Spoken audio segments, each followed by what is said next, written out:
and I try to clear my meetings that I didn't have midday meetings. But I might be running some errands later on, so that's why I just streamed early. Okay, my bad. I should have streamed last night though, honestly, but was wild drunk. You know, what I mean, kicking it with the homies. My friend from the military is out here, so chilling with him. How y'all doing though? HOLYY. All right, King Academics channel's on. The Academy channel's on. We on Facebook as well. Perfect, and even Rumble. All right, bunch of things to talk about. I could imagine y'all got a list that y'all want me to get to. We got to beg. We're gonna offer a open plea. We might even write an open letter to Blueface and Chrisean. They gotta remove us from the group chat, man. Whatever they got going on, man, is ridiculous, and it's about time they really start calling each other than tweeting to each other. Okay. One of the most toxic relationships. I feel like we're finally seeing some real ramifications of it. We're gonna talk about that. Charlamagne gets gets turned up on by Drake.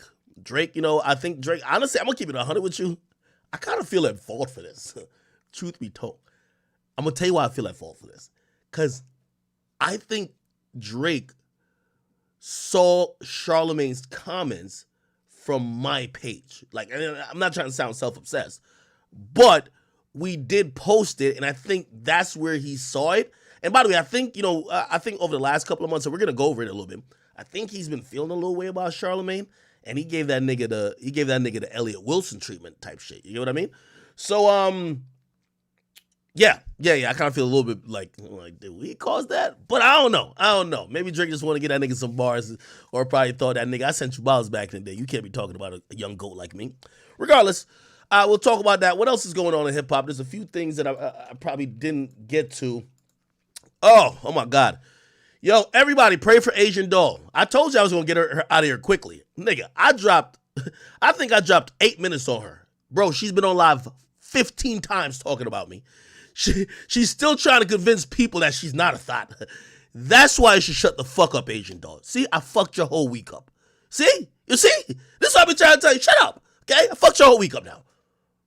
Congratulations, dummy. Yo, you should have seen her a lot. So what if people can't name 5 of my songs? So what?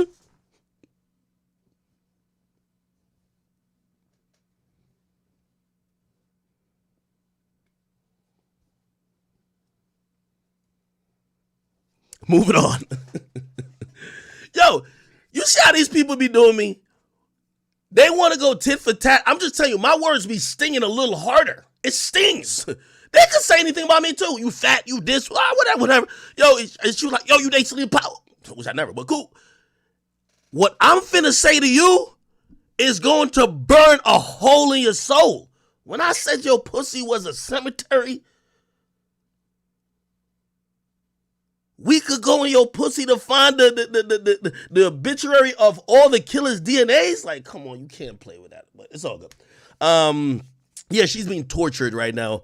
Kind of going through it because everybody, I guess she was on her story. People were like, yo, you got cooked by Ack. And she's mad. She's like, how can I get cooked by a nerd? It's all good. All right. What else is going on? What else is going on? Please. Yo, the graveyard pussy is crazy. I ain't gonna lie to you. All right. We're off of that. Okay. All right. So we do know we're starting either at Blueface or probably Charlamagne. But what else is going on? Y'all got to spam some more topics.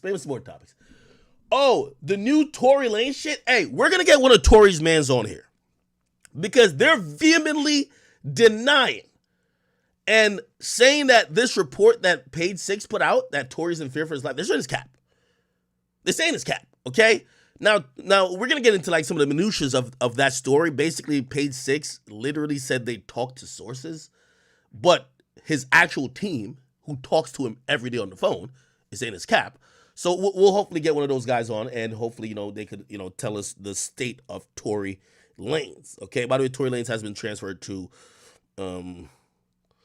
transferred to jail or whatever.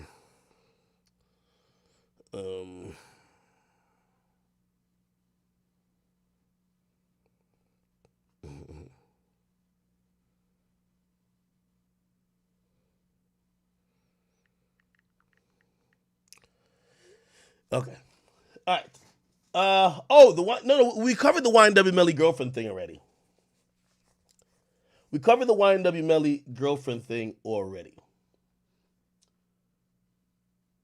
Tory wants to go to GP. That's what I've been hearing. All right, cool. I guess we should probably. All right, y'all pick your poison. Do you want me to start at Charlamagne or do you want me to start at Blueface? Probably Charlamagne, right? Okay. So, the Brilliant Idiots episode that went out about last week featured a conversation between Andrew Schultz and Charlamagne. Those are two hosts of Brilliant Idiots. You can actually search it on YouTube. You go here. It's the last joint. The title of the episode is Doja Cat's album rollout better than Drake with a question mark. And I believe if you go to about like the 1 hour mark, you're going to see or you're going to hear some commentary from Charlamagne to Drake. Here we go. First of all, I love Doja Cat. Have I ever told y'all that? No. I think so. I love Doja Cat. Doja Cat is one of the dopest artists out here. Yeah. I'm gonna tell you the thing I love She's about Doja incredibly Cat talented. She's incredibly talented. Yeah. Like she's actually the dopest female. I'm gonna tell you who I think the two dopest female rappers are. Well, three, because Rhapsody is just a great rapper. Rhapsody is like a phenomenal lyricist. Period. I think she's one of just the best lyricists, male or female, whatever. But I'm talking about when it comes to like making music, Doja Cat and Doechii don't get enough flowers. Doja definitely, because Doja just put out a #1 record, Paint the Town Red. It was #1 in the country. Last week, I believe it was, or a couple weeks ago. I think first rap #1 First rap #1 on the Billboard 100 all year, I believe. Wow. Yeah. But her and Doechii make incredible music. But the thing I love about Doja Cat the most, she is controlling her narrative on social media. Perfectly. And she's got everybody thinking she doesn't. But if you're actually paying attention, you realize y'all are eating. Now, I'm playing a longer version of this because I would like to be fair. Anytime someone gets blasted, and trust me, it's happened to me a lot, where I'll get blasted by a rapper or anybody for a very short clip, and then I'm always thinking, I'm like, damn, if everybody watched like maybe just a 5-minute segment, not the 40 seconds that they're probably posting, maybe they would see I had a point. So this is why I'm trying to play the whole conversation in context. It wasn't initially about Drake. They started off talking about Doja Cat, and they feel like she's doing an amazing job on social media. Then they start talking about a rollout. Then they bring in, or Andrew Schultz brings in, Drake rollout, and then Charlamagne hits with some criticism. So you just have some patience. Eating out of the palm of her hands. Yeah, she gets the internet. She's an internet kid, though. Explain. Play this video. Everybody was clowning her about this. She knew exactly what she was doing. She's online talking to Live, right? And they keep telling her, something's behind you. Something's behind you. Something's behind you. All she does is play into it. Press play. At 1 a.m., a big fat fucking wagon. That's what's behind me. Look behind me. Oh, nothing new. Wait a minute. No, I'm good. Nothing new, just my big fat ass. She's just playing with y'all. Does Doja got a big fat ass? Oh. Why? And y'all think but people think they're scaring her. Or even when she did that thing where she was like, stop following me if you don't like me. And then they said people were unfollowing her. Yeah, she lost like a lot of followers. She had the #1 record in the country 2 weeks ago, Alex. Every single she's put out from this new album has slapped. She's gonna be all right. She's more than all right. She had the #1 record in the country 2 weeks ago. It's just followers. That shit don't matter. All it does is keep attention, and she always does this. She'll dress as the. I thought it was Nightcrawler. Everybody was like, oh, she's pretending to be a demon, right? She was embodying Nightcrawler to me. Or the other one, she was embodying the Scarlet Witch from X-Men with the red hoodie and everything else, and everybody's like, oh, she's all demonic and devilish and this and that. All it does is cause people to talk about her and pay attention to the music. They're listening to this song, Paint the Town Red, and they're like, this is devilish. Why would she say? But, musicians have been, doing the whole devil thing for, years, or like 3-6 Mafia, DMX, every heavy metal artist, every rock artist. It's a great way to rile people up when you're about to drop an album. We want to. Okay, so I'm gonna pause here again because again I'm playing this longer version for context. That's the only reason why. Now they're gonna start talking about the rollout situation, right? And again, they're still pretty much only talking about Doja Cat, but you'll see. A controversy, but I think the thing with her is like she's an internet kid. She grew up on the internet deep. Oh, by the way, I want to give. This is one thing I've noticed, and this is not critique or anything. This is just something I noticed. I think both of these guys are obviously like amazing and talented at what they do, right? Charlamagne, of course, Schultz. You know, I realized Schultz is like. Probably this is why he has a position in the culture, or not culture, but the position in, like, the dude is blowing up, and he's solely used the internet. He's not used any traditional means. He hasn't been like, oh, hey, I need to be on a talk show, or I need to be on here to blow up. He's blown up solely off the internet. He gets it. I remember that clown that Charlamagne signed, the Looney Tune nigga, and when they were they were having a conversation about like, what entertainment is me? Like, they were talking about streaming. They were like, yo, like, wow, how do people watch this, right? And I think Charlamagne would just kind of let him talk. But Schultz, this is where I realized Schultz got the internet, right? He understood where in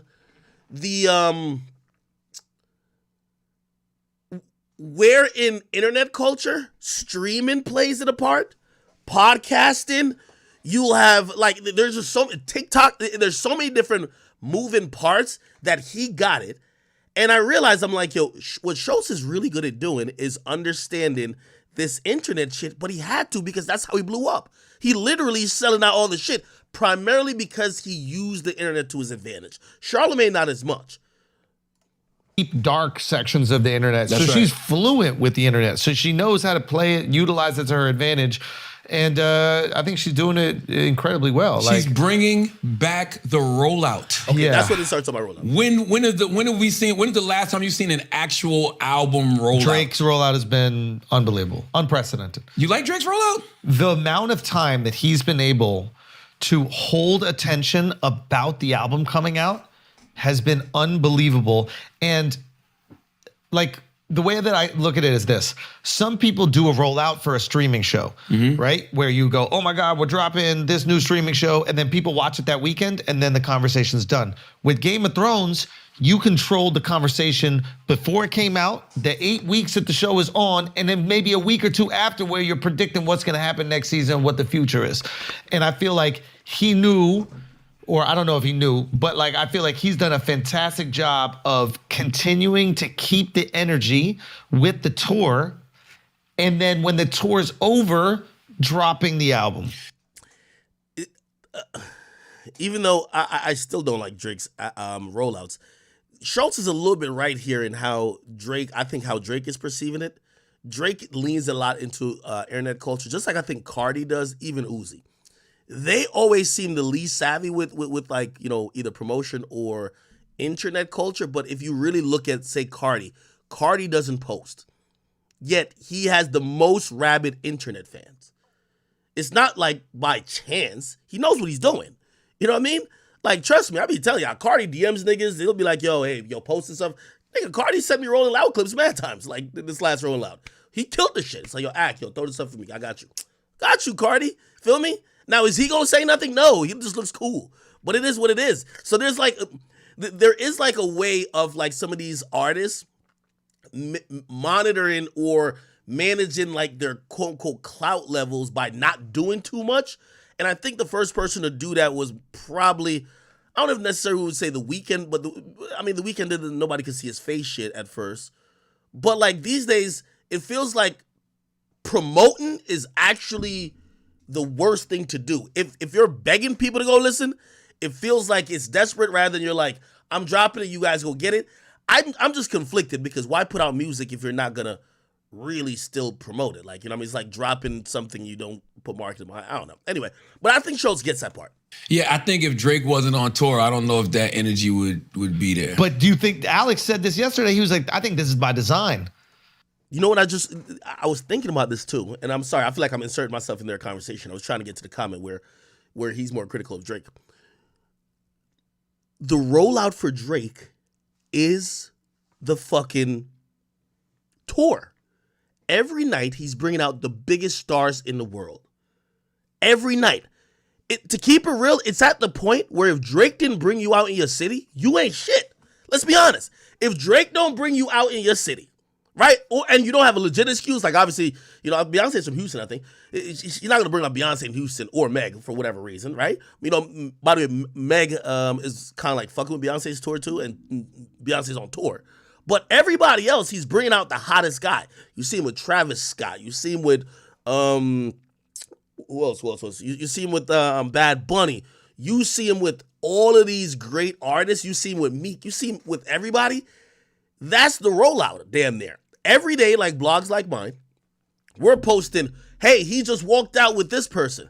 That might be the rollout.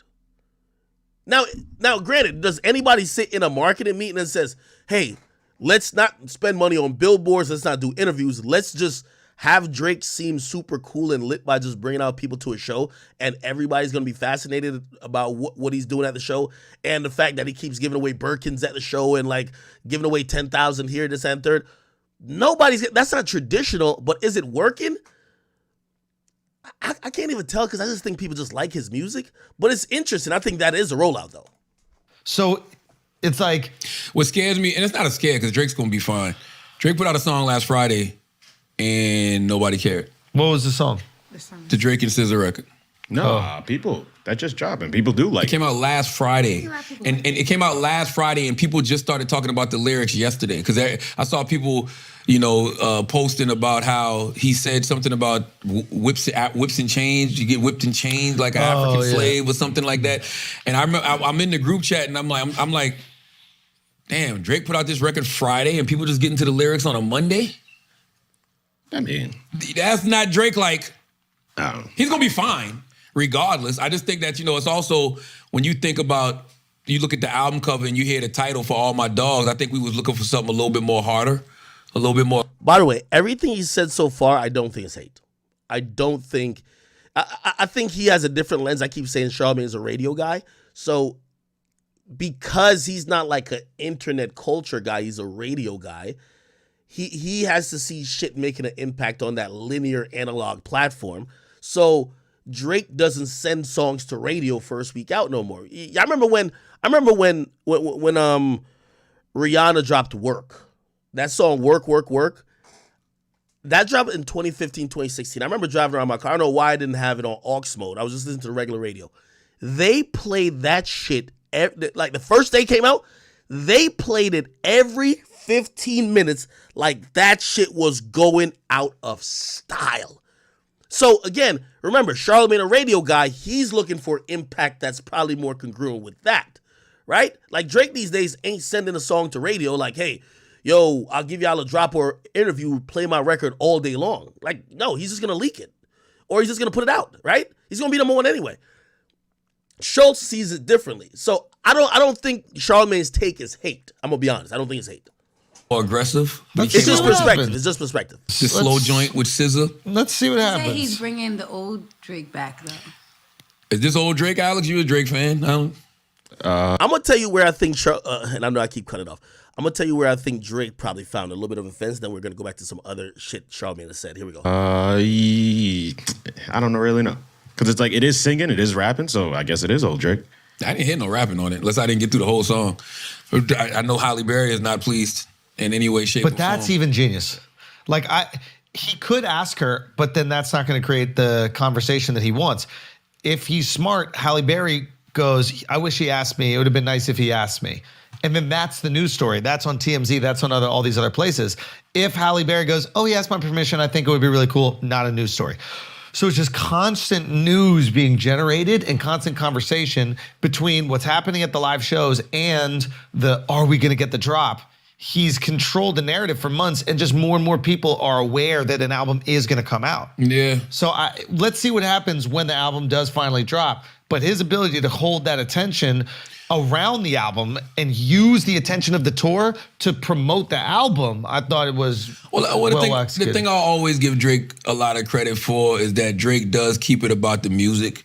Like, even though Drake has moved on to do some other things, like, executive produce Top Boy, executive produce Euphoria, he's got other things that he's in. His main focus for the last decade or better has just always been music. Yeah. He's not running to be in movies, he's not running to do his own TV show. I don't think this is hate either.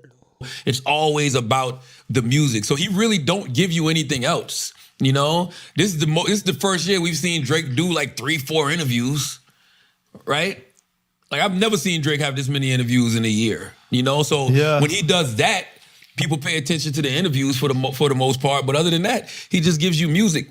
But I just, what Drake doing is dope. But I'm telling you, man, the way Doja Cat manipulates social media is unreal. She's good at it, man. She's really good. And fantastic. she's talented as well. Like there's some people.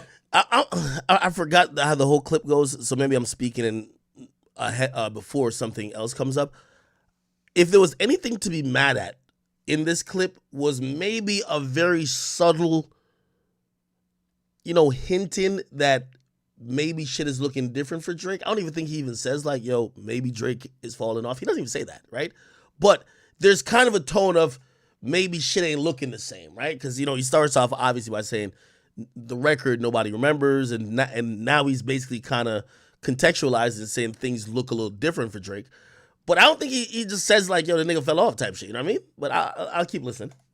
They can manipulate social, but they can't create the art. They don't have the music. She can create the art. And it's even with everybody's like, I don't know why everybody's focused so much on her when it comes to, she's worshiping the devil or she's focusing on the devil. I don't know why it's happening to her so much when we've seen so many artists from so many genres of music do it. Like I think it's the most famous people because I'm like, she did Nightcrawler. It was objectively beautiful. Yes. Like he just has like an ear, which not everybody has. Like we all think we have it when we hear a great song. We go, oh, this song's great. But there are people that can hear 10 and be like, 9 of these are ass, but that one right there, go for it. Well, when he was on Breakfast Club, he said something that everybody always knew, but I just never heard him say it. He doesn't play any instruments. Right. He doesn't even produce. Okay. Yeah, there's not much here.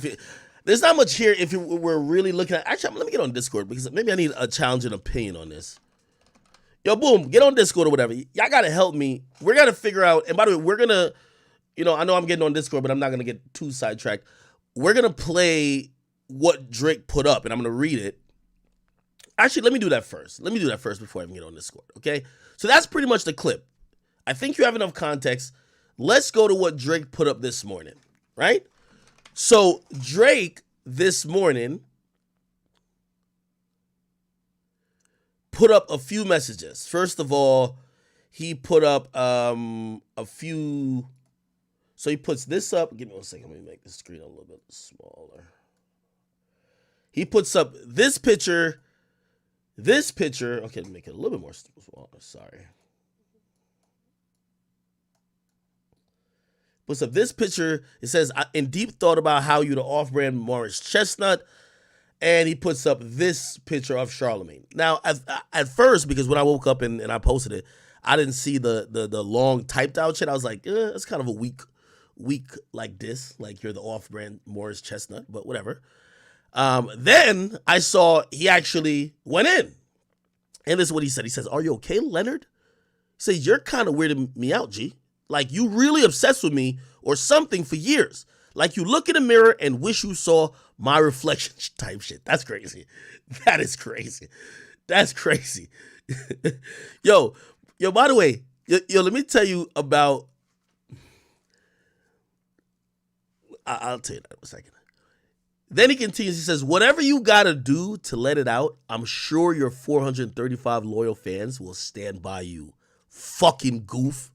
Okay? Now, again, we played the clip, but, he had put some screenshots of, like, this one video, but there's a TikTok video. I don't know if it's going viral again. I could look it up. Like, let me look it up to see if it's going viral again. Because we're trying to figure out why Drake unleashed on him today. TikTok Banny Winnie? Let me just go pull that up. Okay, here we go. So I'm looking up that TikTok page.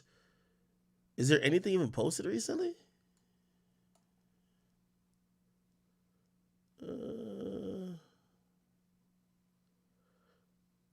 Hold on. Oh, it's right here. Maybe it is going viral or something. It has 371,000 views.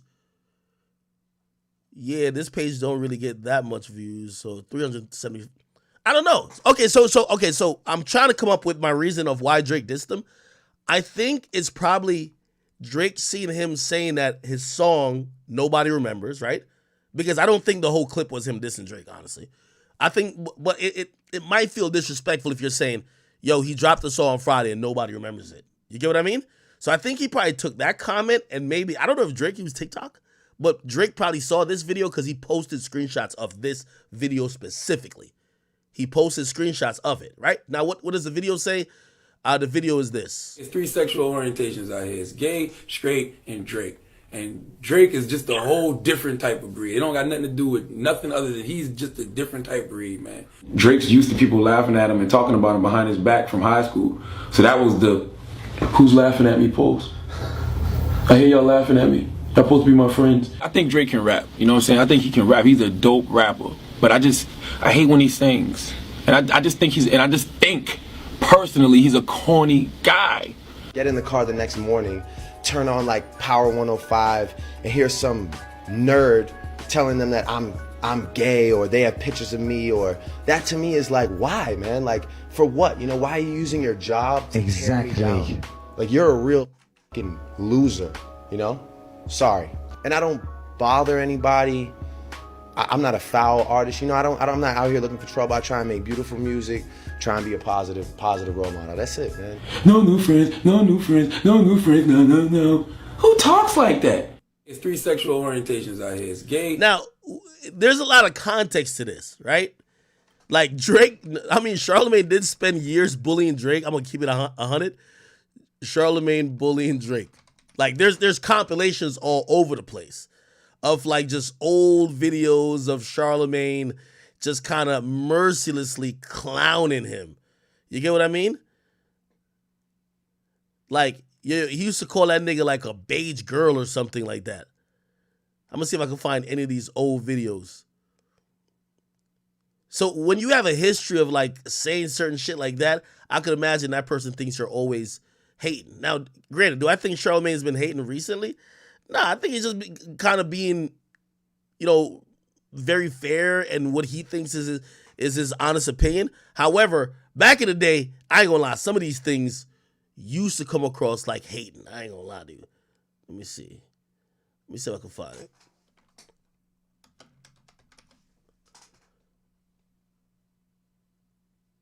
Oh, let me see. There's an old Breakfast Club clip. Oh, here we go. This might be. Power 105.1. Now, shout out to the homie Drake. Now, over the weekend, he was out in London. This is 12 years ago, so this is how far their beef went back. Doing a radio interview with the homie Tim Westwood, and they were talking about some of the things that bothered him. And he mentioned Power 105.1. Matter of fact, let's play the full clip. Turn on like Power 105 and hear some nerd telling them that I'm gay or they have pictures of me, or this light-skinned girl is dropping a song today, his name is Drake. That to me is like, why, man? Like, for what? Like, you're a real loser. Sorry. Listen, I never called Drake gay. I said that he displays suspect behavior. Did you call him a light-skinned girl? No, I called him a pretty albino girl. It's a difference. You definitely call him Princess Boy. I call him Princess Boy. I say he looks like a thumb with eyebrows. Yo, I kid you not. Yo, hey, and I'm gonna say this. Charlamagne, you're my guy, but we gonna have to be fair. These days, you're all about mental health. I think you gotta take some accountability. And just like how you owed little mama an apology for maybe what your words mentally did to her, right? You owe Drake an apology too. You were picking on him. I think you have to, like, you know, you're a new man at this point. Like, this is a time you were savage. Granted, I don't give a fuck either way. I'd rather you were just still like this. Like, fuck all that shit. Fuck that woke shit. They ain't about to do nothing to you. Keep clowning, you know what I mean? But you have gone the mental health route.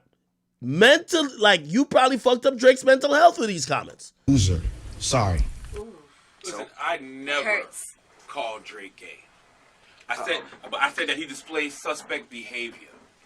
Did you call him a light-skinned girl? No, I called him a pretty albino girl. It's a difference. Definitely call him Princess Boy. I call him Princess Boy. I say he looks like a thumb with eyebrows. Yes. Yes, but I never called him gay. That's but he crazy. does display suspect behavior. Like, for example, when he said this about Lil Wayne.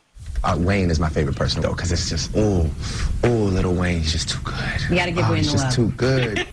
What about when Trey Songz was here and we asked Trey about the comments Drake made towards him? Let's hear this one. Why does Drake say you're his favorite person? Where did he to talk say on the that at? phone? Trey makes me laugh. The person I laugh the most that anybody could say around me, like whenever I'm laughing out loud, is chances are I'm probably talking to Trey Songz. That's probably my phone moments. It just sounds all types of wrong. So when Trey says it sounds wrong, it's cool. But when I say it sounds wrong, I'm hating on him, huh? Well, maybe Drake feels like you go at him too much every morning. A lot. Listen, if I was Drake making $100,000 a show, $1 million endorsement deals. Yo, I ain't gonna lie. I remember when Drake dropped Take Care and Charlamagne. I remember listening to that nigga on the radio. That nigga said, yo, the nigga was describing Take Care. He says, yo, Take Care is the perfect example of shake weight music. Y'all remember shake weights, nigga? Shake weight.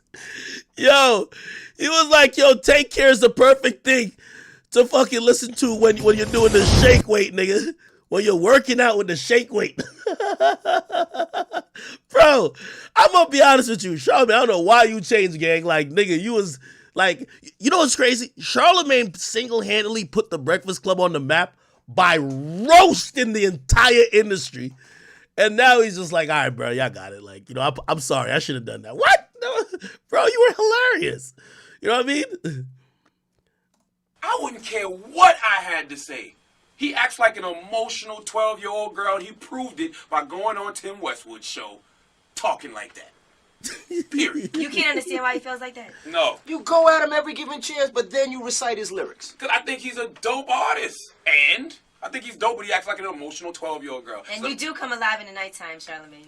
I do. I like that line, too. But see, the thing about Drake is Drake, you know, I got a problem because I used to terrorize guys like that in high school. I would have put ketchup on my hand and slapped Drake in the back of his neck in high school. I would have peed in his shoes when he left them in the locker room. You see, that's what I think Charlamagne fucked up.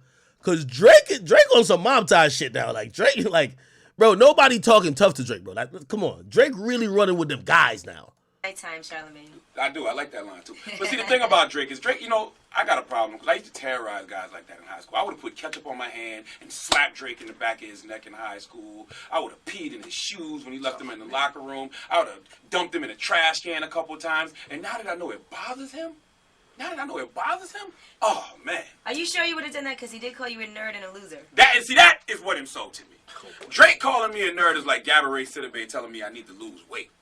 That's like me getting a tattoo and Gucci Man telling me, yo, homie, you know, you ODing with the tattoos, you know? Like, come on. How you gonna call me a nerd, Drake? That's like the pot calling the kettle black. Nerd? See, my problem with this is, Drake never said he's a tough guy. Yo, this is the thing. Yo, let me tell you, I know everybody on the mental health wave, but everybody was in that studio dying laughing. That nigga was a comedian back then. He didn't say he shoots guns. He didn't say he sell crack. He didn't say he's gangster. He just likes to make records. He was in the wheelchair and I respect and appreciate that. That's all the more reason. If I say you look like a thumb with eyebrows, Call Drake sleeping.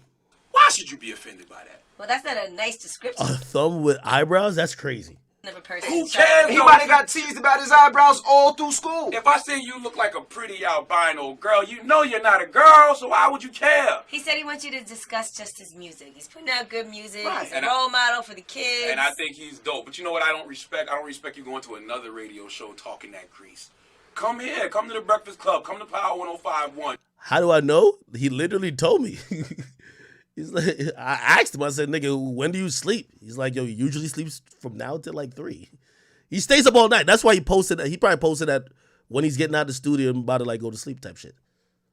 Seriously. And let's talk about it. Let's discuss it. Rappers have weird timing. Like, they sleep at weird times. Like, he stays up all night, probably gets up like maybe 3, 4, and then probably gets ready to go do the show, eats, and goes to the studio afterwards. Don't like what I said, tell me in my face you don't like what I said. Oh, shit. And as far as pictures go, yeah, we got pictures of Drake, because Drake is a cornball who sends pictures to girls with his shirt off. What the sends fuck? penis pics out. Like, come on. Yo, where did Charlamagne get this picture? Yo, where did Charlamagne get this picture, yo? Charlamagne used to be a menace. You're at the top of your game right now. Why are you doing that? But I'm a nerd. Okay. Now, I'm not gonna ask how you have those pics, but I'll let you slide. Because we bang the same chicks. And we shouldn't be banging the same chicks because he's in another tax bracket. I'm in a lower tax bracket than Drake. We shouldn't be banging the same chicks. Can't believe it. All right. That's I like his music. I just think he's a sensitive guy. And furthermore, he needs to watch his mouth when talking about Kanye and Jay. We got the comments that he said about Kanye and Jay? 2 other rappers that are coming out with an album together. I don't know where they got that idea, but I mean, he might be a little tight because it was him and Wayne came up with the idea. I don't care. He's not on that level yet to talk about Jay-Z or Kanye. He's got one album, a few hot mixtapes. He's a beginner. He needs to show some respect when talking to those two. Yeah, I don't know if I would think that Jay-Z and Kanye got that idea. You need to call him Mr. West and Mr. Carter, not those 2 other rappers. Nobody got time for these sensitive rappers, man, at all. I'm a nerd, but he taking pictures like this. Better go do some crunches or something. Get on a low-carb diet. Nah, I know what you need. You need a shake weight. Go get a shake weight. Cry, baby. Mad because Charlamagne's teasing me. Sensitive ass. The Breakfast Club. Power 10. Nah, I understand. Yo, that nigga. Yo, this is crazy. Okay. There's some more videos. Yo, He guy. Like, he's just a corny dude. In that new Headlines video, he looks extra corny. It's like, Drake, why are you thugging now? Why are you dressed all in black? Why you got on black gloves? Why you got a whole bunch of dudes around you dressed in black? And he has the most non-threatening looking goons I've ever seen in my life. Like, seriously, like they look. Yo, this nigga was like, he was just the extra comedic version of like a tax stone back then. But then, you know, it's like a flash mob that's about to run up in H&M. By the way, this is why when I tell people, like, even when me and Joe be arguing or whatever, like, obviously, like, on camera or whatever, and I tell them, I'm like, yo, when it comes to, like, and pause on this, being the best broadcaster on that mic, pause on the mic, right? Bro, nobody's fucking with prime Charlamagne. Of course you got Star up there, and Wendy's always the queen, but you can't name anybody who was just fucking annihilating. And take everything. Like, none of them look like a threat. Yo, I remember watching this 11 years ago, and I always said to myself, whenever I do a Vlad interview, I gotta come in with jokes, nigga. This nigga had me laughing. And then he's singing in Headlines about catching bodies. You're gonna make me catch a body like that. You're gonna make somebody around me catch a body like that. And, you know, don't do it, because when he go to jail, we all go through it. And, you know, Drizzy gonna pay it. What do you mean pay? What, you gonna pay the bail? You gonna pay for the hit? Like, that's not you, Drake. Like, I really think right now he's running the risk of clapbacking himself. You know, and it just is, and when I say clapbacking himself, I'm talking about Ja Rule. When Ja Rule was singing all those love songs, he was on a great path. As soon as he put on all black in the wall paint, started doing push-ups in the clapback video, that was the beginning of the end. And that's what Headline video reminds me of, the clapback video. Wait. I mean, I think that Ja was kind of already deeply in the decline by the time Clapback came out. Ja was not on top when he dropped Clapback. Somebody called your woman. Imagine your woman calls you and says, yo, this dude just called me and said, fuck you, I can do better. Yo, I ain't gonna lie, Charlamagne was hating on all them classic songs. Marvin's Room, he said that was the sucker's anthem. Yeah, I mean, Ja on top was like Always on Time. Ja, which was like 2002. Clapback was like 2004. It's a little later, yeah, that's true. Yeah, I would. Yeah. But nobody can stop Drake right now but Drake, because he's in the lane all of his own. And I mean, like, even, like, I'm just, like, I listen, maybe I take things too literal, but when I listen to Marvin's Room, like, that's like a player hater's anthem to me. Like, that's like the biggest sucker shit ever. Like, imagine if somebody called your woman. Imagine your woman calls you and says, yo, this dude just called me and said, fuck you, I can do better. Yo, you be ready to kill this motherfucker. You be hot. So just to hear that on the radio make my blood boil. Like, yo, what the fuck? Is it an adult record? Yeah, but that's some sucker shit. And when I ain't gonna front, when I'm in the club, I start hating, because I hate, like, they don't play the song in the middle of the club. They play it at the end of the night. That's the shit they play to get everybody out the club, to make everybody leave. Nah, I ain't gonna lie. I understand why Drake don't fuck with this nigga, bro. But when they play it, I just see all these girls singing this shit, and I'm like, yo, they really singing along to this player haters fucking anthem. Like, so, you know. But I do think he can rap, though. He can really rap. Like, he's one of the nicest rappers out right now. Unless you just don't go to your mentions. I got a sign to see this. It says no new friends is female talk. Nah, this is crazy. Nah, Drake, I co-sign you this and that nigga, man. Fuck all that.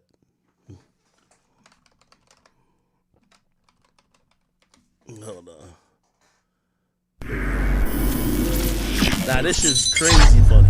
Set like in the 90s. You want a Dada shirt? You got on a Dada shirt with shorts and Timbs and striped socks. And like, Yo, Drake couldn't do nothing that nigga likes, bro. I ain't gonna lie. He was hating. Why are you looking back at Ross and Khaled like that? You know what? You know why he was looking back like that? Because Ross and Khaled were really laughing at him and talking about him. And Drake's used to people laughing at him and talking about him behind his back from high school. So that was the "who's laughing at me" post. I hear y'all laughing at me. Y'all supposed to be my friends. That's what. Yo, Charlamagne used to be a bully in high school. That's a fact. You could tell.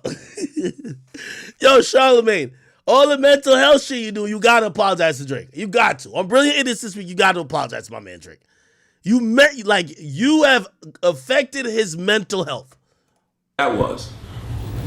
I hate that song, by the way. I think that shit is so corny, that no new friends shit. The reason I think it's corny, because that's some shit a third grade girl would say. No new friends, no new friends, no new friends, no, no, no. Who talks like that? Even it started from the bottom. Fuck a fake friend where your real friends at. That's some shit a group of females say. No, men don't talk like that. Hey, I like meeting new friends, okay? I like meeting new people. That's what life is about. Life is about... Nah, Charlamagne, we ain't gonna let you get away from this. When you was on Demon Time, before you repented and gave yourself to the mental health God, you were torturing niggas, man. Growing and changing and evolving, and yeah, you can have your day one people, but sometimes you travel and you go places and you get new jobs and you get new circumstances where you meet new people, you meet new friends, and that's perfectly fine. If you don't want to have no new friends, that's on you. I remember my man went on Instagram, put up this thing about how everyone's screaming no new friends, but the reality is that a lot of his new friends are a lot more loyal and honest than his old friends. All his old friends are on some bullshit and constantly causing problems for him. Come on, man. You know why? Because your new friends got just as much as you do. And your new friends are giving you opportunities and putting you in positions. Let's be clear, Drake from Toronto, Canada. Jay Prince was a new friend. Hold on. Like people... Oh, we watched this already. Nah, I ain't gonna lie. There was a lot more shit, man. Let me see. Is there any more? I think we got it. Oh, nah. This is the last one right here. There's gay. Oh, no. He repented for that. Yeah, he said there's gay, straight, and... All right, whatever. All right, cool. We got it. Anyway, somebody said I should go to the shade room to see why. Bro, I thought we just went over why Drake got dissed Charlamagne. What the fuck more is there to see?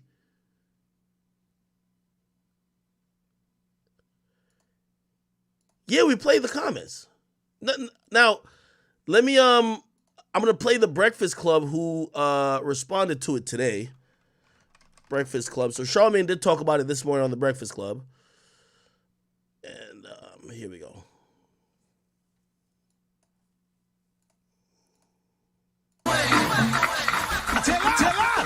This is the Rumor Report. I think a lot of people will recognize the voice and the name. On the Breakfast Club. Lauren came in hot. You know, Didn't she, right? I came in telling the truth. So Usher is going to be headlining the Super Bowl. I think the world called this after that residency that he did in Vegas. Mm-hmm. And this is the first time that this will be taking place in Vegas, so it's an historic moment. He talked about this. He said, this is an honor of a lifetime to finally check a Super Bowl performance off my bucket list. I'm about to remind me to talk about Usher at the Super Bowl. Usher's having an amazing year. What do you mean? Drake. No. Drake? What happened? Well, okay, so this morning, Drake was a little bit upset about some things that you had to say. I want to do we have the audio? What did I say? I'm going to let the people know what you said first, and then we'll get into it. Drake put out a song last Friday, and nobody cared. What was the song? The Drake and SZA record. No, people, that just dropped, and people do like it. It came out last Friday, and it came out last Friday, and people just started talking about the lyrics yesterday, because I saw people, I'm in the group chat, and I'm like, damn, Drake put out this record Friday, and people just get into the lyrics on a Monday? I mean, that's not Drake. Like, he's going to be fine regardless. I just think that, it's also, when you think about you look at the album cover and you hear the title for All My Dogs, I think we was looking for something a little bit more harder, a little bit more aggressive. Let's see what happens. Okay, so after these comments, and I will say I do agree with the fact that the song came and went, and the biggest point of it was the Holly Berry situation. Mm-hmm. It's Drake, going to debut at #1, they saying, though. it's Drake, of course. Mm-hmm. He could literally put out a song with no words, not even him on it, and it would do that. By the way, ironic. I'm wondering if Drake is always really a wizard with timing. So the Billboard Hot 100 charts gets announced. Like Billboard does it live. They do it on this live stream. They do it every Monday at noon. So like they're gonna announce that Drake's song is #1 for the week, which is a couple hours before the announcement gets made. He disses Charlamagne for hating on the song, which I don't know if that's just coincidence. Who knows? But so after this, Drake went to his Insta story. He posted a few things. So he posted some photos of you, and then he actually removed it, but I screenshotted it. He posted a message. He said, "Are you okay, Leonard? You're kind of weirding Leonard. Sorry, That's Leonard. You're kind of weirding me out, G. Like you really obsessed with me or something for years. Like you look in the mirror and wish you saw my reflection. Whatever you gotta do to let it out. I'm sure all 435 of your loyal fans will stand by you. You effing goof."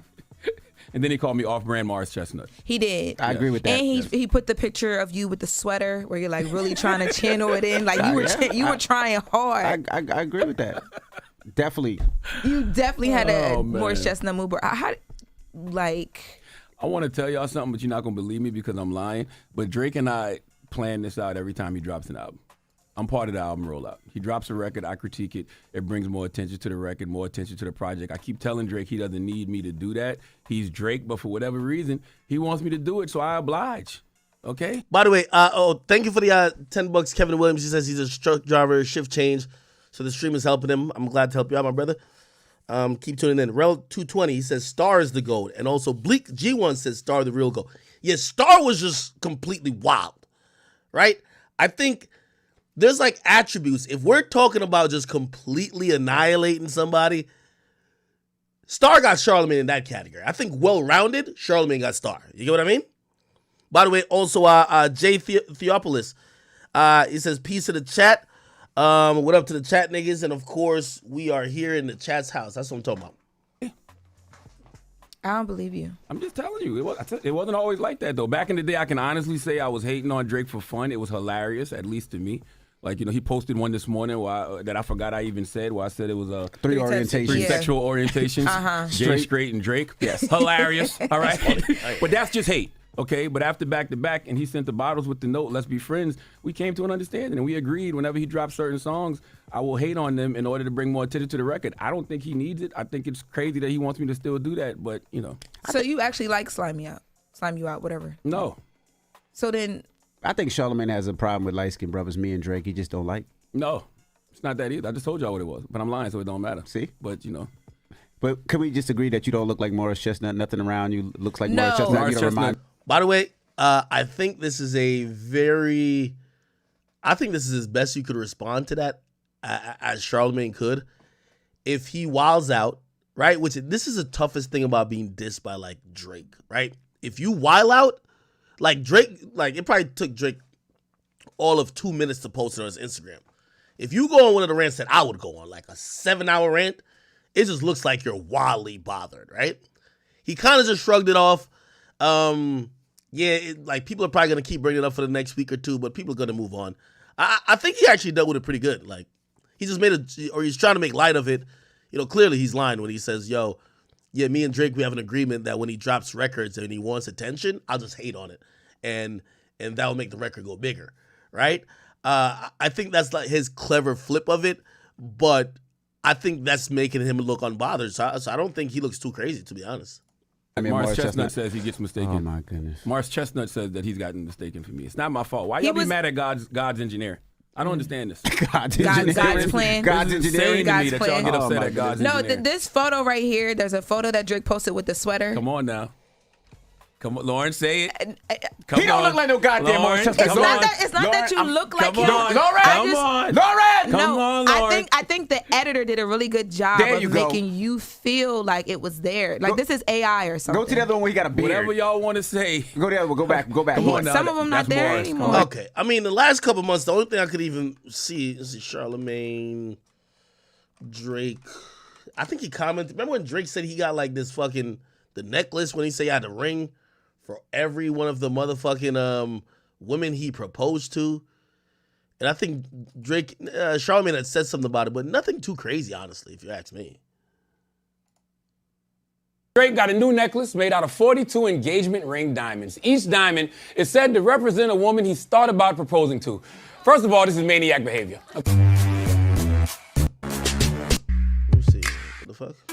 Proposed to?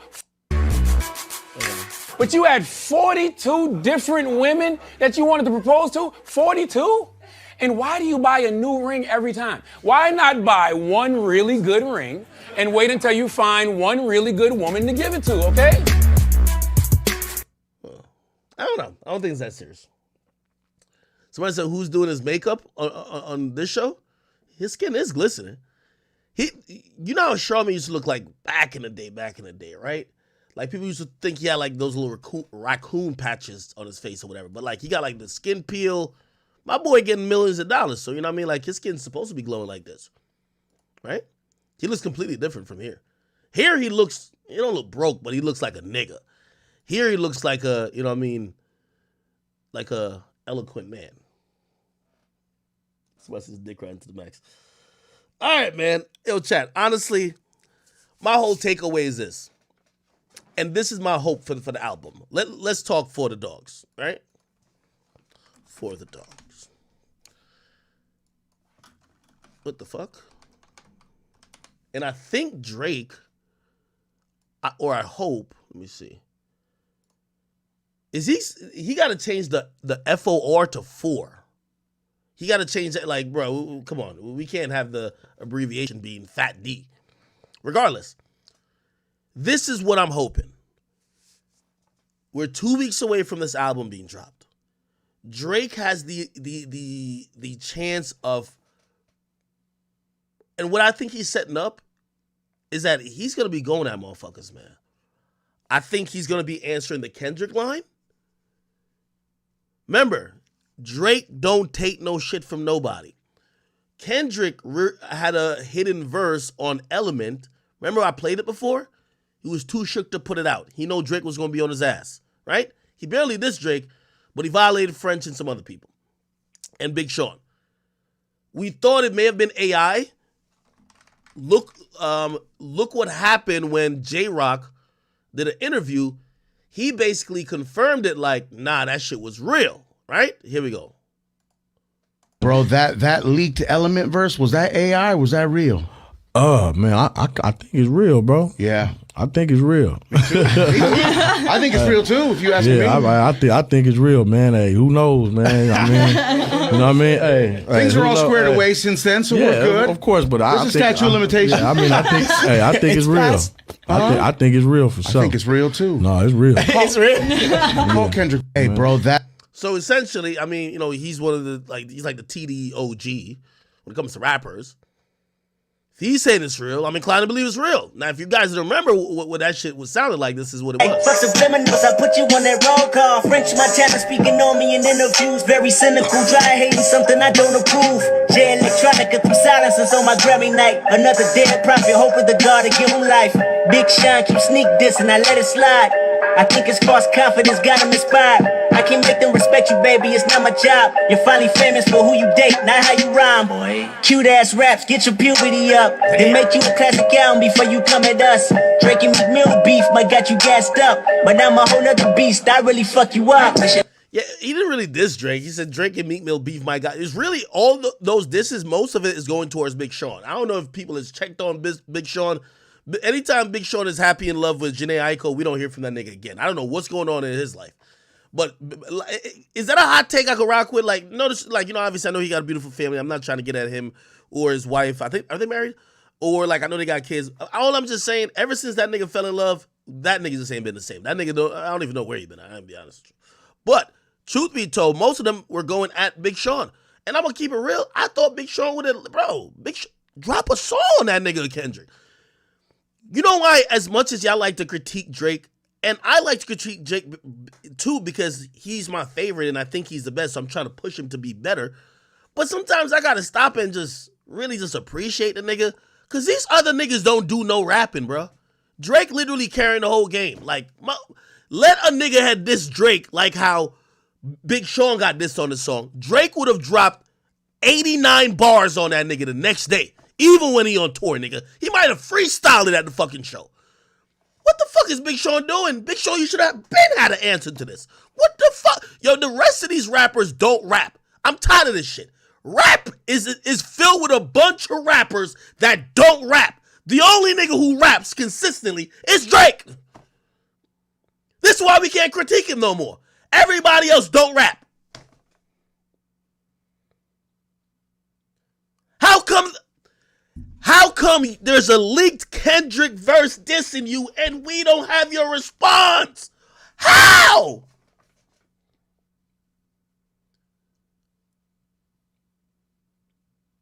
That's not weird to y'all? That's not weird to y'all? That's not weird to y'all?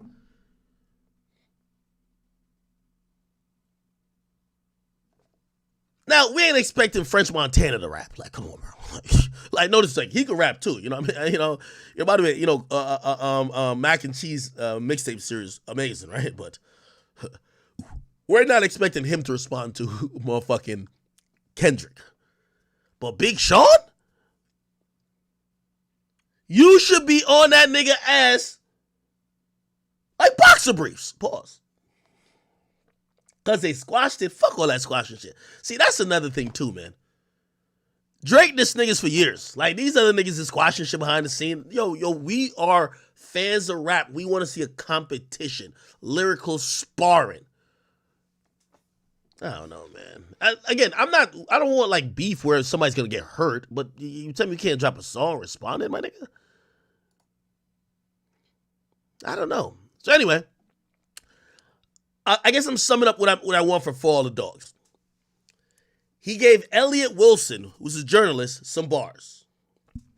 He gave Charlamagne some bars, at least, you know, on Instagram. Violated both of them. Also, there is a floating Kendrick mysterious, newly leaked verse that don't really diss him, but mentions him. But we all know Kendrick always been slick with the disses at Drake. I guess I'm saying all that to say I'm ready for Drake to drop a bomb on all these niggas. I'm ready for Drake to diss half the game, honestly. Like, let's keep it real. Drake the only one that make this shit, like, fun. Somebody say it's a 6-year-old diss. Why would they respond now? If Kendrick Lamar is calling me out by name, I don't care if it could be, that nigga could be like, he could have recorded when he was 5. I'm responding. It's Kendrick Lamar. If I'm Big Sean and that's Kendrick Lamar, Kendrick is a way bigger rapper, even if it's old, I'm going to drop even a freestyle, even saying my piece. Maybe I'm not dissing him like that back, but I'm going to explain, like, bro, I'm a rap. Like, this is my problem with y'all. Y'all excuse everybody but Drake for not rapping. Or I'm not saying he got to say, yo, Kendrick suck his dick. He don't got to say none of that type of shit. He don't got to violate. But shit, rap, nigga. Drop a fucking freestyle or something. Rap.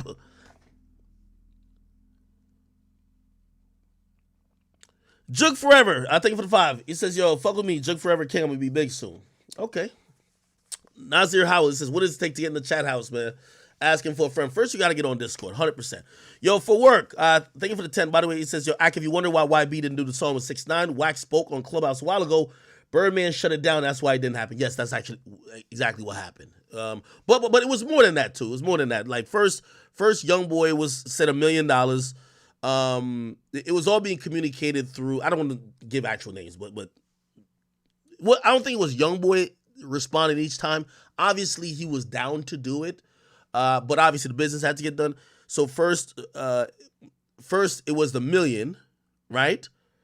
Cool. And then I guess what happened is that their team, like YoungBoy's team, got a little greedy, and they literally were like, yo, if you're so quick to give us $1 million and you need us so much, and we're supposed to help reignite your career or like give you that stamp. It's just like any rapper. Like I've seen Finesse 2 Times say it about Gunna. Gunna's a way bigger artist than Finesse 2 Times, but Finesse 2 Times said he would feel that if Gunna wanted to do a song with him, he would be trying to get back the street stamp. You get what I mean? So I guess that's maybe what YoungBoy's team was thinking. So the price went from $1 million to $2 million. So they called back over to say, yo, 6, we'll do the song, but we need $2 million. Now, granted, like, who the fuck is paying $2 million for a fucking feature, right? Regardless, and by the way, at that time, 6ix9ine already sending, like, him and YoungBoy been on the phone. He sent a couple songs to YoungBoy. YoungBoy was telling him, okay, he wanted like this, whatever. He just didn't record to it yet. But he had some tooth things, so he didn't get to record to it. Yeah. So all that's happening. Now, granted, I think what was going to happen was that the label was going to go half with the money, and they was going to get the other half from somewhere. So they were contemplating paying YoungBoy $2 million for a fucking feature. And I think what happened in I want to say the 9th inning, Birdman definitely called and be like, yo, listen, that shit ain't happening, bro. Yeah, he didn't give a fuck what money was associated with it. So that's a Birdman thing. You know what I mean? And obviously, like YoungBoy not starving for money and shit. Stunner is this real OG. So it is what it is. Akita, it say, Big Sean would look stupid responding to a 6-year-old diss. Bro, I'm not saying like respond like he's dissing back, but all I'm saying is, bro, are y'all not frustrated that these rappers that y'all dick ride, y'all be like, yo, Act, you glazing with Drake. He's the only one rapping. When's the last time Kendrick dropped a song? When's the last time Big Sean dropped a song? Or maybe he did. I didn't hear about it. When's the last time? Yo, I'm telling you, J. Cole is in Tribeca riding a tricycle, my nigga. Practicing for the Ghanaian basketball league. Nigga trying to be the 14th nigga. Trying to do a fucking Euro step. The hell? These guys that we talk about being the best, only one of them consistently raps. That is frustrating for me as a fan. Only one of them consistently raps.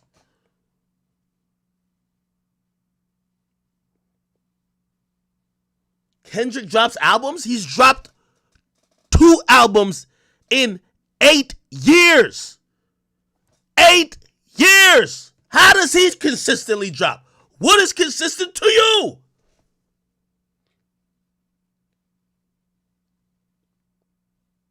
The nigga dropped 2 albums in 8 years. I'm sorry.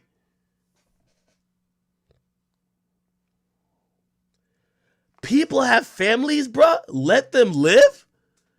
Bro, why y'all acting like rap is like working at UPS to put out a song? Bro, these niggas is taking 8 years to put out 2 projects? Come on, you see, this is where I always disagree with y'all.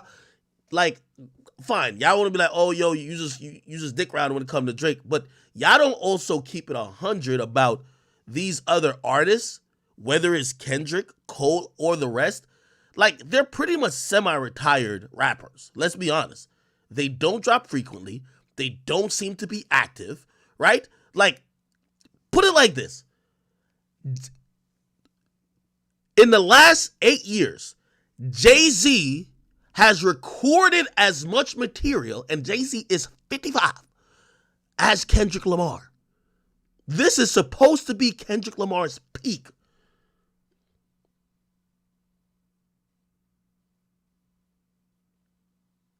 And I'm wildin'. All I'm saying is I just want more works from these guys. Bro, it shouldn't be the thing where the only thing we got to look forward to is a Drake album. Like, we're not seeing any of the guys, and maybe it's a sign of my age. I don't know. I remember when there was like a top 10 artist list where we'd be like, okay, damn, ASAP dropping here. Big Sean about to drop here. Like, obviously, Nicki's still doing everything. Nicki's about to drop. Who else we used to have up in there? Oh, Cole finna drop. Like, usually it's every other year we get a Cole release or a Kendrick release. And then Drake is always either on one of those type of schedules. That was happening for a while. Nowadays, I don't know what these niggas be doing. I'm sorry. And I just feel like it's wasted talent. Because if you ask me, the reason why music has gotten to the point of watered down TikTok, let's dance it all up bullshit is because the people who we all support at the top of the genre went ghost. So then you put the game in the hands of niggas like, with all due respect, Lil Durk and them. That's why there was a huge street era. Because all the top niggas just stopped rapping. All the top conscious niggas who used to like, they were kind of middle lane where like, they're not squares, but like, you know, just how Kendrick described it. Yo, like the guy who was watching it from his watching all the bullshit happen from his window. The top guys just disappeared. That bumped up like a Lil Baby. That's the reason why niggas was saying like Lil Baby was number 2 to Drake. You know why? Because the other niggas who should be number 2 or even in competition don't rap no more. They don't rap. They do anything else. You'll catch a nigga playing tennis, basketball, badminton, golf. He'll do anything but rap. And I'm sorry, I hold that against these guys. I hold this against these guys because this era of music post, I want to say around 2017,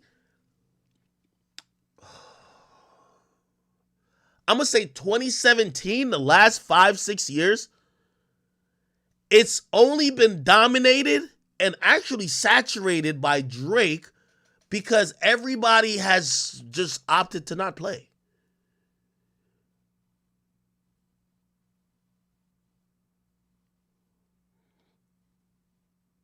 I look at rap like a league, but these niggas not showing up. It's not showing up. I love 2017. I love 2017. 2017 was such a beautiful year because Kendrick put out Damn. Damn is an amazing fucking project, right? But it had its complexities and it had all these anthems that was helping and pushing forward certain social justice movements, but he had his own bop.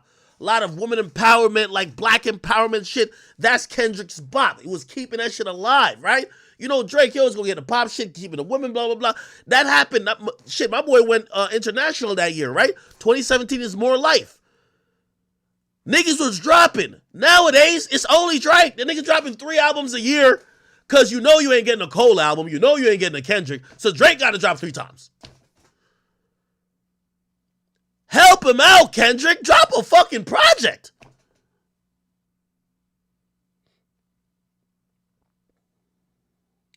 Thank you, Scrooge. I'm glad you said it. They just came for the cash. They rich enough. There's no more motivation to work. There's no more motivation for them to rap. I'm sorry. Like, I know that's going to sound like icky, but if you're telling me that you get to the top of this shit, now you've made all this money, and it seems like you're less passionate about making music, or if you ever make music, is you're telling us why you don't want to make music. Like, that's part of what Kendrick was saying, like, on the last project. Like, yeah, I don't really want to do this shit no more. Like, what? Nigga, what the fuck is going on?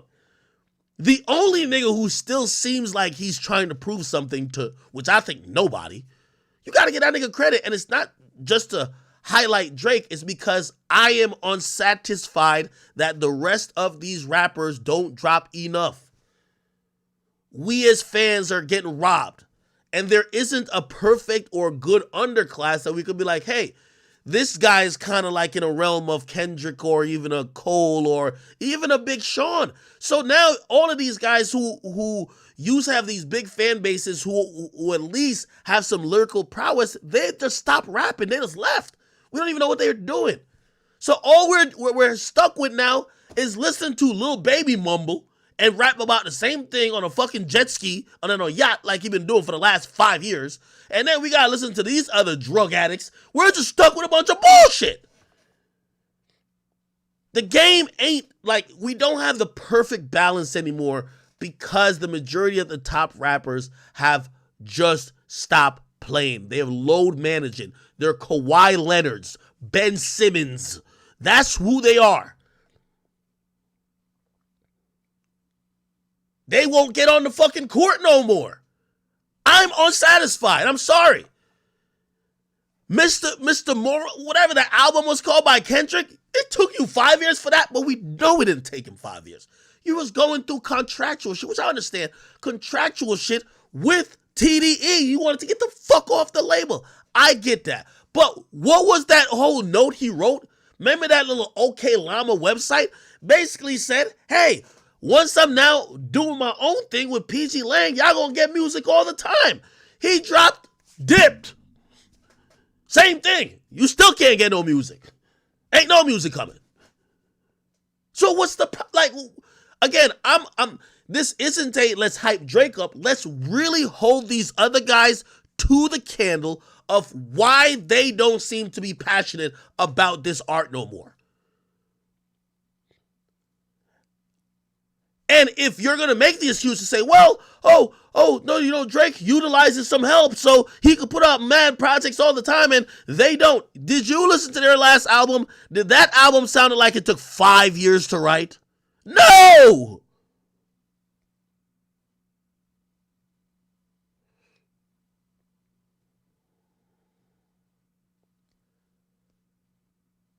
Somebody said they're the reasons numbers are down. I agree with that too. Bro, numbers are down. Numbers are down because the majority of these top rappers aren't dropping.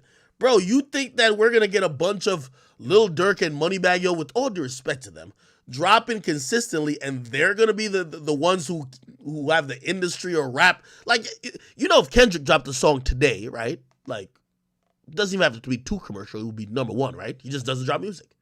The nigga just doesn't drop music. Like, when do we actually hold these guys accountable? My thing, and again, clip it, say whatever, but I just want to start the conversation. 2008, or actually, let's say 2000, because Drake kind of 2009 to like 2018 was more balanced, and that era is defined by many artists that are multifaceted. Drake had his lane, Kendrick, Cole, A$AP Rocky, Big Sean, Meek Mill, YG. Everybody had their own lane. Yes, some rappers might be bigger than some, but it was a very well-rounded type of situation. The last 5 years of mainstream rap, other than this TikTok shit going on and street rap, is only dominated by Drake. And it's not because, again, I'm not sitting here saying, oh, Drake's just the best, even though he is. What I'm trying to say is that these other niggas haven't shown up to play. They won't even fucking play the season. Play it out. They're just, it's like these niggas just go straight to the lottery every year. Oh, we ain't gonna show up. Oh, we'll wait for next year. The last 6 years is not memorable. And let me compare it and let me put like Kanye West in the mix. You see Kanye, at least up until, I want to say until like 2017 about, Kanye, even though he goes through all the bullshit he goes through, Kanye has year in and year out, or at least every 2 years or so, made his presence be known in music and has impacted music, or how music even sounded just over the long span of time, right? And you always got to salute to Kanye for that. The knock I'm giving to these other artists is that they have just given up. I don't know if, like I heard J. Cole say some shit. I was like, he's giving up. I could tell. That nigga was tapping out. He basically tapping out before the nigga even put him in a submission move. Like, I think he was talking about how like shit was changing. I'm like, nigga, you're like one of the top 5 biggest artists in the game.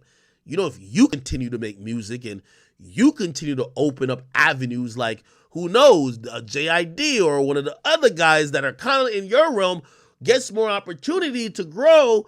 But now, if the biggest artist in the world is or the most publicized, it's obviously not the biggest, we're now stuck with saying, is Sexy Red the hottest out? You know why? Because the real, we wouldn't be talking about fucking Sexy Red all the fucking time if Kendrick and them would actually put music out. It's the only exciting thing going on. Other than, if we're not talking about these street niggas putting out music, oh, okay, Dirk dissing his ops again, let's go. We have nothing else to talk about. But you know why? Because half of these niggas don't put out no music. I'm sorry. Sexy Red to me can't sell over 50K. But the niggas who could sell over 50K, they're riding tricycles in Tribeca. They're practicing Eurostep to make it on the Ghanaian basketball team. They're burning incense wherever the fuck they be at. Now we're left looking at Sexy Red, Ice Spice, and DDG. No disrespect to either of them, but it's like, what happened to the leaders of this shit? Why Drake the only one? Yeah, Kendrick probably dropping 2030.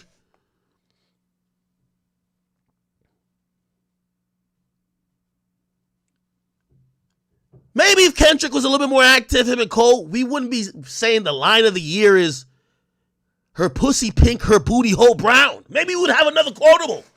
Maybe we would have a better quotable. But that's what we gotta left. We're left to talk about this shit because the other lit rappers, they just said peace.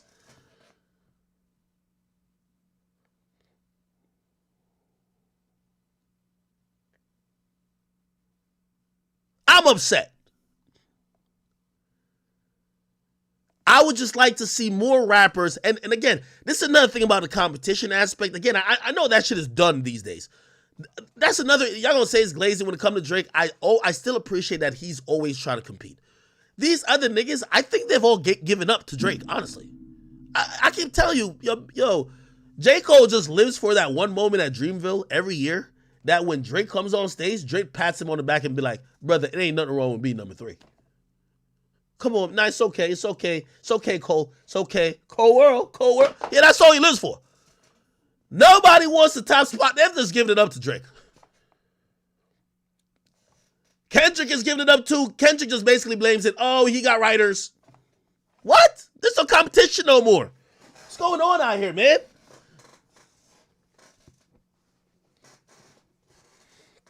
I'm being honest with you. I'm being honest. This is a little rant. I'm sorry. Okay. Like exactly. See, this is why I'm mad. I gotta go from talking about, like, I love talking about rap. I was actually gonna say about like the whole Drake interview shit. Like, I think we all want to see Drake just talk about music, right? We want to see him kind of talk about his career and his moves. Like all these other interviews he's doing where he's talking about his love life, that's cool and everything, but like we love these rap conversations. The majority of us, if you're watching a stream of mine, nigga, at noon or 9 a.m. in the morning on the West Coast, you love probably music on a higher level than the casual listener who just hits next and a playlist controls their thoughts. You get what I mean? And that's why, like, I look at what's going on in the culture now, and it's like a bunch of, like, you have outlets or even personalities like me being forced to talk about some of the bullshit because there's all the other people who have gained all this popularity that used to be the, you know, the buffer for certain type of situations or whatever, they have left. So now it's straight coon shit all day. Like, I gotta go from talking about how I'm missing Kendrick, Cole, and these other people dropping more frequently. I remember when, Cole as one of my very favorite freestyle, shit, I can't remember. But he just dropped it randomly one day. Nigga woke up, just dropped the random freestyle. I remember I bumped that shit every single fucking day, man. Now we can't get this nigga to drop shit.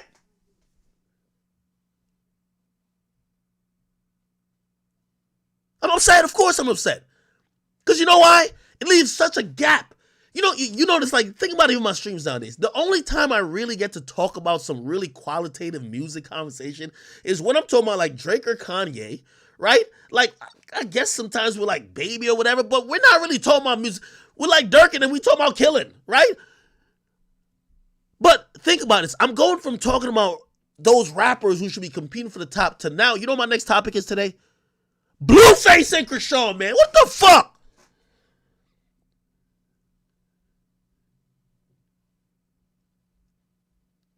It's to the point the only West Coast artist that I could talk like it's Blueface. And it's not even for rap. Man, this shit is annoying. It's annoying.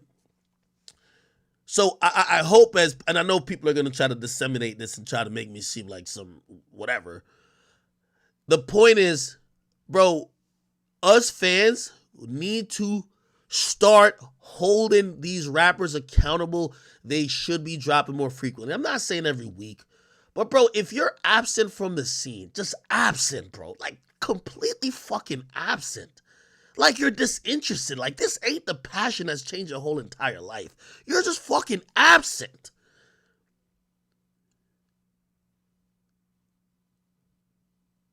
These guys are literally absent. It's like they got too rich and got too lit. They don't give a fuck. You know why? Because anytime they do drop, they're gonna have a fan base. It's just I don't know, bro. Whatever. Okay. Somebody said podcasts are bigger than rappers now. It seems that way because of the level of rappers that are the only ones active. Do you believe that Kai Cenat's bigger than J. Cole? He's not. But J. Cole ain't nowhere to be found. Now, is Kai Cenat more popular than I don't know about Sexy Red. Well, certain mid-tier artists, yeah, of course. All right, see, y'all are delusional. Kai Cenat is not more popular than J. Cole. See, now y'all are delusional. Y'all are delusional. I'm sorry to tell you. It's like saying Kai Cenat's more popular than Kendrick Lamar. You are delusional. See? The mere fact that y'all would even think that. The mere fact.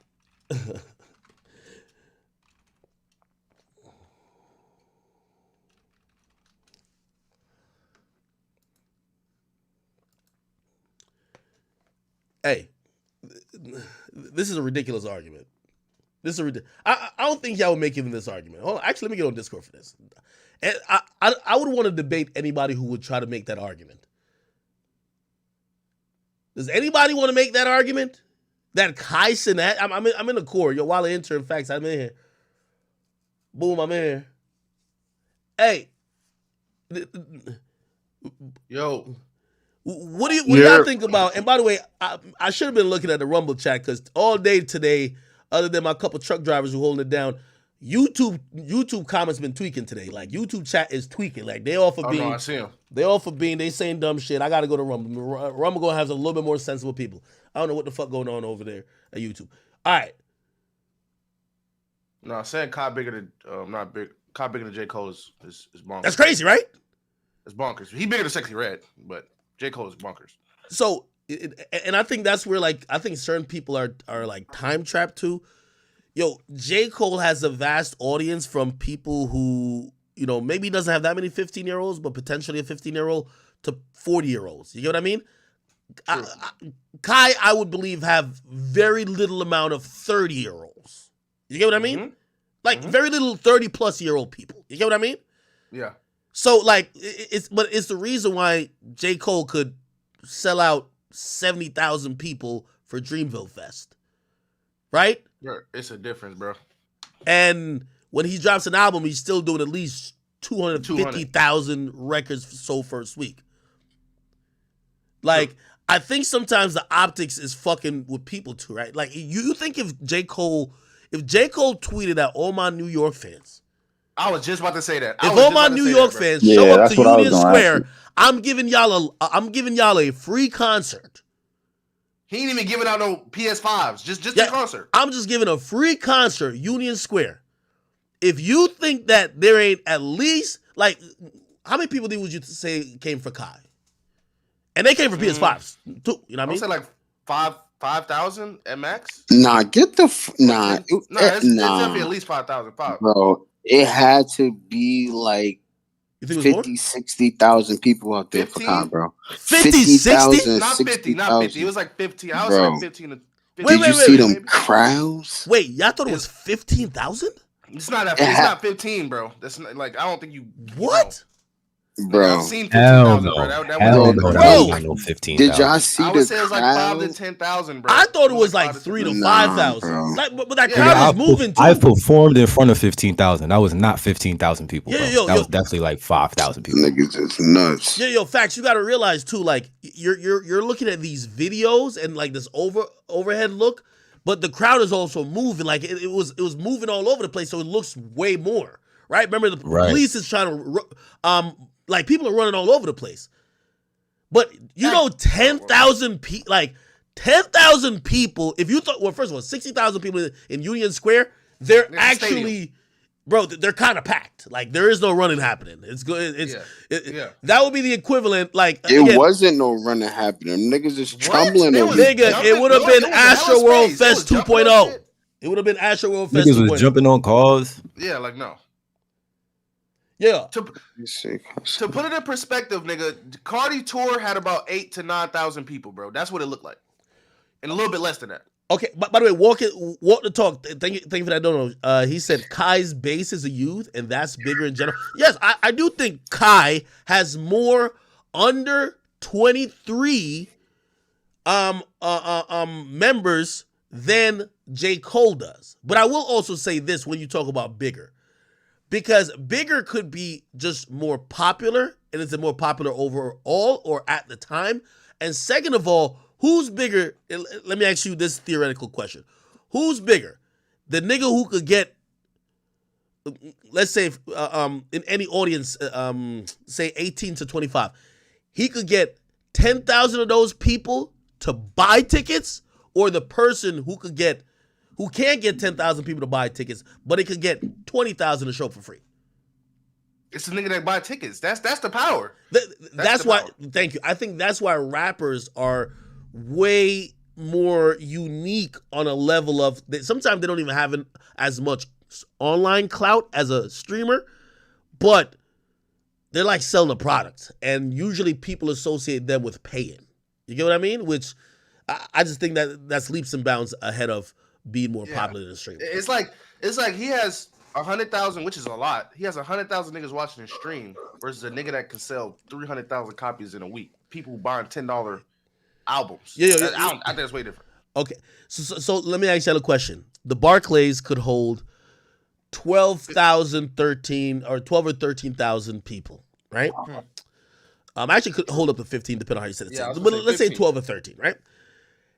If Kai said, yo, listen, actually, this might work. If he said, yo, we're doing an AMP, I don't know, the AMP show, $25 a ticket. He's selling it out. I think he's selling it out too. I ain't gonna lie. Yeah, but see, the difference is. Hold on, here's the difference. No, I'm gonna tell you the difference. Like 150. I think Cole could. Well, I know Cole. Cole could do the Barclays 4 nights in a row. 5 times. Yeah, 5 times in a row. At $150 a ticket. I'm telling you about YouTube, man. Yo, I'm gonna get an IQ test out. I'm gonna just spam it only on the YouTube comment section. My boy Jace, thank you for the 5, but he said, yo, forget Kai. Speed is bigger than every rapper besides Drake. He's not bigger, but Speed. I would say Speed. Nah, Speed go. That nigga is popular though. I ain't gonna cap. Wait, is Speed more popular than Kai? Definitely bigger. Speed bigger than a lot of rappers. Hell yeah. Wait, Speed's more popular than Kai? Nah, he do. Because like he be pulling 100K with no rappers on that bitch, bro. It just be him. Wait. In his room. It be him in his room, nigga. Yeah, exactly. Wait, Speed's more popular than Kai? I mean, you can agree that, yeah. Like, never mind. I'm looking at the metrics right now. Yo, that nigga be getting like 5.5 million. Oh shit! Likes. Like he be getting like a million subscribers in a week. No cap. Yeah. Facts. He do. Like, Speed is big. That nigga went from 1 million to 20 million in like a year, bro. Yeah, like a year and a half. Yo, all of his pictures has about at least 4 million likes. That's ridiculous. Yeah, like that's Ice Spice numbers. Yeah, that's crazy. And he international. That's another thing, bro. Like he international as fuck, bro. How much does Kai get?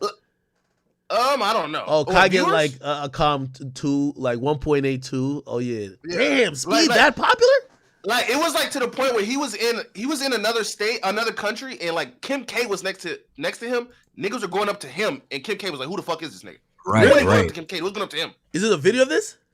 Yeah, it's a video. He streamed it. Yeah, he streamed it. Kim K's. To the point, Kim K's son walked up to Speed to get a picture type shit. Like his son knew Speed, or her son knew Speed. Feel me? Yeah, like that shit is different, bro. Oh yeah, I got the link if you want to see it. It's 30 seconds. It's 30 seconds. Nah, that shit was bonkers. I'm gonna send it in a private chat. I still okay. So, all right. So let's ask the J. Cole question with Speed. He's not bigger than J. Cole. No, none of these. Bro, I don't think none of these niggas bigger than J. Cole. I agree. Kendrick or Drake. Yo, I anybody agree. else? I agree. Yeah, anybody else like Lil Baby maybe, but nigga, J. Cole is a legend, bro. Like this shit hit. Wait, you think Speed is bigger than Lil Baby? Maybe. Hell yeah. Maybe, Yeah, bro. he is. What? He is. He couldn't sell like he not as profitable as Lil Baby, but big like clout wise, yeah, bro. He up there, bro. You don't feel like he could sell out some like? Nah, I he think can't he sell can like sell Lil out Baby. some Lil shit. Baby whole I thing, think he he can started sell out off selling shit. Like Speed, you can watch him for free, so it's gonna be hard to translate them niggas to buy shit. Lil Baby came out the gate. You gotta buy my music. You gotta support. If You gotta buy my Speed, if Speed Speed do some shit had in like person, a though. venue, right? Yeah, if he did some shit in person, But how that's much people you different. feel like he That's could sell out? Yo, But that's yo, one yo. show. Lil Baby sell out a whole tour. Yo, what somebody told me is that like his merch, like he had dropped merch. He's probably dropped merch multiple times, but I heard like within like the first day, it was like millions of dollars that his shit did. Yeah, like, bro. He's a wild goddamn amount of bro. shit, like, which is crazy. But he not making Lil Baby money. Let's keep it a bean, nigga. Lil Baby making $100 million, nigga. I don't Like, know, Nah, man. I think he I making don't more know, than Lil man. Baby, bro. Nigga, what? He's Bro. independent too. You gotta look at his speed. No, all his hold shit on. go to him, bro. Yeah, What are you talking I'm about? gonna be honest with That's you. true. That I'm gonna is be true. honest with you. Like, I don't This know, is where, bro. this is where I he do got see money, bro. Speed having like an advantage. And it's kind of like, you know, I see some people try to like even compare, even though like I think we're clearly closer than like this comparison with Speed and Baby. It's like they were comparing like me and No Jumper. Like overhead wise, I know they pay at least like 10 times more in overhead than I pay. Like True. the majority of what's coming in is profit, right? Like they gotta be thinking about, oh, we gotta pay this person, 10 different people, right? So think about Speed and Baby. Like, yeah, Baby is getting mad money, but who you think is walking away with more at the end of the year? Remember, he's flying private everywhere. Like, Speed ain't going private everywhere. You know what I mean? That's He's paying true, for 50 niggas to come with him. He's having this crazy expensive life that, yes, he might make, let's say Baby makes, I don't know, let's say Baby makes $40 million for the year, right? If Baby He makes making $40 million. Yeah, all right, so let's say 50, whatever. Yeah. It's probably more than that, but still. If he makes 50 million, I think it's probably safe to say that he spent 20. And he spent 20 in overhead. Yo, That's a I good mean, comment. I think his I know. profit is more than $30 million. Look, I know Google is not like a good gauge, but on Google, if you Google Speed's net worth, that should say 12 million. If you Google Lil Baby, that should say 8 million for 2023. Are you really thinking Lil Baby got 8 million net worth? Nah, nigga. Yo, listen. What he make, come on, bro. what he make yearly? Yo. When he Nigga, nets way more yearly, than it's possible, bro. It's possible, bro. No, nigga. We talking about Yo. take home money, bro. Bro, y'all niggas That's Of what he what he came out take, to of what he Yo. nets, of what Without he nets okay. yearly. Yo, without a doubt. Like, that's why net worths are ridiculous. Lil Baby is 100,000% making more than 50 million a year. And he's been making that for a few years. And if you think he's spending all that, yo, he has a lot of assets. Like, this is why that's not even coming from Forbes. Like, I think Forbes kind of even stopped really doing it because these days there's so many ways these guys can make money. Like, before today was easy. Like, hey, what are you getting from your record sales? What are you getting from maybe this big deal you have? These days, niggas got all type of like endorsements that's kind of silent. You know what I mean? I think it's just hard to track. But Baby's net worth, 100% is 100 million. 100%. Yeah, for sure. 100. I said that, and I don't think Speed is tapping into 100 million. And He's here's the probably thing: tapping in like 10. if you ask me, Baby has made from everything, record contract, shows, everything. He's made at least 2 to 250. Could even be 300 million. I'm talking about hundreds of millions. You get what I Are mean? you talking about P or Baby type shit? Baby. What? Nigga, P has made $1 billion for at least capital. Right. Wait, so Ag, you saying Baby took home 100 mil? Mm-hmm. Right. That's what I'm trying to. That's what I'm trying to Bro, grab. yes, What? bro. Like, yes. Of course. Off the tour alone he on, that's at least 15. Yeah, That's at I least told y'all, 15. nigga, I'm getting these sources from the niggas who are paying him. Like, I talked to the guy. Like, when I told y'all that Baby was getting paid, this tour he's on, he's getting paid the exact amount, $950,000 per show. Go look how many shows he's done, right? So you could eliminate the canceled one. Look how many shows he's done. That's only for this tour, okay? Now, keep in mind, you like, bro, he got all type of, he did some shit with Fanatics. Probably got at least 2, 3, maybe even 5 million for that. Bro, there's so many ways. Bro, he does Rolling Loud all the time. They're paying him probably like damn near $1 million. Like he's as much of a headliner as anybody else on the bill. Only niggas gonna get multi-millions is like a Travis. Like when you get Travis, it's huge. So just think about how many shows he's doing, right? Just think about how many shows he's doing. How many other investment or just opportunities he's gonna get just off of his social clout? Because when we think about an influencer, right? A nigga might, and I've seen this happen with Rice Gum. Rice Gum was one of the first people I saw like really get those huge deals. And it was for like, yo, throw this up on your story. Here's $100,000. Like the GOAT app paid like Rice Gum like was some wild amount of money, like $200,000 to just post something. And it was like, damn, that's just $200,000 like that. You have to realize Lil Baby could get that. Probably is getting that. He's getting everything a streamer is gonna get, right? Except, I guess you would have to equate his record sales and like his record contract to streaming revenue. Because I'm pretty sure how much does Speed's channel do? Speed YouTube. Speed channel gonna make at least 15 million a year. I would say 50 because he got the main channel live. He got a backup channel with all the clips. He got another backup channel with all different types of clips. Yeah, he's making I would say it's like 15 million a year. Yeah, he's going crazy. Yo, subscribers for the last 30 days is 400,000. This is ridiculous. Yeah, that's like, tell you. That's life too. We usually at $1 million. That YouTube money ain't gonna translate to that Lil Baby acts, that publishing money, that tour money. But to be fair, like you said, if he got 100 million this year, cut it by half. Let me tell you this. Just to put in perspective, I'm gonna give you another real life example, right? Back in 2016, I started making 100,000 a month on YouTube, right? And I always tell people, don't like, if you're like, I always wanted to get to the top of this shit. I want to be mentioned with the Howard Sterns and the Charlamagnes and everybody else. So I never only just looked at shit as YouTube, right? But I say that to say this, right? So cool, I'm getting good amount of money in YouTube in 2016. That's 7 years ago. When I went on Everyday Struggle, and I felt like I don't know if people consider me a celebrity. If I ever was considered as a celebrity, I became that over that time with my face being driven into households and my name still cranking shit up. Here's the thing. That was probably the last year that YouTube was my main source of revenue. Like, bro, like when you're like a famous rapper, and again, remember, I'm not a famous rapper. I'm talking about Baby. Bro, niggas is giving him 50,000 here. Bro, money's just coming. He's just too hot. They want for anything. Like for anything that Baby has to do for anybody, you're getting paid. He probably has a vape contract. He probably has a contract with some shoe. Like he probably Nike, something that sometimes you don't even know. Money's gonna come from all over the place, but also he's getting money in real life. It's not only just streaming. That nigga go to the club for 20 minutes, he's getting paid. That nigga post something on the story, he's getting paid. There's so much money now, especially utilizing how clout is for rappers. Like, I understand why, like, back in the day, maybe there wasn't that much amount of money, but these days, it's disgusting, man. It's disgusting. I think the only nigga getting more money than Lil Baby is XQC. Yo, Black Tech, you said I have no clue what I'm talking about. Lil Baby's not worth near 100 million. I'm doing simple math with you, okay? Bro, how? I'm doing.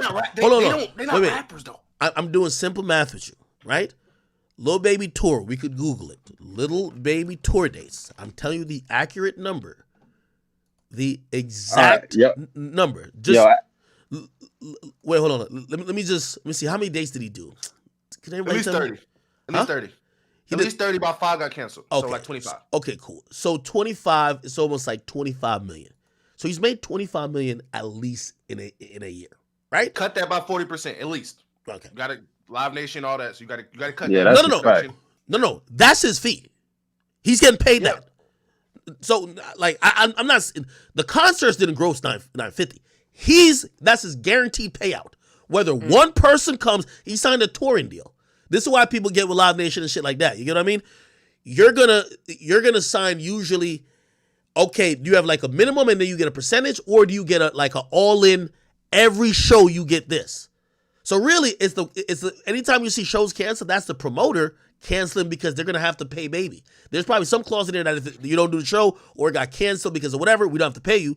But every show he does, he's getting paid $950. Every show. They pay him the same every show. So 25 times that, it's about $25 million he's made on the tour. Now, that's going to sound crazy because also back in the day with music, it used to be such a huge thing for rappers to go on tour that the revenues that rappers used to get, it's not even close to what it is now. By the way, if he's in a 360, like I hear people saying 360, okay, cool. So let's say he didn't make 25. Still probably over $16, $17 million, right? Like 16. That's in a couple of months. Lil Baby is one of the highest streaming artists in music. He's going to be getting publishing checks. Which are insane. That are going to be in the millions of dollars. Unless he signed a publishing deal. But he got to split that too, right? No, he does not. Yeah, you don't split. No, your publishing is yours. Now, maybe, and by the way, I don't know if this is the case because I know his contract. So publishing, if all right, say me and Boom did a song, Boom produced it, I produce it. I get my 50% for composing it, he gets 50% for writing it, for producing it, right? Now, what a label might do is like, hey, since we're signing you, we want some of what you will be your 50%, so we own 30% of your publishing, right? But I don't want to cut you off back, but that shit usually never happens anymore. Yeah, it don't happen no more. That shit don't happen no more. Like that's back in the day when this is how all them niggas that was CEOs back in the day raped all them artists because they didn't know what publishing was. You get what I mean? And your publishing check is bigger than your royalty check. I don't know if people understand this. It's bigger than your royalty check. Okay. All right, so y'all could probably like act again, like just as a fan, like on the outside, y'all in the business. So if Lil Baby keep this up for 4, 5, 6 years, he would be a billionaire, right? So why isn't there more rap billionaires? No, he wouldn't be a billionaire. No, it's not. Hold on. First of all, I'm arguing that Lil Baby's overhead is wild. When you're a rapper, this is the only thing influencers have. This is why I talk shit to rappers. Bro, other than my main bills and me paying my workers and my headquarters space, I'm not paying, like, you know how much, these security companies is giving these labels like, how much you think it is to protect Baby every month? He's traveling every day. He's not in his crib like me. He's on the road every day with at least 3 to 4 guards. Also, he probably gonna bring his homies. Probably want a stylist. His bitch want to get flow with him. He can't fly commercially. He has to fly private. There got to be 5 black trucks when he shows up to every city. He probably wants one with bulletproof, especially with like this is his life every day, every day. Okay, how much do you think that costs on a daily basis? Do you think? So this is me asking y'all. Do you think he spends $10,000 a day just moving around, being him? Way more than 10,000. Probably like big low. I think it's probably approaching 50 to 100. I'm sorry. And are you saying daily? Daily. Yep, daily. No, daily is crazy. No. I'm talking about only when he's moving around. I'm talking about only when he's moving around. Only when he's moving around. Bro, if I ain't gonna lie, I could agree because he gotta get a black truck. He gotta get mad shit, bro. That shit is not cheap. Fair, sometimes they pay for that shit. Private. Doing business with, they pay for that. All right. Yeah, like if it's a show, that's a fact. That's a fact. Okay. No, I get you. But even if, like, say, most of the shits is to the label, all of that shit is going to get minused out your money. Like anything they paid. You gotta remember, if you get a private jet, so say Baby just performed at a show in New York. Now he gotta go to Florida. That's a $70,000 plane. He ain't gonna get the little Cessna joint that could only hold about like 6, 7 people. He gonna get the joint because he a big dog that gonna hold like 12 to 15. The one with the that sections off the other part that make him look like a boss. That that him and his girl could twerk or she could twerk and he could be doing whatever the fuck he want while the other homies been up. Yeah, so that's gonna be $70,000, right? How much is he traveling when he's moving around? He's traveling pretty much every day or every 2 days, right? He's staying at the best places, right? Security is all like security. Lil Baby's at the highest of heights. Like, if you ask me, would it probably cost Drake to move around? Ridiculous, nigga. His overhead got to be at least $50 million. He's flying a fucking cargo jet all over the world. He has Drake's moving with like at least 25 people. He has full-time guards that is like more than anybody else in the game. He's paying for all type of shit.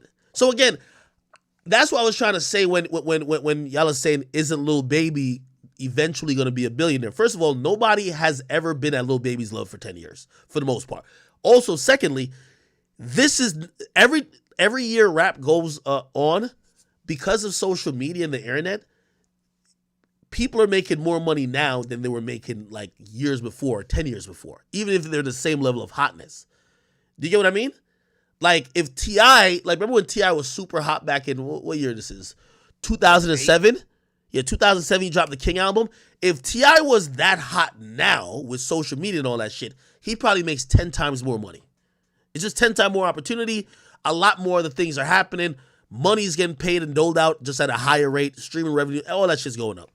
And back to even the publishing shit, right? So Spotify pays out $4,500 for royalties for the song.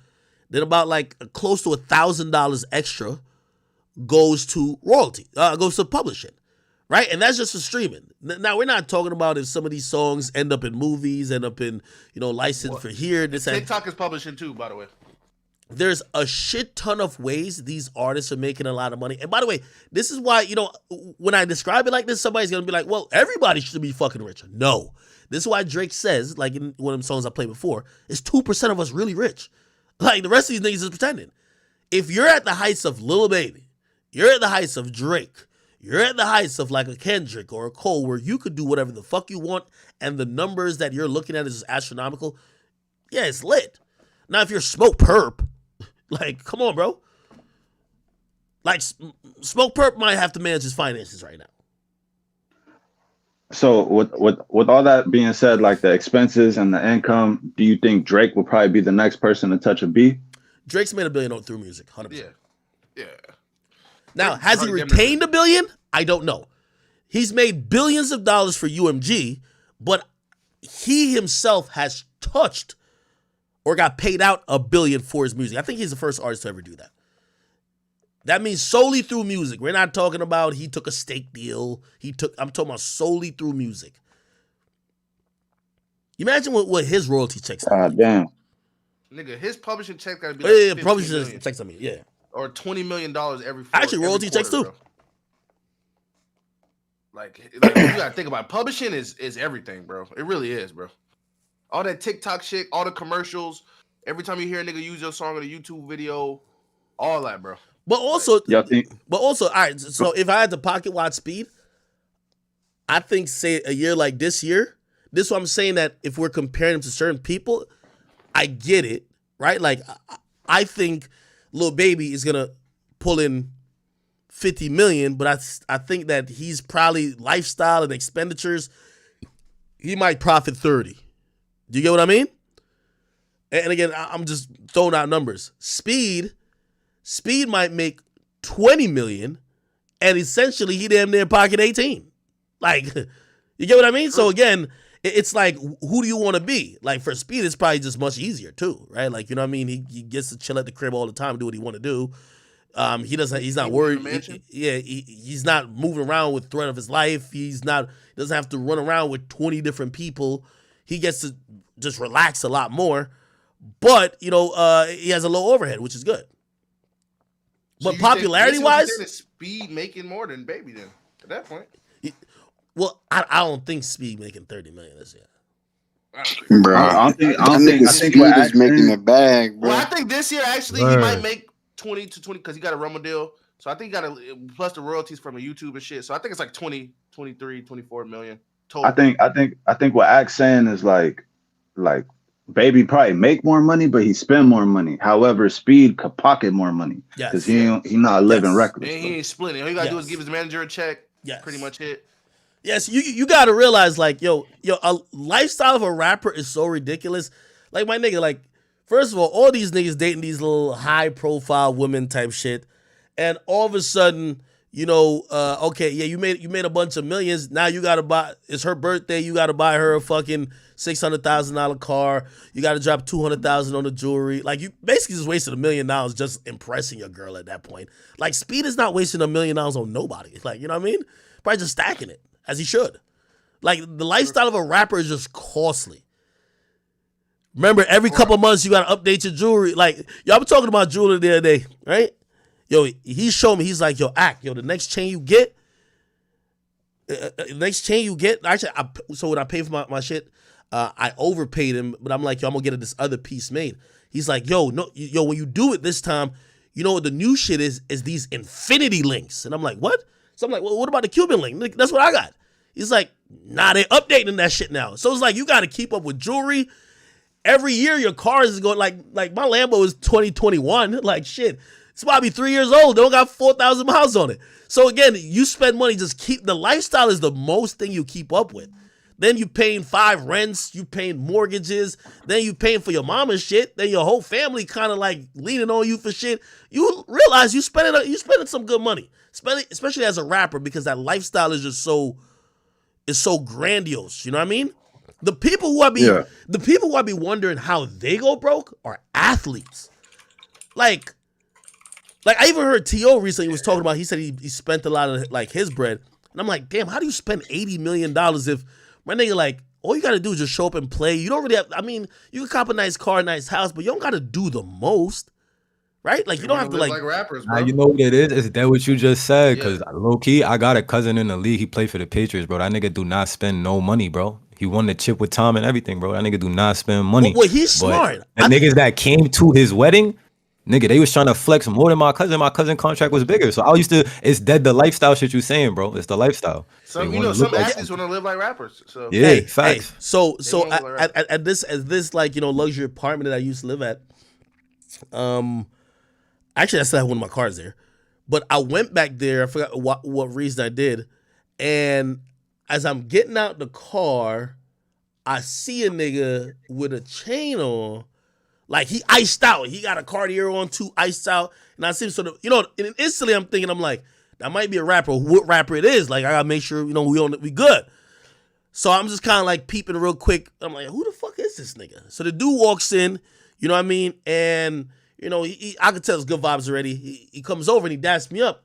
And I'm like, damn, who is this? And I'm like, he gotta be in the music business.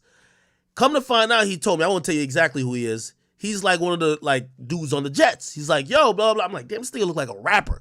So now think about it. So I Googled, like when he told me his name, I went back and I Googled his name. I Googled his salary. Yo, first of all, the truck he hopped out of, he had 3 of his mans in that truck with him. Right? By the way, this dude's on a rookie salary. He had 3 of his mans hop out the whip. They got changed too. They're not athletes. They're just his mans. Okay? He got his watch on, got his chain on, and remember, this, I don't even want to take what position he plays for the Jets, but I look up his salary. His salary is like, oh shit, y'all about to get it one time. Fuck. They already got his ass, I'm pretty sure. Wait, somebody said who? They got his ass. I see it. Yo, nah, it's not even him. It's not him. Somebody says Sauce for real. Nah. Okay. Actually, I'll be honest. Like, don't be weird and go like spam the nigga because I'm not talking shit about him type shit. It was a running back. But like, I think he was like a rookie. He was a rookie. And he wasn't on some crazy contract, but I'm like, damn. I'm like, first of all, it's a luxury apartment, but it's definitely affordable when you're in the league, right? But I'm like, damn, think about the lifestyle though. Like, you don't know how long your career in that league gonna be. You gotta have the watches, you gotta have the chain. But then your man's like, put it like this, your man's is looking at you like, bro, you just gonna have everything. You ain't gonna give me one. Like, yo, bro, remember I was blocking for you back in the day? So you gotta get your man's right. So look, you done spent like maybe, who knows, like 100, 200,000 on jewelry. Now they gotta roll around with you. So like now you gotta pay for hotel. Like, remember, they're not on the team. So you can see how like 800,000 like for that year is a lot of money type shit. You know what I mean? It's a lot of money. But it wasn't Brees. It wasn't Brees. Actually, I know who it was. I know who it was, Zach. You were with me, weren't you? No, I wasn't, but I know who it is. Hold on, what was it? I ain't gonna say his name. Shit, since we on But sports, I know I actually exactly think what condo you talking about though. shit, since we on sports, you think Dolphins won in the Super Bowl, bro? Yo, I looked up yesterday. Oh, I know it. I know who it is. That is crazy. I'm on his Instagram right now. I know exactly who the fuck it is. You do? Yes, I do. I see the iced out chain, nigga. Nah, DM me. Hold on. Yeah. Yeah, I see this shit. Oh no! I sent it to you. Man, hey, don't come in here trying to dick up the Dolphins, man. They beat the Broncos. Yo, how they man. score 70 points? Nigga, I thought it was basketball. I'm like, there's Dolphins in basketball? Man, bro, Future cursed that nigga Russell Wilson, bro. Everybody know that shit. Hey, check your DMs. Is that him? I know who it is. Nigga, I send know the who it page. is too. Boom. That's him? You gotta send the page though. Oh, I got you. I know it's him. Let me see. He was a cool dude though. Like Matt was dumb cool. I sent it to you. It's him. I know it's him. You can't even tell me it's not him. Yeah. I already off the yeah. How you know? I can just I see the chat. I was like, I know that's him. Yeah, I see the chain too. I ain't gonna lie. He do look cool though. It's a cool dude, man. It's a cool dude. Damn. Yeah, man, but these streamer niggas, they do get that check. They do get that check for sure. But you gotta learn how to manage it. So I do back to the main subject. I do think J. Cole is him, bro. We got all the way over there for J. Cole. Yeah, yo, I didn't even do this like Blueface topic yet, bro. All right, hold on.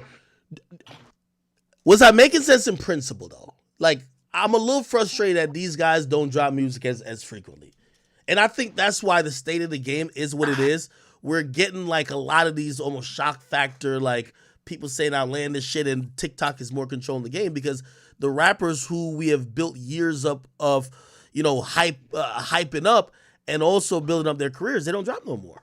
So there's a void in the game. I have a theory about that though, because that era of artists, you gotta remember, they used to always drop mixtapes that it was music that a lot of times would never get cleared because of samples and stuff. So they can't do that anymore. And because everybody just putting stuff out on Spotify, Apple Music, so they was like, well, we're just gonna drop them whenever we quote unquote established. Like, I want these people that thought Big Sean was lit. When Big Sean dropped a mixtape, that shit was more better than the albums. A lot of rappers' mixtapes were better than the albums. Yeah. Don't forget about that. Well, I think. Well, I'm gonna let you cook it. No, go ahead. I'm trying to hear what y'all gotta say. My point is, I love you, dog, but you be so facetious to some points because how you say, oh, Drake is the only one that does it. He's dropping music, but like, let's keep it a beam. With that one Kendrick album gonna have more substance than the last 3 Drake albums. What's the last shit that Drake talked about in his last 3 albums versus the one substance or the subject matter adult type of rap that Kendrick Lamar is giving you, J. Cole is giving you on that one album? Hey, boom, respectfully, I can't name a song off that last Kendrick album. Can't name a song because he's not saying, girl, you a lesbian, me too. He's not saying young nigga shit. Like, he's saying it's not even that. It's just not memorable. It's not memorable. Okay, but okay, watch this. Name me a Drake song. Name me a Drake song since 2021 that's memorable. Mr. Right Now. What is that about? Sticky. What is Sticky about? Sticky is about it's about exactly. like you. See what I mean? See what I mean? So it's like you say that, I get that Drake is the GOAT. Drake better than Kendrick and J. Cole. But I'm saying that the reason why Kendrick and then you kill me when you said, oh, Drake, these Kendrick and J. Cole is doing it for the money. And it's like, nigga, if anybody doing it for the money, it's fucking Drake. Okay, like, Drake all right. Okay, so that I could agree with. All right, okay. Drake is dropping 8 albums a year. Wait. So let me restate the point. I think Ak is just saying it don't take that much time to make music if you really want to make music, bro. The overall point. I agree with that. I agree with that. Yo, the overall point is this: why do we give a pass to these artists who, at this point, they come across semi-retired, right? Mm-hmm. they're supposed to be the leaders of this space, but they've gone ghost. They don't put out music at a frequent pace. They're not active. They're not even on the scene to help cultivate, mold, or even like influence other artists. They just left. And I'm looking at the very top of the game. There's only one person, and the reason why I said, oh, maybe they're doing it for money. Like, obviously, I don't necessarily believe that, but I do believe that money made them comfortable. Like, do you know how hard J. Cole was grinding like a motherfucker when he was on the come up? Same with Kendrick. Why is it now that they basically don't want to put out music? It's because they've gotten comfortable. It's because they've gotten wait. Nas just dropped. That they do, bro. I'm not saying Nas just dropped 3 albums. But you gotta go exactly. More than 3. Nas just dropped 3 albums, bro. He's 50 something, bro. What? Nas. He just dropped like 3 albums, Yeah, 4 albums. Nas is Nas. We don't look at Nas the way we look at Kendrick and J. Cole like right now. They in the Nas same- been a GOAT. Like, so Nas can do whatever. But a lot of people thought that a lot of these new Nas albums, like, it's actually reinvigorated, like, not only his passion for music, but people like getting a refresh of why Nas is like probably one of the best ever. Yeah. Not probably one of the best ever, like probably the best ever. And I guess we're saying across the board when it comes to J. Cole, like, who had a song called "I Let Nas Down," right? Why do these artists get to be so distant? Like, think about even Nas, and this one thing that you always got to respect him. Nas was the one that was challenging the game. Nas was the one who said hip hop was dead. Nas was the one that had everybody's up in a frenzy to be like, yo, what the fuck? He was the one who was pointing out how the game is changing and how, some of these fundamentals and traditions need to be continued on. All I'm saying about Kendrick and Cole specifically, and there's a lot more, but I'm gonna use those two. Why have they gone absent? They're just not here. And my thing is, they earned that. Wait, let him finish. Let him finish, bro. No. Well, that's where my question ends.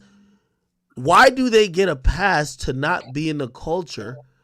Because they can't drop the music they want they can't. They can't drop the music they want. They earned it. They earned that. They earned to do that. They earned the right to do All right, that. hold on. Yes, they have. You're right. Everybody's earned that right.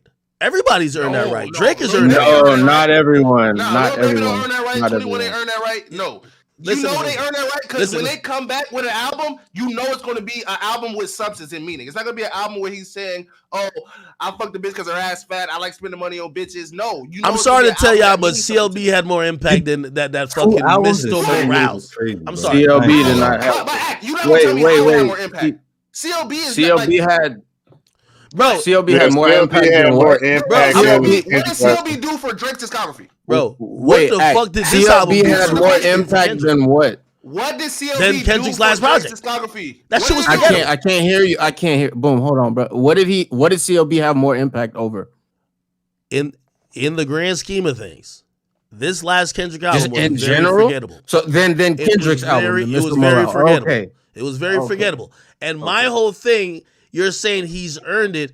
Of course, everybody's earned it, right? Like, and when I say everybody, I'm not talking about the lower tier artists. I'm talking about the top tier artists. I'm talking about the leaders of this culture. They do control and steer where music goes. And when you're saying, oh, they could just do whatever they want to do, listen, the same way how I think if someone made a valid point to say, hey, maybe Drake should be more pointed with how he drops music because that could water down his catalog and also like kind of water down. I would understand them saying that because Drake's a leader in the fucking culture. I just say anytime we have criticism or conversation, obviously Drake is going to be the subject because he's putting out music more. Why don't we ever criticize these niggas for not doing music? That's my whole thing. Okay. Wait, hold on. So Before you go, Akita, they get zero criticism. Go ahead. Before you go, Akita, I just want to say, Act DDG just dropped a crazy Super donut chat. bunch on him, bro, on YouTube. DDG, what, DDG on YouTube? I thought my boy on Twitch. The real DDG. Yeah, he super chatted you. Oh yeah. Shit, where my boy at? Why you gotta say lunch though? Why couldn't it be like juice or something, bro? What did he say? Yo. Oh yeah. And whenever you get on that Blueface topic, man, Whack 100 done win that Chrisean Rock on IG. Today? Holy. Today? Yeah. Like, he bro, ain't like, go off. He said, I'm about to go off. Oh, he ain't even go off. Hold on, let me read what DDG had to say. Let me see. Yo, DDG, I'm tight at DDG, by the way. Low-key, we about to be beefing. I realize how to get at DDG. You know what I mean? I learned from Soluminati. DDG didn't listen. Ever since he performed with Gunna, he did the Barclays. My boy got Hollywood on me. You know what I mean? He got to come tapping with the folks, man. Don't get Hollywood on me, DDG. Don't get Hollywood. Thank you for the lunch money, but don't get Hollywood on me. You know what I mean? My boy came to New York, fashion shows after fashion shows. I see Chloe Bailey over here talking about you the perfect boyfriend to her sister. Holly. No. Chloe said she's like the perfect boyfriend for Holly, her sister. I see you get your love. You know what I mean? But don't get too Hollywood on me, bro. Don't get too Hollywood on me. Like we got to keep it to the chest here, okay? We got to keep it to the chest. Anyway, by the way, DJ, why you stop streaming, my nigga? Like, we got to talk. I think he said he focused on the rap. That nigga need to do my podcast again. I got mad questions to ask him because I want to debate him on that particular thing about him feeling him needing to go cold turkey. And also, I feel like sometimes, like, you know, people try to just joke on him all the time. And I don't necessarily think that's cool, but I think that does fuck up, like, his motion sometimes. But you don't think that's a good idea, though? I think that's a good idea. What? Like, to quit, like, what people gonna say you're a YouTuber. Like, you know what I'm saying? Even when I was like, you're a YouTuber. You know what I'm saying? So people gonna use that, like, to shit on you. You know what I mean? And if you quit it, like, full on cold turkey and you completely do rap, you're going to end up blowing up in music to the point where they can't call you a YouTuber anymore. They can say you was a YouTuber. They can't call you a YouTuber. You know what I mean? Okay, so two things real quick, right? And maybe I'm using bad examples, but I'm going to use KSI and I'm going to use Jake Paul, right? KSI, who I think he's a by the way, everything KSI does, DDG does. DDG boxes, DDG raps, DDG makes YouTube videos. He does everything, I'm sorry. And by the way, I don't think KSI gets those knocks. For whatever it is, there's something about DDG that I think people they apply these unfair I was talking to somebody and I was in a Discord, like a private Discord, but we're talking about DDG. And I was like, yo, why does he be getting so much hate? And the person looked at me and said, yo, bro, DDG's corny. And I remember saying to him, I'm like, yo, you know what?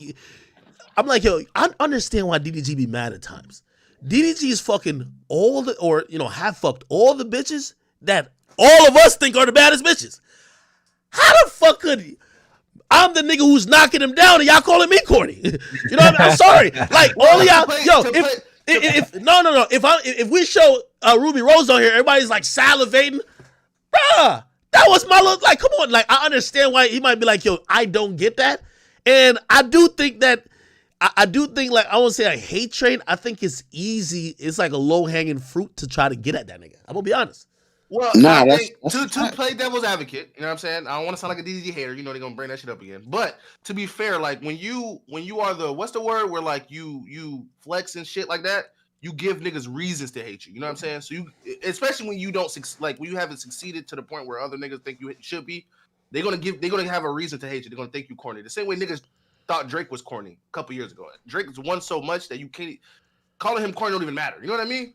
But there's a special there's a special corny, and you can't even call Drake corny no more. Yo, there's a special hate for DDG from niggas, bro. I'm gonna be honest with you. Like, it's a special hate. It is.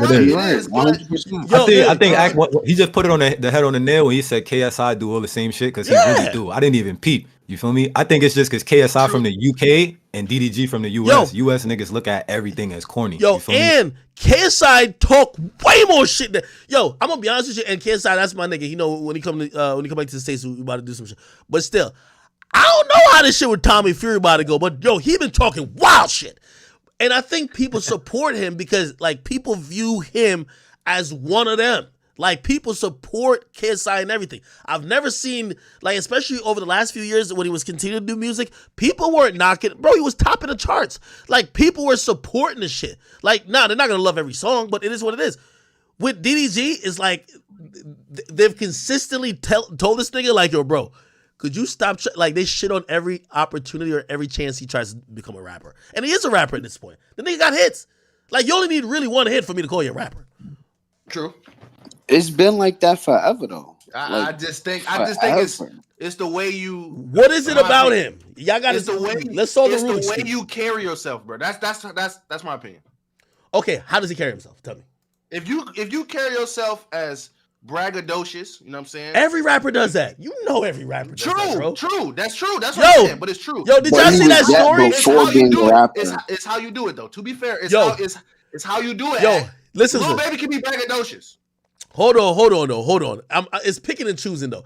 Chat, and we're going to get into this story a little bit later. Did y'all hear about Moneybagg Yo going to the bank, taking out his, I don't know if it was his whole bank account. He took out a shit ton of money, brought it to the music video instead of getting prop money. Everybody gets prop money when they're doing a video. He takes his own money out, right? Goes to the video with it to flex. You know what I mean? Let niggas know he really got it. And he told people that he brought it back to the bank the next day. If that was DDG, they would be like, oh, he's the epitome of corny, blah, blah. Like, yo, with Moneybagg Yo, he'd be like, yo, he got it like that. Yo, you know what, in my opinion, like, you know what I think people like fucked with DDG on? He just did it recently. Well, he had took his girl to like a jewelry store. Mm-hmm. She was out here spending like 20K. And he was like, bro, like, come on. Like, I feel like that type of shit is kind of how you flex, but not shit on people in a way. That's a flex, but it's like he did it in a humble way where like any nigga can relate to that. You know what I mean? Versus, you know what I mean? Versus you, like, I fucked with it, but people said, yo, you let a nigga niggas want to keep DDG back. Hold up, they saying, oh, you let a nigga slap you for clout. Like, that's what people saying. They say, oh, you staged this, even though it's the way to play the game. You know what I'm saying? But people can see that and like, you doing all this for some clout. They think that's corny. You know what I mean? Moneybagg Yo can flex money, but he out here faking getting fought for clout. I think it was a good idea because you're gonna get the niggas to talk about you know what I'm saying? But other people can see why that's corny. You know what I mean? Do you get what I'm saying? Okay. All right. I hear you on that fake slap shit, but I'm gonna be honest with you. I don't think people really want to have a conversation like DDG. And you got to remember, if we want to go all the way back to the origin, I was one of the most skeptical people about DDG. I remember when he thought that I should have reported on him when he had to respond to Yachty or whatever, and I was just like, bro, I don't think you're there yet. You know what I mean? Like, right now, I think you're still doing YouTube rap. Now, eventually, he elevated from that, and I'm gonna be honest with you, I've been supporting. I'm hoping he, like, you know what I mean, because he's trying to pave a way for a lot of, I mean, you know, Flight drops music all the time. Man, Flight ain't no goddamn DDG, but let's keep it a fucking. No. Hear what I'm saying? No, I'm talking about a YouTuber who raps. That's all I'm saying. DDG raps good, like. Okay, but that's the point I'm trying to say. So why is it when DDG is trying to make it, there's so much fucking criticism, bro? They critique the nigga about everything, my nigga. Everything. Like, the nigga can't win, bro. Like, they critique him about being with his girl. They critique him about being with, like, he can't win about nothing. Like, there's nothing he could. I've never heard people be like, it's the first time I even heard someone say, oh, that was dope, you brought your girl to the jewelry store. Nigga, all I hear is this nigga corny. He trying too hard. Like, they either call you corny or you're trying too hard. There ain't never none someone be like, oh, that is dope. So do you think there's niggas people just don't like act?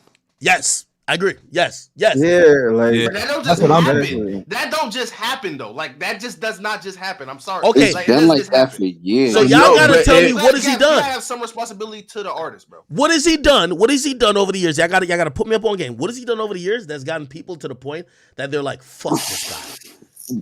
I mean, like, he ain't do nothing crazier than a lot of rappers. There's a lot of rappers who did way worse shit than DDG. I ain't gonna lie. There's a lot of rappers. I ain't gonna hold y'all. I just feel like since DDG been lit since he was a young niggas just hate, bro. Right. That's what I think too.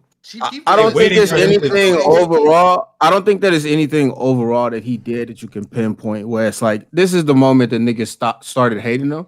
It's just you gotta keep in mind, like, a lot of the game is about perspective or perception, right? And unfortunately, bro, like, YouTubers that try to make a transition to different careers, like, they came in as YouTubers and that comes with a certain like stigma to it. So it's hard for this nigga to shake that, coupled with the fact that, like, once you get a label of being corny, and we can list off a gang of rappers that have this fucking jacket, you can, but it's very difficult to, bro. Yo, they talk about him like he Wale, man. They talk about that nigga like he's Wale, bro. Right, that's what I'm saying. I think, my opinion, I think he pop his shit a bit too much when he doesn't have as many accolades to pop your shit like that. That's Hell nah, bro. Yo, I'm gonna be honest with you. This is why I think that the underculture of rap is always on some you gotta either keep it mysterious that people don't know or you gotta be gangster. Because I guarantee if he had slapped 5 niggas, bro, he would be cool. I guarantee. Right, exactly. No, nigga. If there was mad viral videos of him scrapping with niggas and niggas felt he was tough, they would not call him corny. They would not call him corny. If he go punch a nigga out tomorrow in the street, niggas is gonna fuck with him. Bro, no, they wouldn't call him corny though. Instead of getting staged, getting smacked in his own crib, maybe that would work better. Yo, I tell y'all don't watch his YouTube content because if you watch his YouTube content, it's hard not to say the shit is corny. No, his YouTube content is corny. We talking about him as a rapper. Like, y'all forgot DDG. That's the personality. But that's him. Hey, y'all forgot that DDG got a gun charge. Y'all forgot about that. So what y'all mean? Yo, I'm gonna be honest with you. If DDG was seen as a gangster, this is what I think corny means in this now culture when we talk about it. Corny just means like you just don't have an edge that is in congruence with the other rappers that people like. If he was like a nigga with a couple felonies, like they wouldn't call him corny. They might call him whack. They won't call him corny. Like, let's be honest. Right. Nobody would. Okay, if they thought it was a gangster, they wouldn't call him corny. They would just call him whack. When they call you corny, remember Drake used to be called corny. Why don't people call Kendrick corny then at that point? Because he's not very congruent with the current model of rappers that are the most popular. Well, first of all, a pass. I think he don't carry himself the same way. Well, I think Kendrick has been someone who has shielded a lot of his personal life, and you only get that outlook from the music. And he's not corny because he's also not pretending to be something he's not. So he's always told you, yo, I'm from the hood. I'm just not a nigga shoot niggas, but I've watched everything go down my family's blah, blah, blah, blah, blah. And that is so honest. And because also, again, sometimes with these vlogs, like, certain things that you might think is funny or maybe a prank, people just like, they all of a sudden just like put you in the clown category. Like, no matter what you say, they can't take you serious type shit. Feel me? Okay, so since you said that, right, do you then think that DDG is putting on a front and being who he's not? I don't think so. I don't think so. What I think though is that when he started rapping, people thought that he was trying to put on a rapper persona. Like, it's like how to be a rapper, like Rapper 101 for Dummies. And I think they thought that was corny, right? I could be wrong, but I think maybe that's what they thought was corny because, like, did people watch it? Like, again, I didn't watch like that much of his content, but were people watching his content and saying he's corny in his content? Like his vlogs? I know the reason. It's just people. His YouTube channel was viral. It's the way that he carries himself. It's nothing. Anything else? Anything y'all saying is not that. It's the way that he carries himself is why people think he corny. It's nothing. Not a YouTube video. It's not him trying to rap.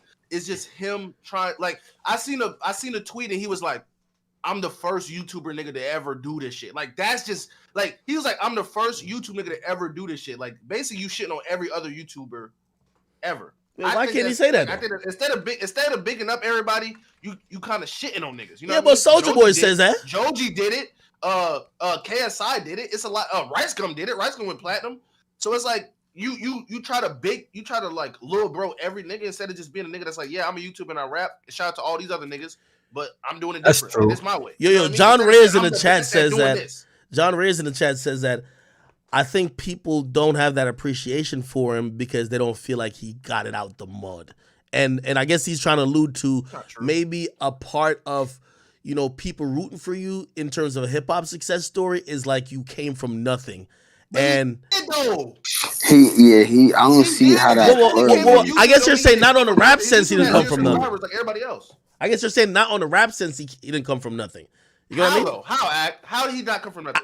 Listen, because I'm playing devil's advocate, brother. I don't like that's not what I necessarily believe. It's not easy to get your YouTube fan base to support your music. Like that's probably harder than just starting rap because these niggas know you for your YouTube videos, and then I'm not saying I'm DDG, like the nigga already up, but it's like to come from somewhere where like I was a meme page and I became a rapper. He was a YouTuber and became a rapper. When you switch to a different genre, they're gonna always say stick to YouTube, stick to YouTube, stick to YouTube. Then you make the hit, and then they're gonna be like, oh, well, you still a YouTuber. Well, you still a YouTuber. Well, I know you from YouTube. So He did come from nothing. Like Jace the adversity he had to face on was kinda hard. YouTube, thank you for the fives. He said, "Yo, DDG put his whole family on YouTube till his day, and it's like that man is a goat. I don't give a fuck." Walk the Talk says DDG is from my city. Bro is solid. The trenches do support him. Swim says, "Yo, all the top streamers and people fan base fuck with Soul," and I guess he's talking about Soul Illuminati.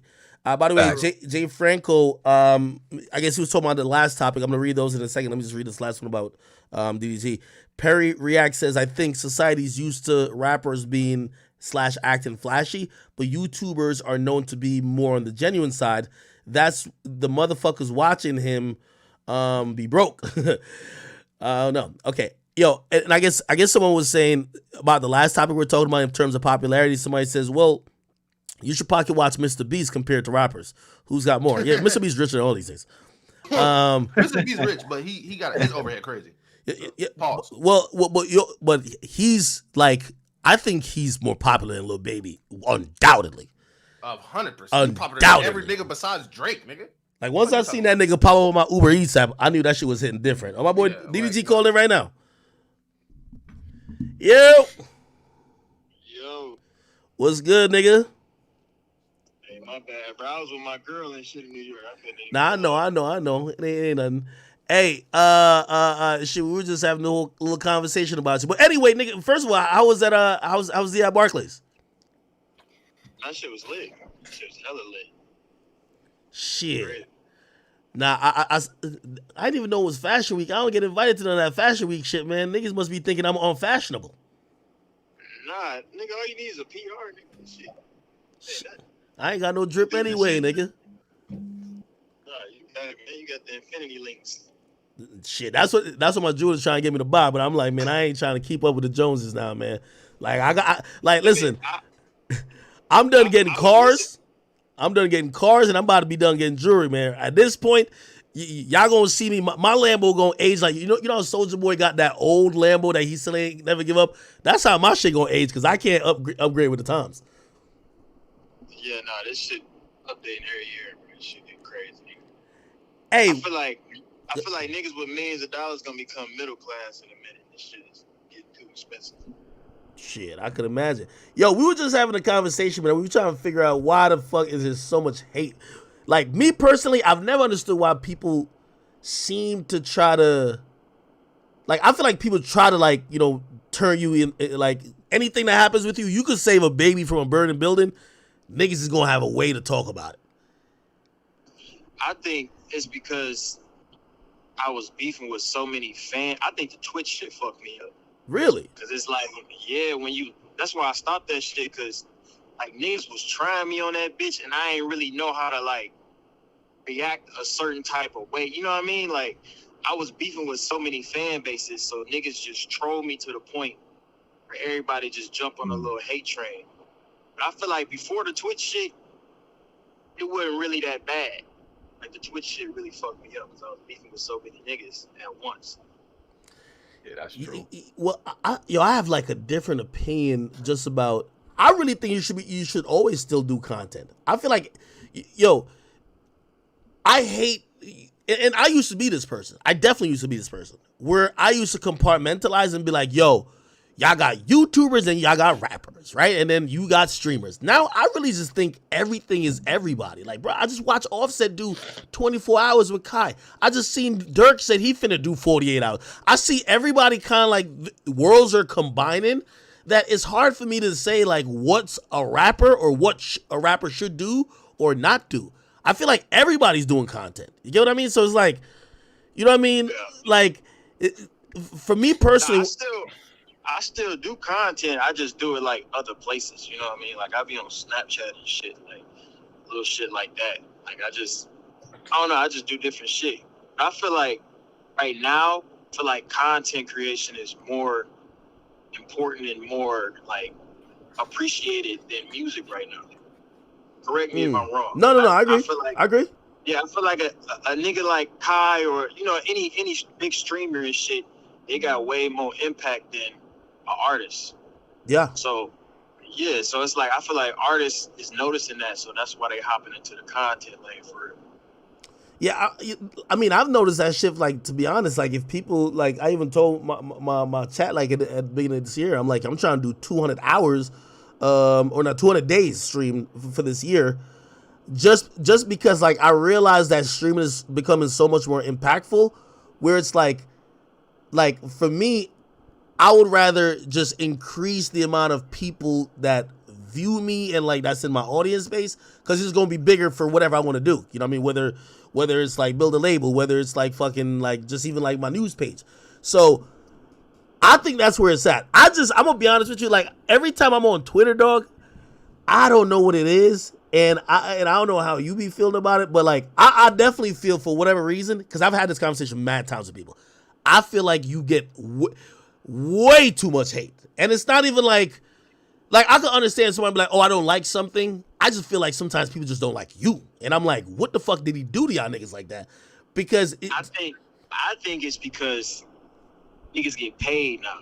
Niggas get paid for them tweets, so it's like niggas. Like I used to go on Twitter to look for news and shit. Like I stopped watching the news and everything, but now niggas just be lying on that bitch and saying whatever because if they get interaction, get paid. Like I got a little check from Twitter before. It was like $600. Oh yeah. Like oh shit. Yeah. So niggas get money on that bitch. So I don't really be taking it personal at this point. So it just be like, niggas just trying to eat. Yo, hey, listen. I didn't get to this point yet with my Discord, but this is where I think you're at. There was a time I remember when I used to post Russ. And there was no real reason for niggas. Well, I mean, I guess people they had a couple things to point out. You know, he wore a shirt, he had said a couple things, because he was trying to like grandstand on a couple issues. But like that hate continued for a lot longer than it should have. And I felt like, at least with Russ now, like, that shit kind of went away. But the way he did it obviously was keep going, make great music, this and third. But I think he also like let people know like, yo, bro, like I'm not the guy who's the person you bully when you come in. Like, the first day of class, people look around and be like, oh, that's the nigga we gonna pick on the entire semester. You get what I mean? I remember even with me, like I remember like it was just it felt like everybody, even people that I was supposed to be like cool with, it was just cool to just act was just the punchline of every joke. And I was just like, damn, hoping it would stop or just be like, all right, listen, I'm going to not give people a reason they could do it. Niggas still going to hate. When niggas, like, you're right, niggas is on Twitter, they want engagement, and the easiest thing they could do is lean into a joke or whatever that's going to be using you as the punchline. And it's one of those things where I'm like, I'm wondering how, in this age, in 2023, how do you shake that without people turning people off, right? Because I remember when Russ was on that type of time and like, if y'all rappers gonna be saying this about me, all right, we gonna run into each other. Like that shit stopped pretty quickly. Couple niggas got tossed around, shit stopped, right? But I don't think that's the position you're in, and I don't even think people in the industry. I've never heard a rapper say, yo, DDG corny. I've never heard that. You get what I mean? I've never heard your peers say it, but then you'll hear it from like fans, or like you'll see it on Twitter, or you'll see some fucking article that kind of tries to just like bring you down for whatever reason, but it's gonna get mad viral clicks, right? Yeah. Now I think it's just a trend right now. I feel like eventually that shit gonna die out. It's kind of like fizzling out a little bit. It's like, all right, y'all been talking about this shit for like 6 months now. They gonna find another nigga to troll sooner or later. So yeah, I just feel like once I put up the right accolade, or I drop the right numbers, or right song come along, or you know what I'm saying, the right big move, the next big move, I feel like niggas gonna stop that shit for real. But, I feel it. Yo, this shit is ongoing though. This shit been going on for a minute. I ain't gonna lie. Yeah, I ain't gonna lie, man. That's one of I hate when people blind. If you have a reason, or if a nigga beefing with you, I get it. Completely get it. But I hate when people who just pile on, or, they're looking for a quick laugh, and they just opt to make somebody who they don't even got a problem with, or they don't even really Like that person never did nothing to you. You just start using one nigga as the butt of the joke. So I don't be liking shit like that. But yo, when's the next time you in New York, man? We gotta link up. Shit, I don't know. Actually, I'm coming to LA next month. Yeah, let's do something. I'll be here. Shit, we gotta do a pod or some shit, man. We'll figure it out. Yeah, with it, man. Just let me know, bro. Everything else good? Yeah, I'm chilling, nigga. I'm at the crib now. Shit. Yo, you know what's so funny too? Yo, if it's not like people will hate on you. Yo, I seen them hating on you being a good boyfriend. That shit was crazy to me. Like That's Black Twitter, nigga. Yo, that shit. I'm like, y'all niggas can't complain about Future and DDG. Like, y'all gotta pick one. Like, yo, y'all gotta pick one. Bro, it's like, nigga, I get hated on for the littlest shit. It's like, it's really terrible niggas out here. Like, that's why I thought it was. Niggas be putting all their energy into me. Shit crazy. That's why I thought it was dope when Chloe was like, yo, Daryl's a really good nigga, man. Like that nigga's a real one. And I was like, it was the first time. So I went to the comments. I'm like, yo, y'all can't hate on a nigga now. Like, I always look at comments to see like what people are thinking. And that was the first time I seen people be like, okay. And I'm like, damn, man, people would be dick riders. They needed a cosign for them to not hate. That's what I'm saying. Niggas just don't see how I am like in real life. Unless it's like on a blog or some shit. And I barely post blogs now. So it's like when I post a blog, everybody clipping it. When I do a little Snapchat shit, everybody clipping it. Oh, he's actually a good guy. Blah, blah, blah. But I just been like that. It's just, I just went through a little era where I was beefing with dummy niggas. And then like, niggas just hating on my relationship and shit because they, for whatever reason. But nigga, just keep grinding, man. You gonna make it through, nigga. You gonna make it through, bro. No, I already see the light at the end of the tunnel, bro. I ain't tripping. No, of course, man. But yeah, you definitely know. When it comes to me, I'm definitely a supporter of yours. Shit. I told people, I'm like, there was a time that I felt I had a genuinely. I'm like, you know what? I ain't think he's at that point yet, and I felt like you far superseded that. You in the game, and nigga, once you in the game, shit, you just gotta keep putting up numbers on the board and keep. Putting up songs on them charts. That's it, And not everything gonna hit. I understand how the game goes. Not everything gonna hit. Sometimes you have a hot ear, a cold ear. But as long as you keep working, nigga, don't let these people get to you. Shit, you be good. Yeah, I'm gonna just keep creating the culture around my name and just try to make this shit into a bigger brand than what it is and just see how this shit goes. I ain't really stunting the little Twitter shit. Nah, you be good, bro. But yeah, yo, I'm gonna holler at you though. All right. All right, yeah, I'll tap in with you. All right, my brother. All right. Yeah, that's just DDG's a good guy, man. Relationship, man. Yeah, bro, play this. I just want him to spread the hating around a little bit more. Like, you know what I mean? Like, yo, trust me, I'm just the person, and I don't really think I've ever really got bullied, but like, I do have a disdain. Like, I'm talking about like high school or something. I don't think I've ever really got bullied type shit. But like, I have like a disdain when people only hate on one person. Like, nigga. True. Like, I'd rather equal opportunity hater. Like, you hate on everybody. But if it's one nigga, like, bro, let that man fucking cook, man. Like, shit, he probably do good shit, bad shit. Some shit is kind of cool. Some shit might be cool. Like, nigga, but that's life. That's human shit. Anyway, yo, we got to get into this Blueface. Hey, yo, before we get into the Blueface shit, because I'm going to mute up, I want to hear y'all opinion on what y'all are seeing. Or do you want me to come back after I'm done doing it to get y'all opinion? You can come back after. Cover it first. It's some Jay Prince shit I sent in your DMs too. If you want to talk about it. Jay Prince? Nigga, he got a rat and he named that nigga Gunna, bro. So I don't know if you want to You're lying. I sent it to your DM. I swear to God. You're fucking man. Jay Prince Jr. The last two screens, I had Swamp, the battle rapper, in here. Oh, where? Who was with Remy Ma and everything, bro. Man, I told Leaf, I told Claudia, I told Grand, like while he was on screen, to tell at the Cunna VC I had Swamp in here. He was gonna give you the whole rundown. Oh shit! If you get back on, let me know. All right. All right. Okay, Chad. Let me meet up real quick. Yo, yeah, we didn't get to this topic for a while, but damn, we rocking today, chat. We are rocking. Went on a few side missions with 3 hours in. Doing good? Okay, cool. Yo, I'm going to be honest with you, chat. Last night, I got the most disturbing picture. I almost felt like it was child porn. Almost like called the FBI. Like, I'm like, what the fuck is niggas even sending me this, okay? Now, what happened is that yesterday, Blueface exposed, and actually, let me start from the origin. I should start from the origin. So, Blueface appeared on No Jumper. He appeared on No Jumper with Wack. It looked like Wack Adam and Wack show. Probably twisted his arm to be there. He didn't look too interested. And he got a bunch of questions about his relationship with Chrisean Rock, as you know, is his new baby mama, and his old baby mama, Jaden Alexis, okay?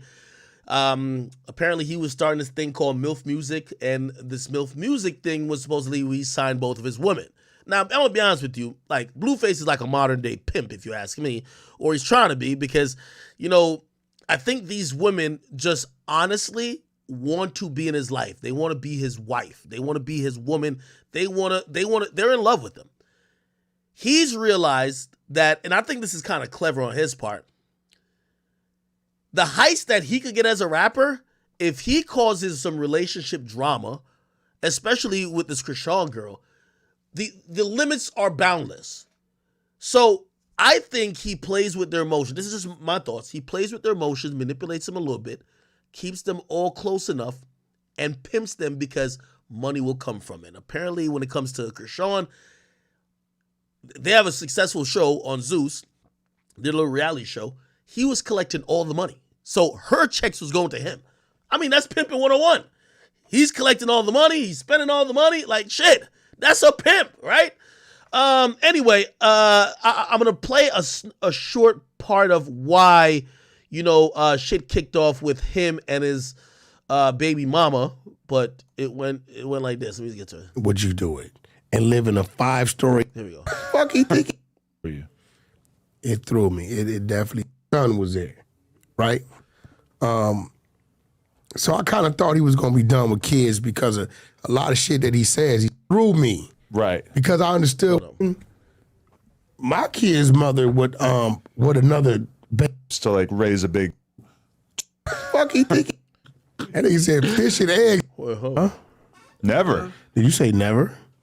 They're label mates. Like, why wouldn't it? Maybe Peter Gunn. What about Peter? By the way, this whole interview was Wack, like, pretty much talking for him. I'll find it on Shade Room. Shade Room probably got the right clip.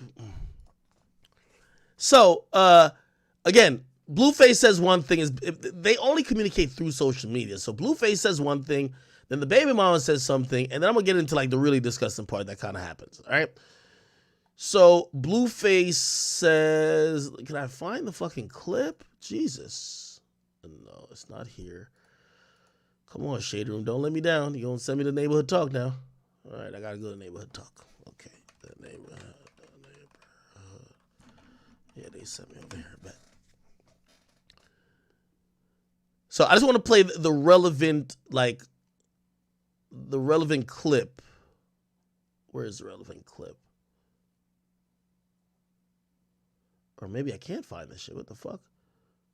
Oh, here we go. So Blueface revealed that he flew to Baltimore days after Chrisean Rock had the baby boy.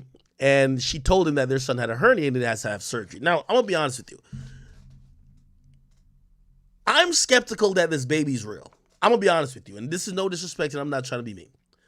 I don't know if this is a living human. And the reason I'm saying that is because I've understood that the fuckery between Chrisean Rock and Blueface has been hyped up because they're on a reality show and they need to have arguments and they need to have content that people are going to buy into. Because what happens is you're going to see play out via social media, then later you see it on the show. The reason why I'm saying this can't be a real baby is because it's no way y'all are fucking up an entire human's life just for some clicks and retweets. And y'all fucking refuse to just be parents, which means keep it off the net, deal with each other civilly, and also focus on the health and the welfare of the baby over your own fucking careers.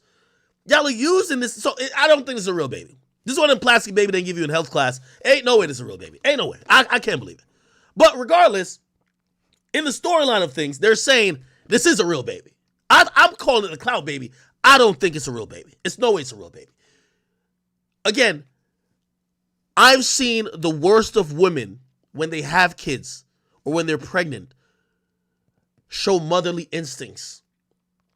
People prioritize family over fuckery. That's not the case here. Chrisean Rock smoked weed, cigarettes, vapes for all 9 months of her pregnancy. Now, it's important why I let you know that, because remember the headline. I haven't played the clip yet. They revealed the son had a hernia. The son is 2 weeks old. The son has been to Walmart, Six Flags, been to the club, the studio, everywhere. This kid's on a world tour. The kid got a booking email in the bio. Now, what's the effect of smoking all 9 months of your pregnancy? And by the way, this is why I think this baby's not real. Because it's no way that these people that surrounded Chrisean Rock has any humanity. When I saw Chrisean Rock on the phone smoking like 3 days before she gave birth, you know who passed me the phone? The CEO of Zeus. So he saw her smoking too. There's not a care in the world. It's no way that y'all are preferring profits over a human life. I just can't get it. Now, I've seen a bunch of chicks on the Shade Room argue this before. Apparently smoking, listen, I don't know about no kids, but apparently smoking while you're pregnant ain't a big deal until it is. So there's something called an inguinal hernia. We gotta Google this. Now, what that is a bulging of the contents of the abdomen through the weak area of the lower abdominal wall. Okay? Now, eventually I'm going to get to a picture, which I can't show you the picture at all, but Blueface tweeted a picture of his son. You can't even see a penis. Like, obviously it's a little child. It's 2 years old. By the way, he tweeted the nude picture of the kid, which, by the way, that's wild, and we'll talk about that in a second too, but that was crazy. But the kid looks deformed. Like, there's a hernia. The kid definitely has a hernia. It looks crazy, right? Now, we do know that when children are born, they could have complications, this and third. Maybe this is natural. And until you Google what supposedly the kid has, right? Causes of that in newborn baby. Okay? Let's look at this.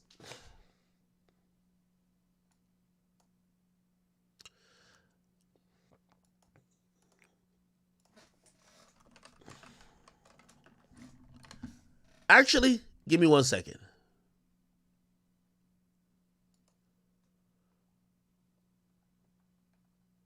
Okay. Let's not go to a random website. Let's go to the National Library of Medicine. Okay? This is a .gov website. This is a .gov website. It's not some shit that people wrote up. It's a .gov website. Smoking is a risk factor for reoccurrence of groin hernia. Here's the abstract, okay? Let me see. Okay. In conclusion, smoking is an important risk factor for incurring groin hernia, presumably due to an abnormal connective tissue metabolism in smokers. Okay? If you keep reading, if you just type in smoking, pregnancy, and hernia, it all comes back to say smoking can lead to a hernia in newborn babies. Okay, here we go. This is another one.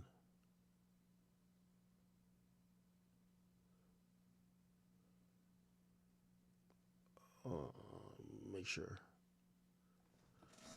Give me 1 second.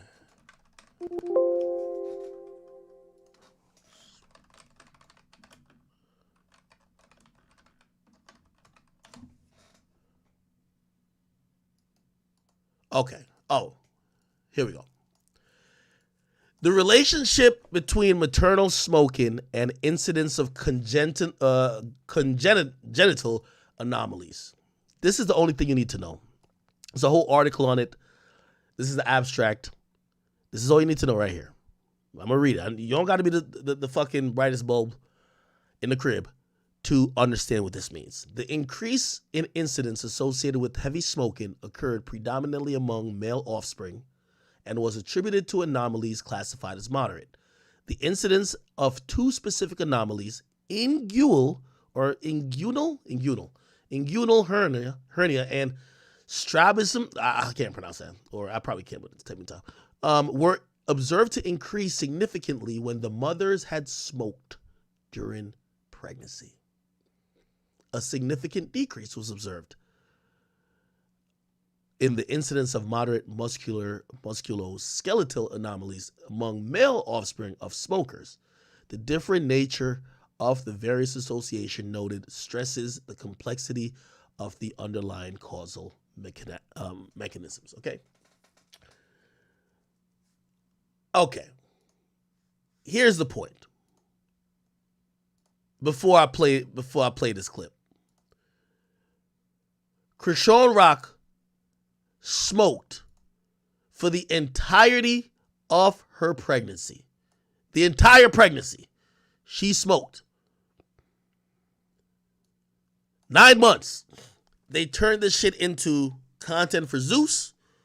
They turned this into back and forth beefs. And now they have a kid who has health conditions that seemingly is attributed to the mother smoking while she was pregnant. Okay? So let me tell you how the new bullshit played out between them. And this is what I'm saying.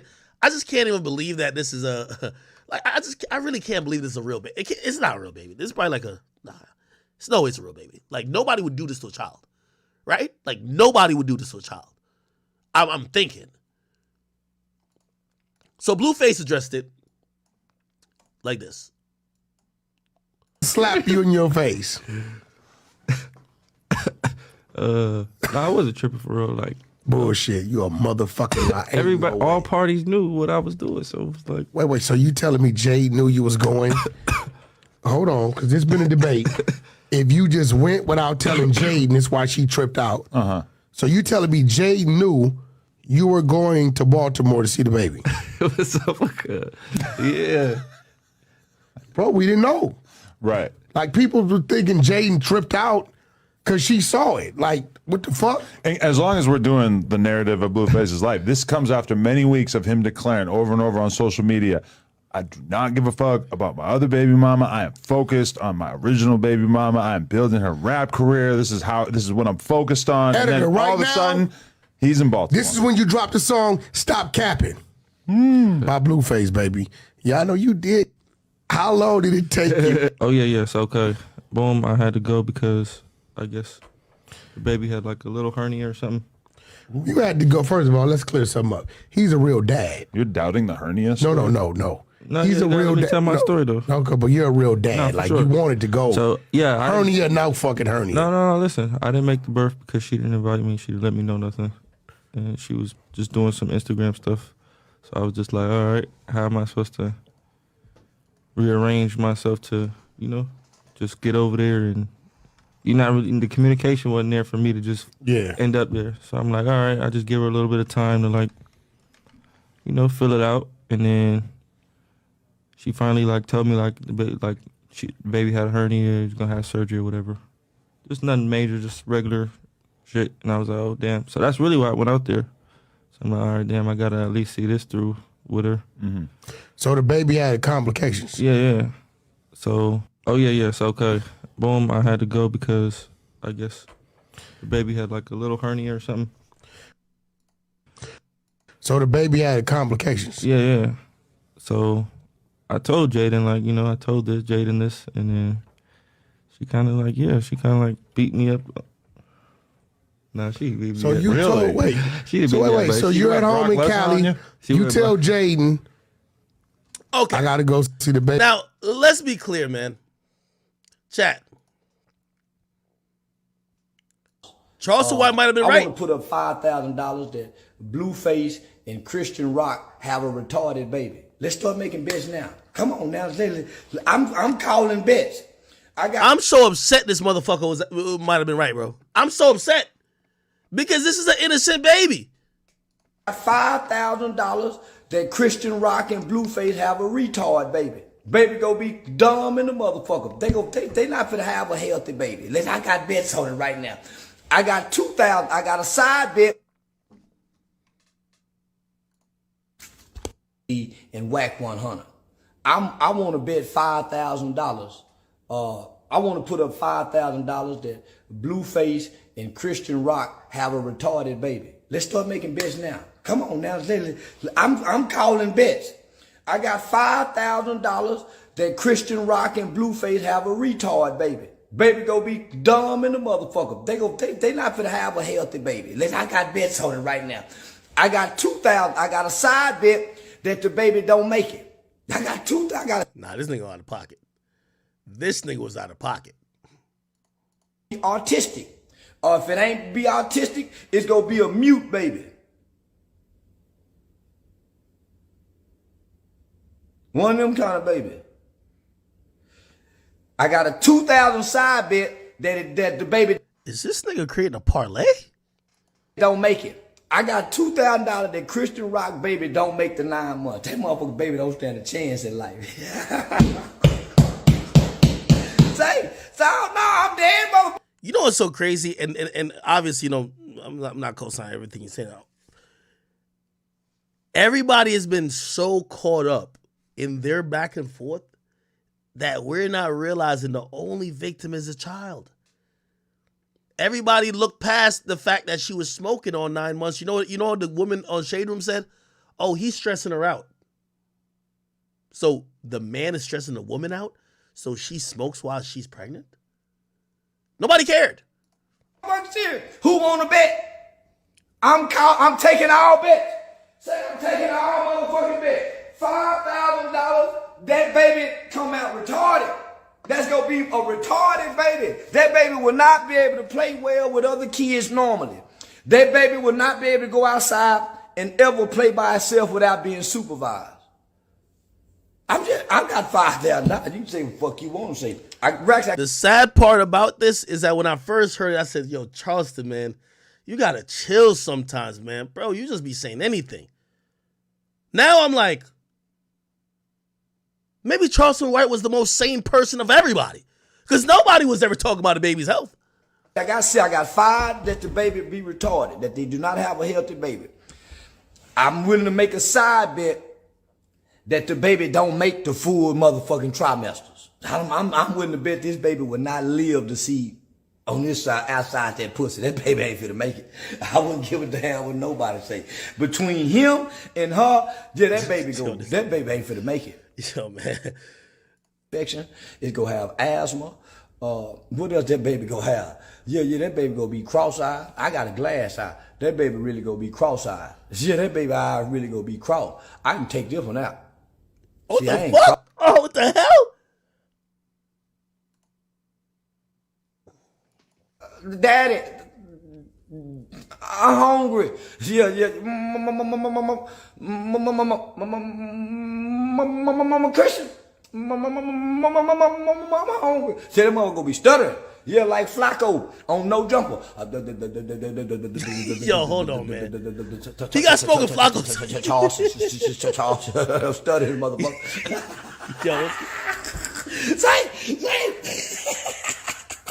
Yo, what's going on, man? Say, who want to take the bets? I done woke up now, y'all. I'm out to bed now. Yeah, a little stutter box. But they gonna be a little retard. Christian Rock and Blueface is KISSING. First come love, then come the dumb baby. They ain't getting no marriage. Yeah. That big folk. Anyway. So, we already hear from the clip the baby has some complications, which, by the way, I know some people saying, well, a lot of babies have complications, but we got to be honest if that complication may have been boosted by the fact that the woman was smoking. That's a problem. That's a fucking huge problem, okay? Now, shit, I got to... Where can I find the rest of the tweets at? Oh, I'll find it here. Okay.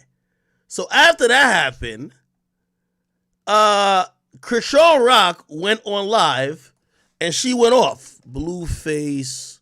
No, Chrisean Rock Instagram live. I think this is it. Oh, maybe it's this. Let me see. Oh, whoa. Good morning. Good morning, y'all. This nigga really did do it. He posted my son dick online. Well, okay, so, whoa. And how you think he got that picture? I took it to notify him about his kid. Problem. Not to use it for clout. Jay. Yo, this is so sad. Bro, they have a living human being in their hands and they still talk about clout. Like, what more clout do y'all need? What's wrong with Blueface? Oh, like child pornography? Yeah, but why would he post that picture that his son took a picture of himself in his phone? Why are you posting our kid hernia? Yo, I didn't even know that's. I'm thinking he's popping shit about CPS. I didn't even see him post a dick picture.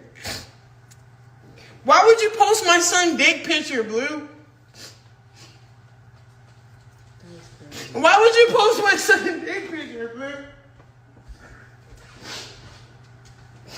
Why would you do that, bro? Why would you do that, bro?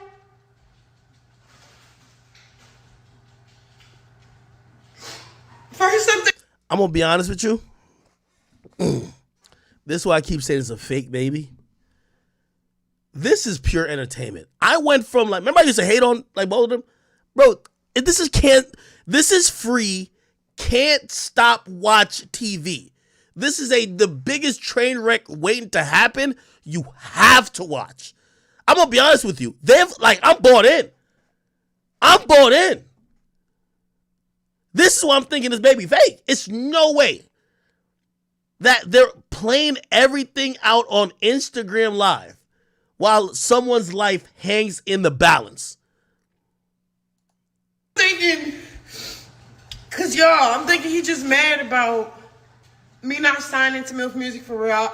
Only did the video just to be cool with him, cause I know how type of people like he is. If you're not cool with him, he gonna start playing those bitter roles, like start using court and lawyers and CPS. So I was like, fuck that shit. I'm cool with your bitch ass, your bitch, anything you want. I'll be cool. But when it got to the nitty gritty of changing the name, I couldn't change the name. I don't want to. When it got to the nitty gritty to actually sign paperwork with MILF Music, I don't want to. I didn't do it. And then when he want my checks back into his name from Zeus, I didn't want to do it. I can't do it. So you post a picture of my son dick for clout. Why are you posting our sign, bro? This looks so crazy. Yo, she has a Mount Rushmore of one nigga all around her neck. This is Blueface's face here, Blueface face right here, Blueface face on the other side, and there's a Blueface on the back. Our sign, bro. And why would you post it, bro? Bro, like, bro. Like, I'm thinking I'm arguing about something else. That just found out it's a picture of, bro.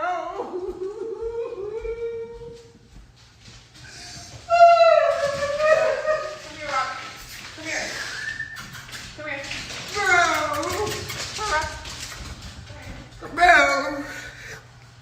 Bro.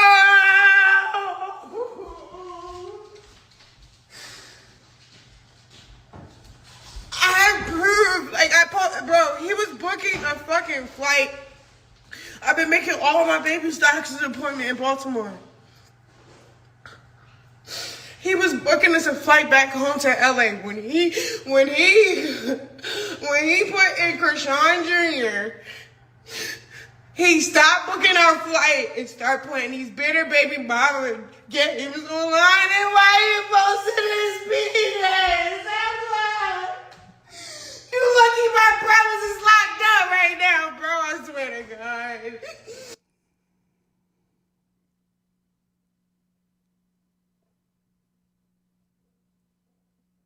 Yo, this is great entertainment. I'm gonna be honest with you. I'm sold. I watch them now. I watch them now. Fuck it. Again, I have to mentally drown myself to believe that baby's real because I'm gonna feel bad. But y'all are great at giving us entertainment. I've never seen entertainment on this high level. Where I got kicked out at. way better than. By the way, look, listen. There's always at least 100,000 people tuned in. Where I got kicked out from.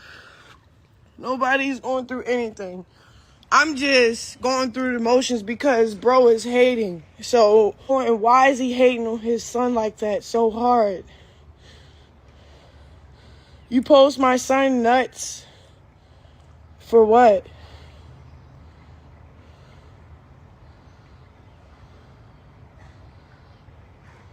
Chat, I'm going to tell you another reason why I think that baby fake. I'm going to tell you another reason I think that baby fake, chat. This baby got the biggest hernia you ever seen. This baby lungs barely could function because the mama was smoking all 9 months. This baby was in Walmart doing the lean back, and I still have yet to hear the baby cry once. Come on, stop playing. You want me to believe that baby real? Fuck no. That baby not real. You telling me the baby almost got his spine snapped in half. Can't breathe because the mama's smoking all 9 months. And goddamn it, got the biggest hernia, and we can't hear the baby say, "Wah!" Not once. She holding the baby like a football. At some point, the baby's upside down, and the baby still don't cry. What in the fuck? That baby not real. I don't believe it. I don't believe that baby real. That baby not real. That baby not real. I don't believe it's real. I don't believe it. I don't believe it. I don't believe it. No. No, I hear it. I hear it now. Y'all heard him cry? Nigga, she's holding the baby like a football, nigga. The baby's head is scrunched in between her fucking, in between her bicep and her forearm, dog. For child pornography, then you're getting sued for defamation, and then you're getting sued. Yo, this is good, man. For a lot of shit. But before you get sued, I'm gonna call your probation officer and tell him what's up. So when you go to court, we don't have to deal with none of this shit ever again. Like, what are you trying to threaten my life, my kid's life, then put his life on the line by playing with him? Like, bro, why you not acting like you his father, bro? That's what your father did to you? Your father posted your dick before or touched you before, played with your butt before? Because you asking your kids, are they gay? Now I'm really... How come women are always obsessed with a nigga's butthole being played with? I don't know why. They always resort... Like, this ain't got nothing to do with a butthole. She doesn't... Did your butthole get played? Like, what the fuck does got to do with anything? Sorry, Blueface. I'm really concerned about you, bro. Like, what do we need to do for Blueface? So we can understand. Yo, it sounds crazy. You're gonna call his probation, but his face is tattooed on your neck. Then how we supposed to move? Because it sounds like Blue been traumatized as a kid, bro. What possessed you? What shot of Hennessy? What did you do last night? This morning? What made you grow the balls to post my son penis, bro? For clout gain, knowing he has a hernia, bro. Knowing how sensitive, like, shit can be, bro. He's a newborn, bro. And just because he didn't carry your name, you said... Yo, who's watching the baby right now? And fuck him, bro. For your selfish reason, bro. That's weird, bro. Play without kids. You think, like, niggas really not... Son got possibly surgery, but we're going to talk to the surgeon. Whoa. No, this is hilarious.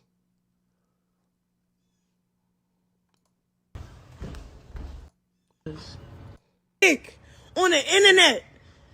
Fuck everything I was saying. I'm stuck on the picture, boy. Yo, I ain't gonna lie. The no tooth is killing it right now. You posted my son dick on the internet. Fuck everything I was saying. I'm stuck on the picture, boy. You're weird, bro. You went beyond weird, bro. Gay people don't do that, bro. Abusers do that. You're abusing what you know to your advantage for a disadvantage still. You know what's so crazy? Yo, I'm gonna watch the next season of that little reality show. Y'all ain't even gotta do all this, but shit. Yo, this is great. Exposing our son dick for the internet was for who? Do they even give a fuck about our son? Who you trying to prove? I don't think that baby real. What internet you trying? Bro, my son dick pic before he even became a 1-month-old baby. He was exposed by his jealous ass father. Do you know how bad that shit hurt, bro?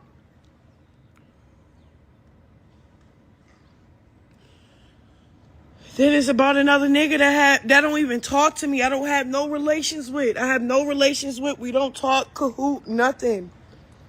Y'all did that little subliminal tweet shit, whatever. Blue, you was stretching. You made it about you. Then I did the little music video. You didn't come see your son. You came to do the music video. Like, let's be clear. You came to Baltimore when I'm calling you saying your son got possibly surgery, but we're going to talk to the surgeon and the doctors and schedule a firm date for him to go in anesthesia and shit like that. We have to talk to the anesthesiologist. I need to talk to the whole front line of who's going to be operating on my son. Yeah, that's why it took a little minute for me to really get a date, a confirmed date, bro. You came to Baltimore. You didn't give a fuck about no appointment. You gave a fuck about that video dissing little baby. You got your diss out. You left. You went back to Cali. You came back to LA. What'd I do? I stayed in Baltimore. Made sure my baby was straight. Then I flew back. Got the heads up. Oh, he got an appointment. Okay, cool. Flew back. Oh, you gotta hear her talk about little baby. This is hilarious. Phone before I even said he had a doctor's appointment. I said, you better not die, and then you still do it for clout. He's a weird bitch ass nigga. Tell this bitch ass nigga to join the line. That's what I'm saying. Like, and then he's mad. So if a nigga say, oh, okay, yeah, I do pop my shit, yeah, bitch. I don't want you pulling up, yeah, leave us alone. But you have the key to my house. So, boy, you know what's up. Not like that, so don't even, nobody really not stop you from pulling up. But your bitch ass can get in the live, though. And pop, because bitch, don't be talking about no motherfucking, shit talking about something. What'd he say? He's a bitch. This nigga's a bitch. Fuck. You's a bitch, Blueface, straight up. You's a bitch. Your fucking mom raised a bitch.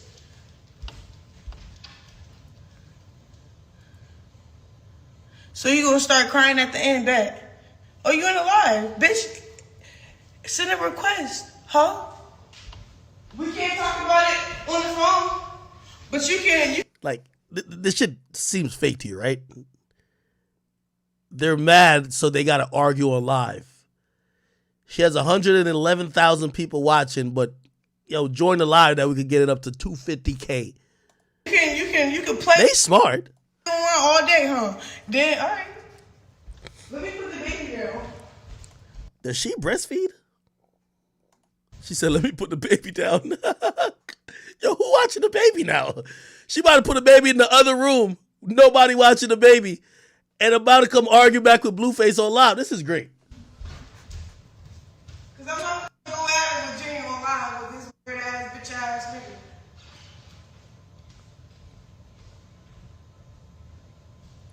Yo, who watching a baby right now, bro?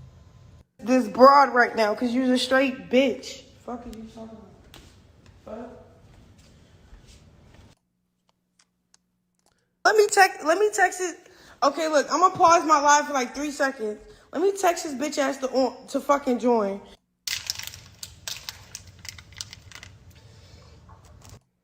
let's pop our shit. I just want to play the part about Lil Baby. Rooted in the motherfucker.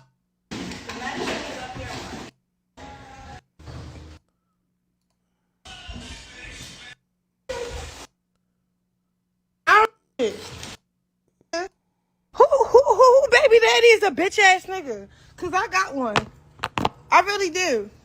And I know y'all tired of hearing me talk about this nigga, but look, I'm stuck with bitch ass nigga. I'm stuck with this nigga. My fucking house. What am I supposed to do? Then I got a fucking kid with this bitch ass nigga. What else? What else? Nigga. What else? I got bills. He mad that I created him for myself. Had a baby with a bitch ass nigga. And I don't need no fucking money from that nigga. He's a bitch ass nigga. Fuck, straight up. Only thing Is that the baby? That's not the baby, is it? They're playing crying sounds from a speaker, nigga. The hell no, I ain't the goddamn baby. What's good about that nigga is Yo, the baby crying, she over here still arguing. This is great. Now, I ain't gonna lie, this is amazing. dick, nigga. That's it. Yo, the baby's wildin'. He gets good dick. Yo, she's talking about that nigga.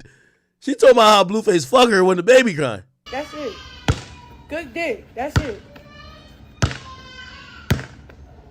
Yo, who's watching the baby? Yo, I think the dog just ran over there to watch the baby. Yo, the little dog ran over there to watch the baby.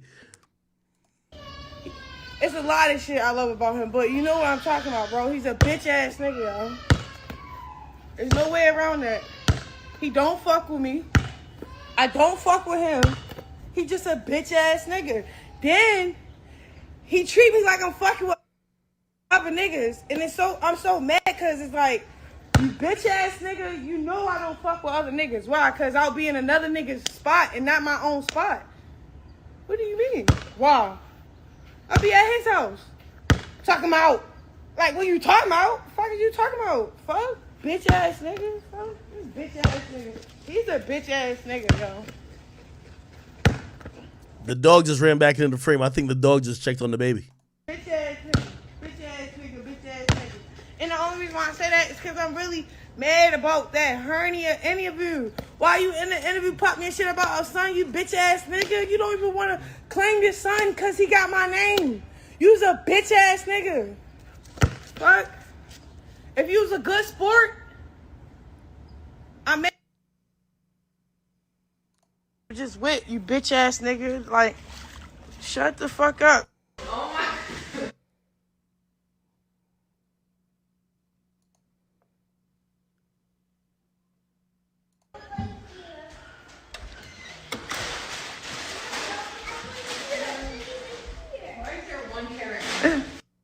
There's so many,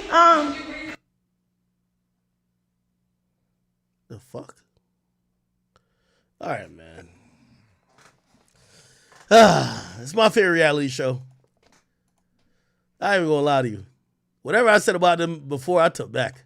Anyway, Blueface sent out a couple tweets. He said, my son don't got a cock, and she on here popping it, so you know what I'm gonna do every time. Checkmate. She's a bad mother, yes. She's unfit. She been pushing surgery back, missing the appointments so she can do what she wants. I went to be more thinking it's surgery they talking about. She missed the appointment. Holy. Then he said, I try to do the right thing and keep it private, but this whole keep going on and on. Leave me the fuck alone, you crack baby. Okay. I'm not hiding. This is over here telling everybody business. So, Junior did not get surgery. So, I don't know what he's talking about. Talking about, oh, the baby had to get surgery. He do need surgery, but he didn't have surgery. He needs surgery for his hernia. Because his daddy want to talk all this bull. So, we're going to clear it up. He didn't get surgery yet. And yes, he has to get surgery for hernia. But, why are you sitting up on and then I text him like, what's up? Right? What we doing? Why are you online talking about his hernias for clout? He like, you not my BM. Like, he's being bitter. So, personally, I don't know what to do with as a baby father that's quick to. Here's my thing. How come she always has these fucking chains on? And a fucking bust down on her wrist? Like, this shit is kind of confusing me. The baby got a hernia. We don't know if the baby still got a pulse. She in her bra on a tennis court. Does the baby breastfeed? I don't know. But she always got the jewelry on. What's going on? And then you think I'm trolling with little baby because what I'm tweeting. I don't have nothing to do with nothing. Leave me. At least she's smart. You can't hold a fucking baby with the hand with your bust down watch on it. You got to hold it in the other hand. And also everybody knows as a running back, they teach you how to, hold the ball that you don't fumble if you do get hit from the side. So she doing it right. She got the bust down on. You got to show it to the fans. Fuck that. Put the baby in the other hand. You feel me?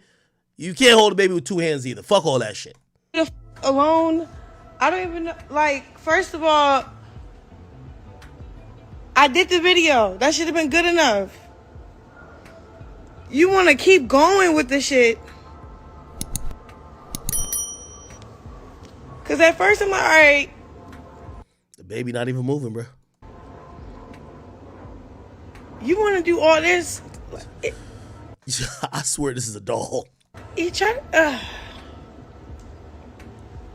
just can't. I just can't with this. He's weird. He's weird as shit.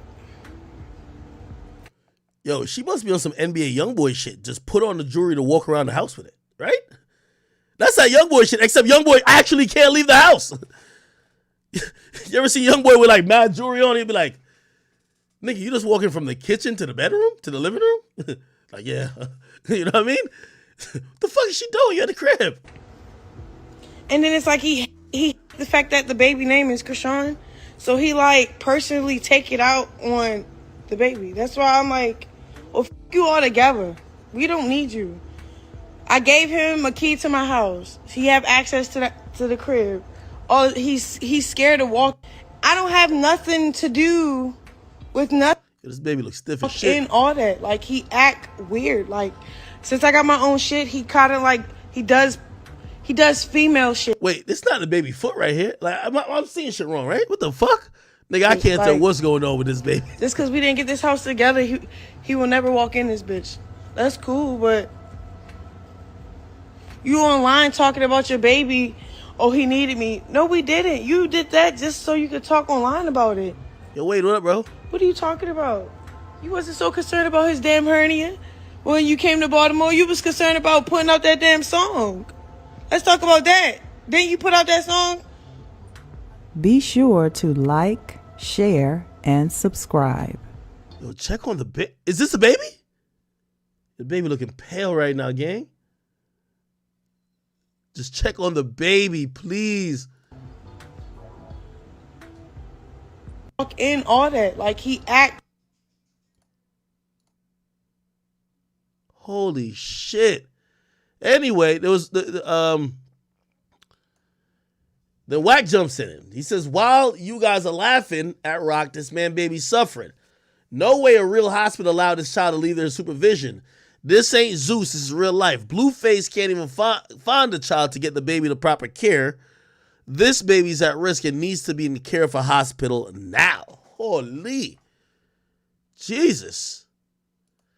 My man said my son don't got a cock. Okay, so Chrisean goes off today.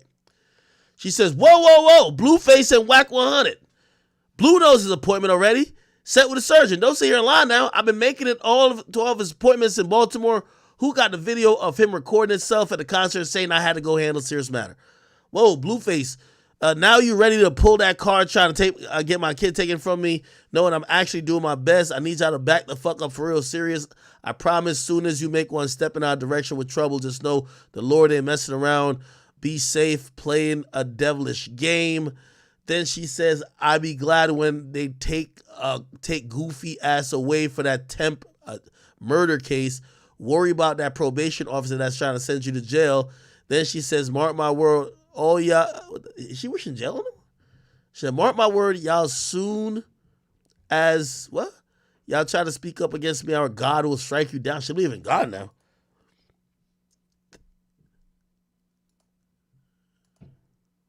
Damn, my son don't got a cock. That's crazy.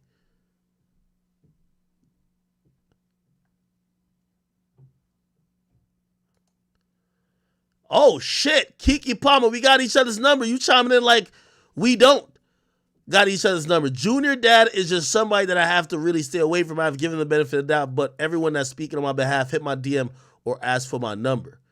I guess this was Kiki Palmer who said, this is so sad to me, especially a new mom. I didn't want to say nothing, involve my thing, blah, blah. This is exactly why maternal health care is about. It doesn't matter how you feel about Chrisean before, now she's a mother and blah, blah. Bro, is that baby real? She needs help and proper care. Why doesn't anyone care about her or any of the other mothers that are struggling? She's just one, but the face of many. Okay. She typing up a whole fucking paragraph.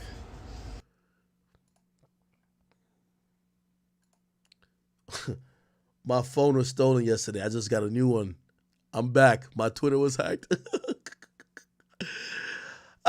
Chat, I can't show y'all the picture. I can't show y'all the picture or whatever. There is a picture. Oh shit! Oh, she was going there. Oh, she apologized to Kiki. Oh. All right. So there was a picture that Blueface tweeted of his child's genitals, or would-be genitals, I guess. And obviously that's just TOS and damn near borderlines child pornography. I think Blueface. These are the same. Y'all not gonna like what I'm gonna say, but these are two peas in the same pot. Okay, they're both self-obsessed, clout-based, narcissistic individuals that worked really well, even though it was always toxic as a relationship. It worked well to create a career that wasn't there. Blueface's music wasn't doing that well anymore. He pretty much said he stopped liking doing music, and he started doing reality TV. He found pretty much the person who's the best for reality TV. She has no shame. She don't give a fuck. She's the best fighter. She's like a nigga, pretty much. And that worked for a while until Blueface could no longer control her, okay? They're both obsessed with clout. I think this is the only thing I'm going to probably agree with Blueface with. I understand why he was now begging for her to get an abortion if this baby's real, because I honestly don't even think it's real. Like, it's no, like, this is like fake reality TV shit, bro. Like, it's no way it's real. I understand why you would want a woman like that to get an abortion if you got her pregnant, because now the baby's definitely going to be not only the source of all the drama that's going to come about, it's going to be the victim. Like, as much as you see Blueface tweeting that, does he care about the kid, or does he care about the fact that he doesn't have control over her? Also with her, like, let's not act like we're dumb.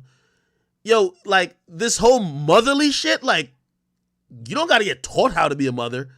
This is supposed to be instinctual. You think, like, fucking animals have to get taught how to be a parent? The reality is this.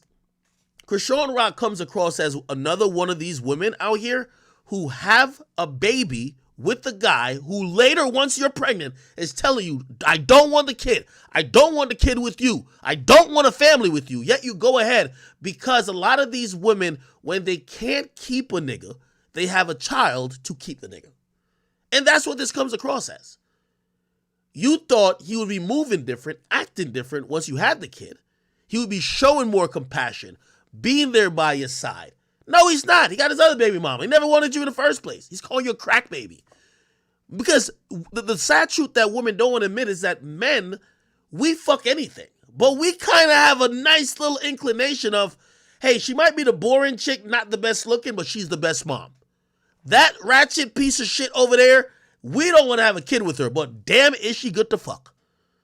So when Blueface said he didn't want to have a kid with her, that was very telling. It was very telling. She didn't receive it because women always believe, or not, I won't say always, some women utilize what they see as leverage as, oh, okay, we're going to have a family, or you have to deal with me. You can't just cut me off. You have to deal with me. We have a child. But Blueface already showed that he has the capacity to, number one, not give a fuck. Number two, embarrass you. Number three, literally even though you think he's going to be a family with you, make you feel like even more of a piece of a shit. So she's now, should be experiencing some type of postpartum, symptoms. And Blueface is not going to be there like, oh, okay, we're a happy family. It's going to make her feel like shit. So now she's getting all upset and angry, and she's wishing that he gets locked up. But let's keep it 100 and let's keep it a beat. And so I keep saying the baby not real. Because the baby's going to keep suffering. There's no way I could see like this baby really having a great life. But what's going to happen is that she's wishing for him to get locked up, but I guarantee let them put that cold cuffs on Blueface. She's going to leave that fucking baby in Baltimore, run to Vegas, and she's going to be the first person in court saying, free my man. Free my man. In reality, she just want him to come home. She don't want him to get locked up. You got his face and name tatted on you 7 times. By the way, that's another thing that's confusing me. Blueface, a chick tattooed my name 7 times. If she still want to cheat, like at that point, why do you even give a fuck? Why do you even give a fuck if she is entertaining little baby?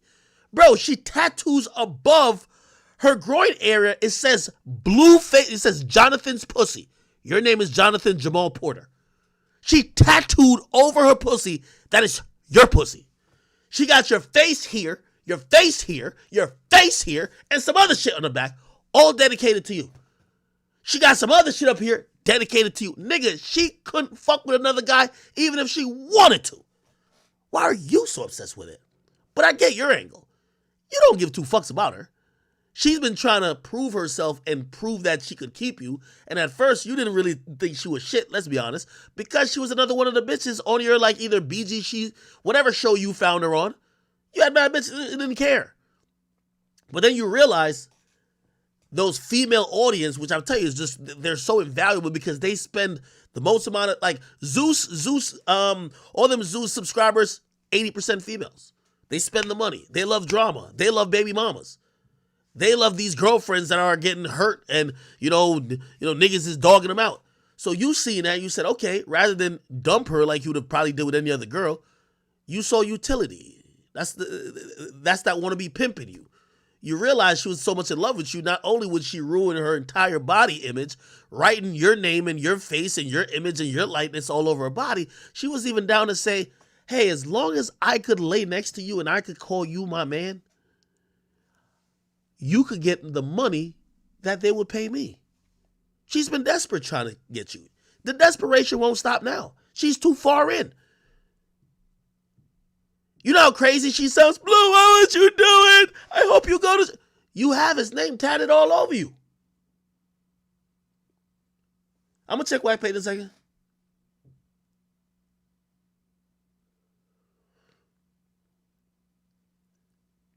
You know she was desperate to have you.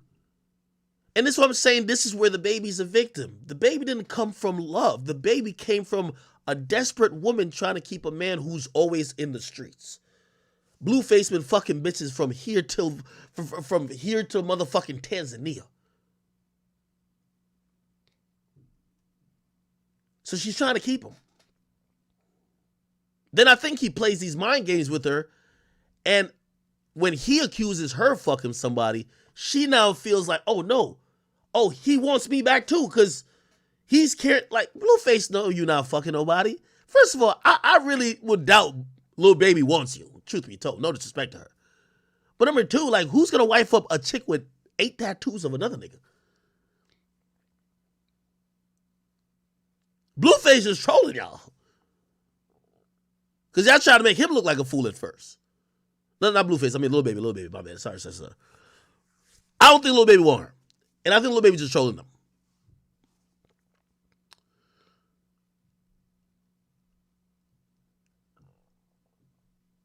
Unfortunately, we just got to come to terms with saying they're both the same.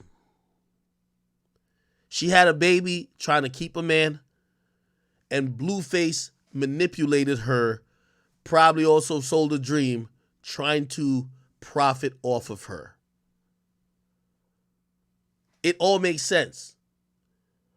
Blueface wasn't fucking with her, didn't even get invited to the birth, but he goes to Baltimore to put her in a music video because she's popping right now. And I'm pretty sure she's trying to get back on his good side. He's probably giving her some line like, oh yeah, you know, we could still have a family. So he's trying to convince her, sign back your money back in my name. Manipulation, it's all good. Again, who gonna care about the baby?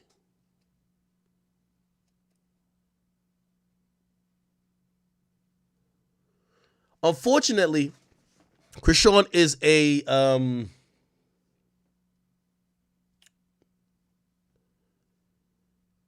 she fits the perfect victim because most, and I hate to use race, but most black single mothers usually lack accountability for their actions or their choices in men.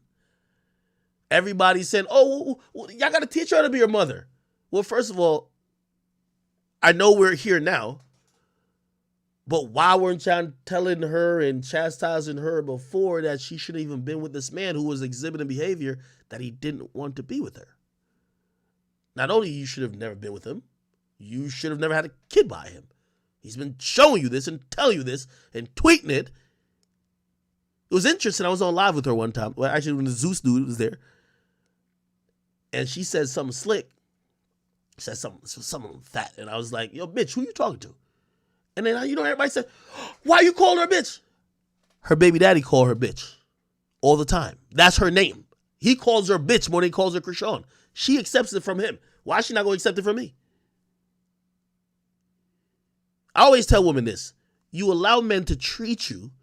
The way you allow one man to treat you will always be the blueprint of how other men feel they could treat you. Because I'm not going to treat you like a queen when that nigga treats you like dirt. That's what I said about Young Miami. So you Diddy's side chick. I get it. Granted, he's a billionaire. Get all that. But you Diddy's side chick where you think another nigga going to treat you like a queen. Yeah, another nigga might wife you up, but he definitely going to cheat. You've already said that you're comfortable being treated like a side chick. Why the fuck would I it's like a woman. If you want to be a wifey, but you just fucking everybody, you're telling people they can fuck without even wifing them. It's like if you get the milk for free, why the fuck we gonna buy the cow? That's how you get the reputation of being a hoe. But also, I realized she's so devaluing herself. The moment I seen she tweeted out a video, and that was the video with the green slime coming and oozing out the pussy. I think they tested that in some lab in Wuhan, China, and they said that was COVID-28 that was oozing out the box. Now, I'm pretty sure, I'm hoping, they got some antibiotics, clear that shit up, whatever, if that shit could even stop that, but whatever. But what's also alarming? She tweeted out her sex tape with him. Ain't that odd to y'all? When has a woman been so desperate to let you know that she's fucking a guy that other women are fucking too? She tweeted out the sex tape. She didn't even say, oh, okay, let me be smart. I got an OnlyFans, I put it on. She just tweeted it out. Why? To let other bitches know that she has access to the dick. Just think about it. That didn't tell you something was off? They ain't tell you something was off. They ain't tell you that this woman was trying to do and leverage anything she could to keep other women away and to keep her nigga in line.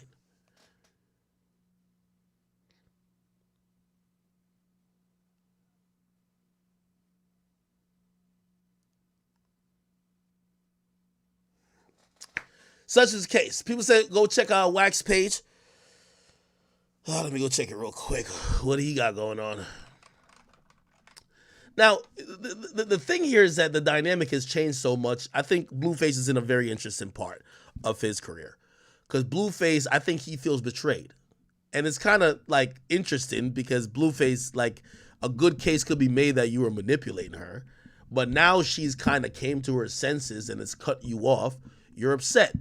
And when Blueface is upset because he knows that she genuinely wants him way more than he wants her, he will now leverage her compliance to get back under the same program that she was in for him to show her any type of love. When does he tweet out, you know what? And that's what the tweet that little baby commented on. When does he tweet out, yo, listen, we got to just help Rock and blah, blah. I'm going to stop bullying her. when he goes to Baltimore, he gets her to do the music video, which benefits him.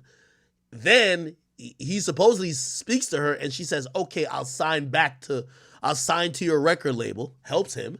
And then he's bringing up, hey, put your Zeus checks back under my name, helps him. So she realizes her leverage. For me to keep him, he needs me for clout. And I want him because, like, for whatever reason, this is her dream man. They're both playing their cards. So he's playing his cards of, if you ever want me to have a family with you type shit, you got to come back onto my pimp program. I take all your money and you work and, you know what I mean, I get to just run around and do me. She's on some shit like, okay, if I feel like you're going with your baby mama too much or like you're leaving me, I'll offer some compliance that you could get back close to me and we could kind of seem like a family. It's interesting. God bless their heart. Now, we still got to find if that baby's real. I still say it's not real. It's not real, man. Have we seen the baby cry on camera where we see the mouth moving and sound coming out of the mouth? Because that shit might have been coming through a speaker. Somebody says, Chrisean, say my name one more time and I'm going to let the world know why I never fucked with you. Says, try me. Don't ever in life call me gay behind what the fuck you and him got going on. You know I don't fuck with you. It's three of us with the content. Mention my name again with some bullshit, and I'm going to expose the real. Now I'm going to go on by my day. Okay, so Wack going to expose her by tonight on Clubhouse, clearly. Yeah, Wack definitely going to expose her. Okay. This is some good drama, though. This is some good drama. I can't even knock it.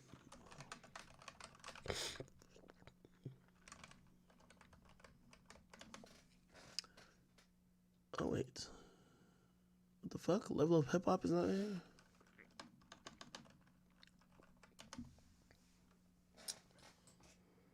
Give me 1 second. There's a few more tweets and then we'll move off of this.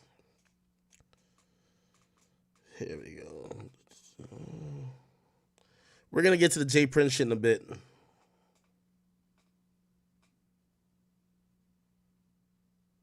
Oh, it's underscore.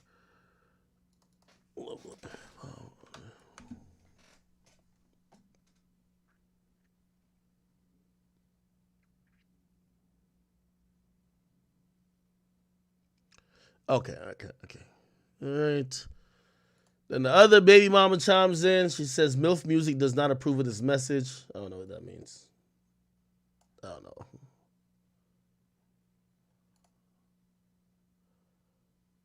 Oh, she said, Blueface said it's my son. I'll post cuz dick. Oh, shit.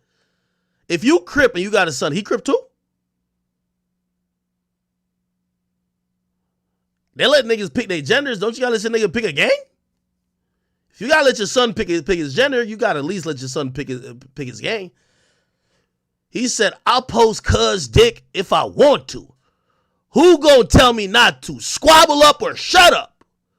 Said, cat's out of bag, Chrisean. She's been a mom 2 weeks and only focused on cock and being outside instead of her son's surgery and hernia. You had a baby on live, but you mad about the truth being live. He said the baby ain't had the surgery for his hernia. She lying talking about he healthy. He don't have a penis because the hernia in his balls is so big. She's steady on here talking about me and my cock. Fix our son's cock first, then go find someone else to ride. Holy shit. I try to do the right thing. Keep it private. But this hoe going on and leave, this hoe keep going on and leave me the fuck alone, you crack baby. Oh, now we say it was hacked. She says, devastated. It's okay, Chrisean Jr., and I will get through this and come out untouched or broken in the end. Who posts their son's dick for clout? Yo, this hurts so bad. So you happy to post our son's penis? Like, bro, is this legal? As a mother, do I call in? What the fuck? Okay, here he goes. Says, my son not healthy because she drank, smoked, and got hit her whole pregnancy. Holy shit. So she's saying that, is Blueface saying that other niggas fucked his baby out of alignment in her womb? This is crazy. He said the son not pregnant because she drank and smoked. We knew that. And she got hit. I'm guessing it's not like hit, like pipe down. Her whole pregnancy, she couldn't even take 1 month off. Holy. It said she's alive. It said, could hernias be caused by drinking? I didn't know she was drinking. Oh my God. New findings point out that the mechanisms of formation of the hernias can be related to the collagenous tissues under activity of aggressive. Okay, basically, yes, man. Holy. Crazy. I sent the picture to let him know that it's serious matters about our kid. I would never knew if I sent that you was gonna post it. Ooh, bro, if my brothers wasn't locked up, bro, it'd be a lot going on, bro. Okay. You need to just go to jail, bro. You just do. You just need to go get sent away, bro. Your probation officer need to do what he said on that paperwork. He said what he said. You already got a bullshit ass probation officer that's not fucking with you. You know what's so funny, chat? I think the case he has in Vegas, I could be mistaken though, because he had like 2 different cases. One of the cases he had in Vegas was essentially he was kind of defended her, not but like he did something to somebody because of her, like she was the source of the argument. You see how women are, chat? You fight for your life on the charges, but you know I'm not saying he's a good guy or whatever, but he's in a jam because of you partially. But when you get mad, you're like, nigga, go to jail. Now you trying all your best bets, bro. You better off dying, bro. Real shit, bro. You're better off being not here, bro. Real shit. Like, I don't even know why we even had a child together. It brought the most evil part I've ever seen. Like, I seen the evil shit. And that's crazy. I sent the before, but when I got pregnant and you was trying to kill me while I was pregnant, when I was 5 months, what? That should have been evil enough. Then when the baby's here, you post his dick. Whoa, like Blue, you can't max out. You maxed out already, bitch. You're a cold-hearted bitch, and you might be gay on the low. Fuck. Yo, what's up with women and always just throwing in the gay shit? Like, bro, you've been this is what we gotta start saying to women. Why are y'all fucking the gay niggas then? If y'all are accusing the guys that y'all are having kids with, y'all are nutting in your mouth, y'all are fucking tatting their name and face 1,000,000 times over you, why are you fucking the gay dudes? How about you tell little baby how you want to think about him? You're rapping about him. You're tweeting about him. That's some gay ass shit. Niggas do that when niggas got crushes on people. Remember when we were a kid and you got a crush on somebody when you was little? And you used to mess with them and pick with them and agitate them, but only because you like them? He like little baby. He's gay. He want to be the hoochie. Fuck. He want to fill up on the booty. He's posting our son dick. He want to fill up on the booty. He's dirty. Are you... Jay, this nigga posted Junior dick, bro. Online before. But when I got pregnant and you was trying to kill... Talking about his hernias. Alright, now I'm just questioning. So do you want to fuck our son in the butt? Now...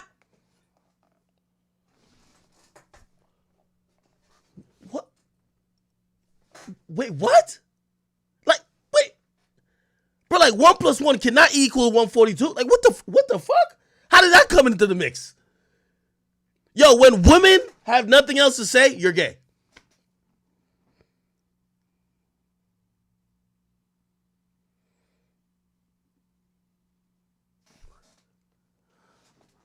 Now I'm going there with what we might be thinking. Are you gay? Huh? So that's weird as shit. Talking about his hernias. Alright, now I'm just questioning. You love your son or you care about him? I love my son. Fuck him. So Blueface, you're gonna go to jail, bro. Like, take in being a free man right now. Like, appreciate the time you got right now. Because, nigga, you're not finna be roaming the world like you thought you was going to be roaming the world. Like, you love your son or you care about him.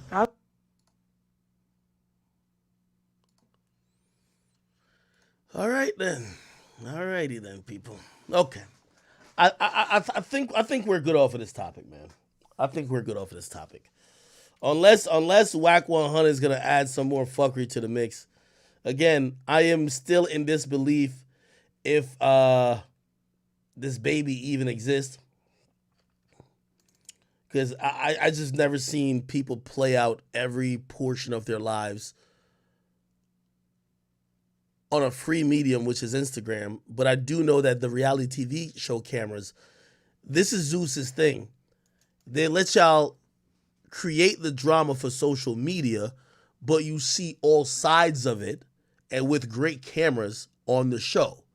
So they love when shit goes viral because you're going to, this moment will be captured on that Zeus TV network, which is, you know, hey, it is what it is, man. It is what it is. Okay. Okay. Let me go to. Apparently, I got something to post.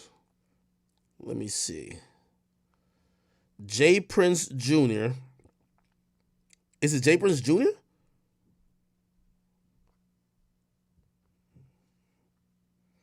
Oh, it's J Prince Jr.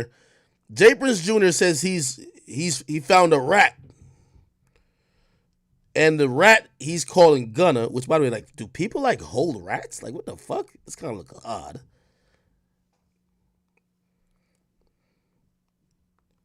And I'm done talking about Gunna because y'all keep saying I'm hating, which I wasn't hating. I've been trying to just tell you that many people in the industry really don't rock with him. Y'all keep telling me I'm lying and that Jeffrey loves him because Jeffrey's father came out, and I'm like, no, it's like the secret that's not so much a secret because everybody talks to each other. Hey, yo, when's the last time you talked to Slime? Oh, what are you saying about this? Everybody talking about it. Now, granted, that might not matter in the grand scheme of things because Gunna's career probably is going to be good.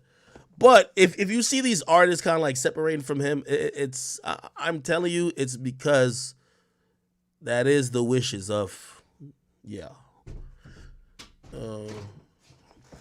I know this nigga didn't run in here. Pluto, are you fucking kidding me, my nigga?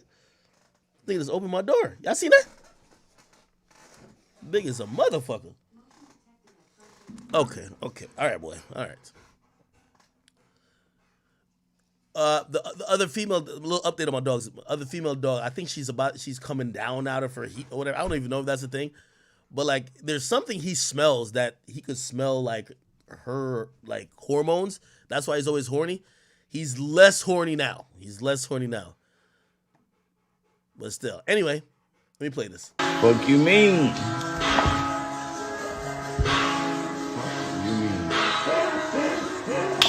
Fuck you mean?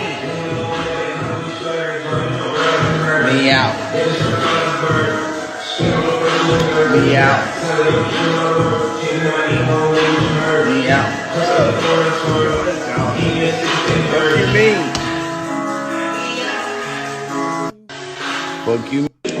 Look what I found swimming in my pool. Nigga, you almost drowned. You would have died. What are you doing in my pool? This nigga almost died. If you bite me, I'll kill you. I hope you don't bite me. Does PETA care about rats? First of all, I would never touch a rat like this. Hell not. Ew. Look at this motherfucker. I found it swimming in my pool. What? The motherfucker was swimming in my pool, about to drown.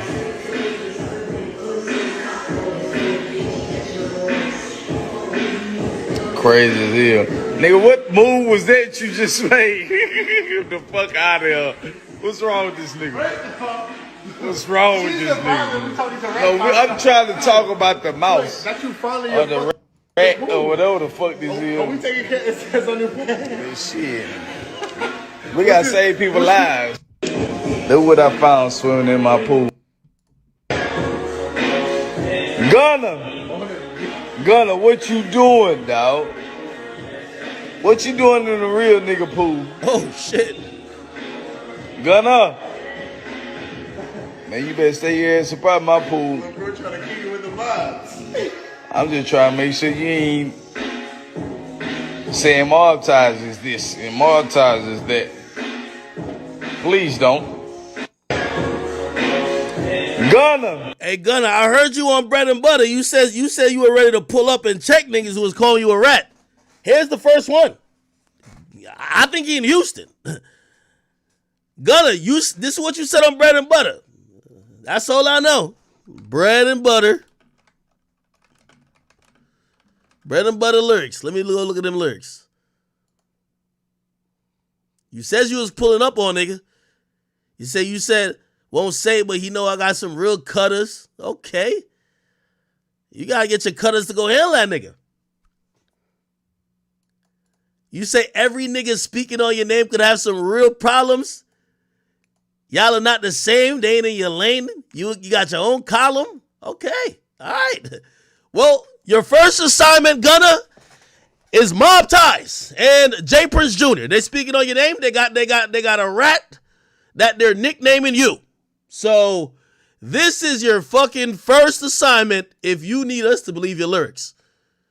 When you take care of J Prince Jr., we will believe that you stepping behind these lyrics. Okay? Your first assignment's here, baby. Your first assignment's here. Your first assignment's here, dog. This is what you rap. Somebody say you also said some shit on Rodeo Drive. How come y'all hate when other niggas capping their raps, but if Gunna say niggas who talk about it could have real problems, and I'm telling him a nigga who talked about it, now y'all saying I'm telling him to crash out. Nigga, that's what he said he was gonna do. Said don't care about no niggas sending threats on the West. We get love from the Lokes. Let me turn my back. What the fuck? Fuck this shit. I'm still doing it for Jeff and Lil Keed. What the fuck? Oh shit. Told my little brother we pulling up. Spanking these niggas that thinking we hoes. Don't do no explaining. Don't know what you thinking, but help a young nigga grow. Oh yeah. Pray for J Prince Jr. Damn. If a nigga wanna talk out the side of his neck, I just let his BM come and swallow. Holy shit. All right. It's all good.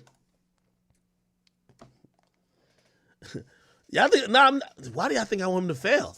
I do not want Gunna to fail. Anyway, I think this was meant to be a little joke. This is going to be interesting. So I posted on the page. You know, a lot of rappers follow me and shit like that. Let me see if anybody likes it. You know, J Prince Jr. obviously, by the way, I think this is if I'm J Prince Jr., I wouldn't even post this. You're kind of under the microscope yourself and Mob Ties and, Rap a Lot for the death of Takeoff. And, your father was on camera talking about rats, and how you were basically saying Quavo's compadre, the friend that Quavo brought there, is a rat, this and third. So it's like, I don't know, man. If I'm him, I would stay away from this. I would think that the police is probably even looking into his involvement or people around him involvement into not only that crime, but other things, right? Remember, there was a jeweler also killed. So I'm going to see if any other rappers kind of hit the like button on this. We'll see.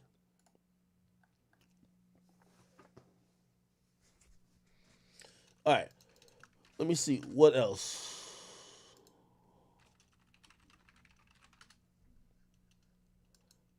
There was a third topic I didn't get to yet. I spent so much time on the first two topics. Oh, the Tory thing. Let me get you want me to get one of Tory's mans on here? I'm gonna get one of Tory's mans on here.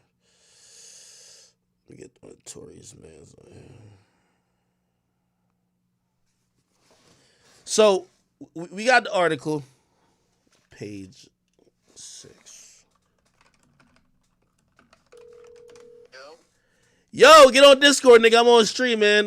We need some representative from the camp to clear up these rumors going on. Get on Discord. Get in my Discord. Okay. All right. So I'll read the article, but until he pops in, he's probably gonna pop in a second. So it says, this is from page 6, by the way. It says Tory Lanez is scared for his life in prison after the Stallion shooting. It says Tory Lanez is fearful of his life in jail after being found guilty of shooting Megan Thee Stallion. Sources exclusively tell us they say Tory's scared for his life and safety in prison. He feels like he's an instant and direct target because of his celebrity status.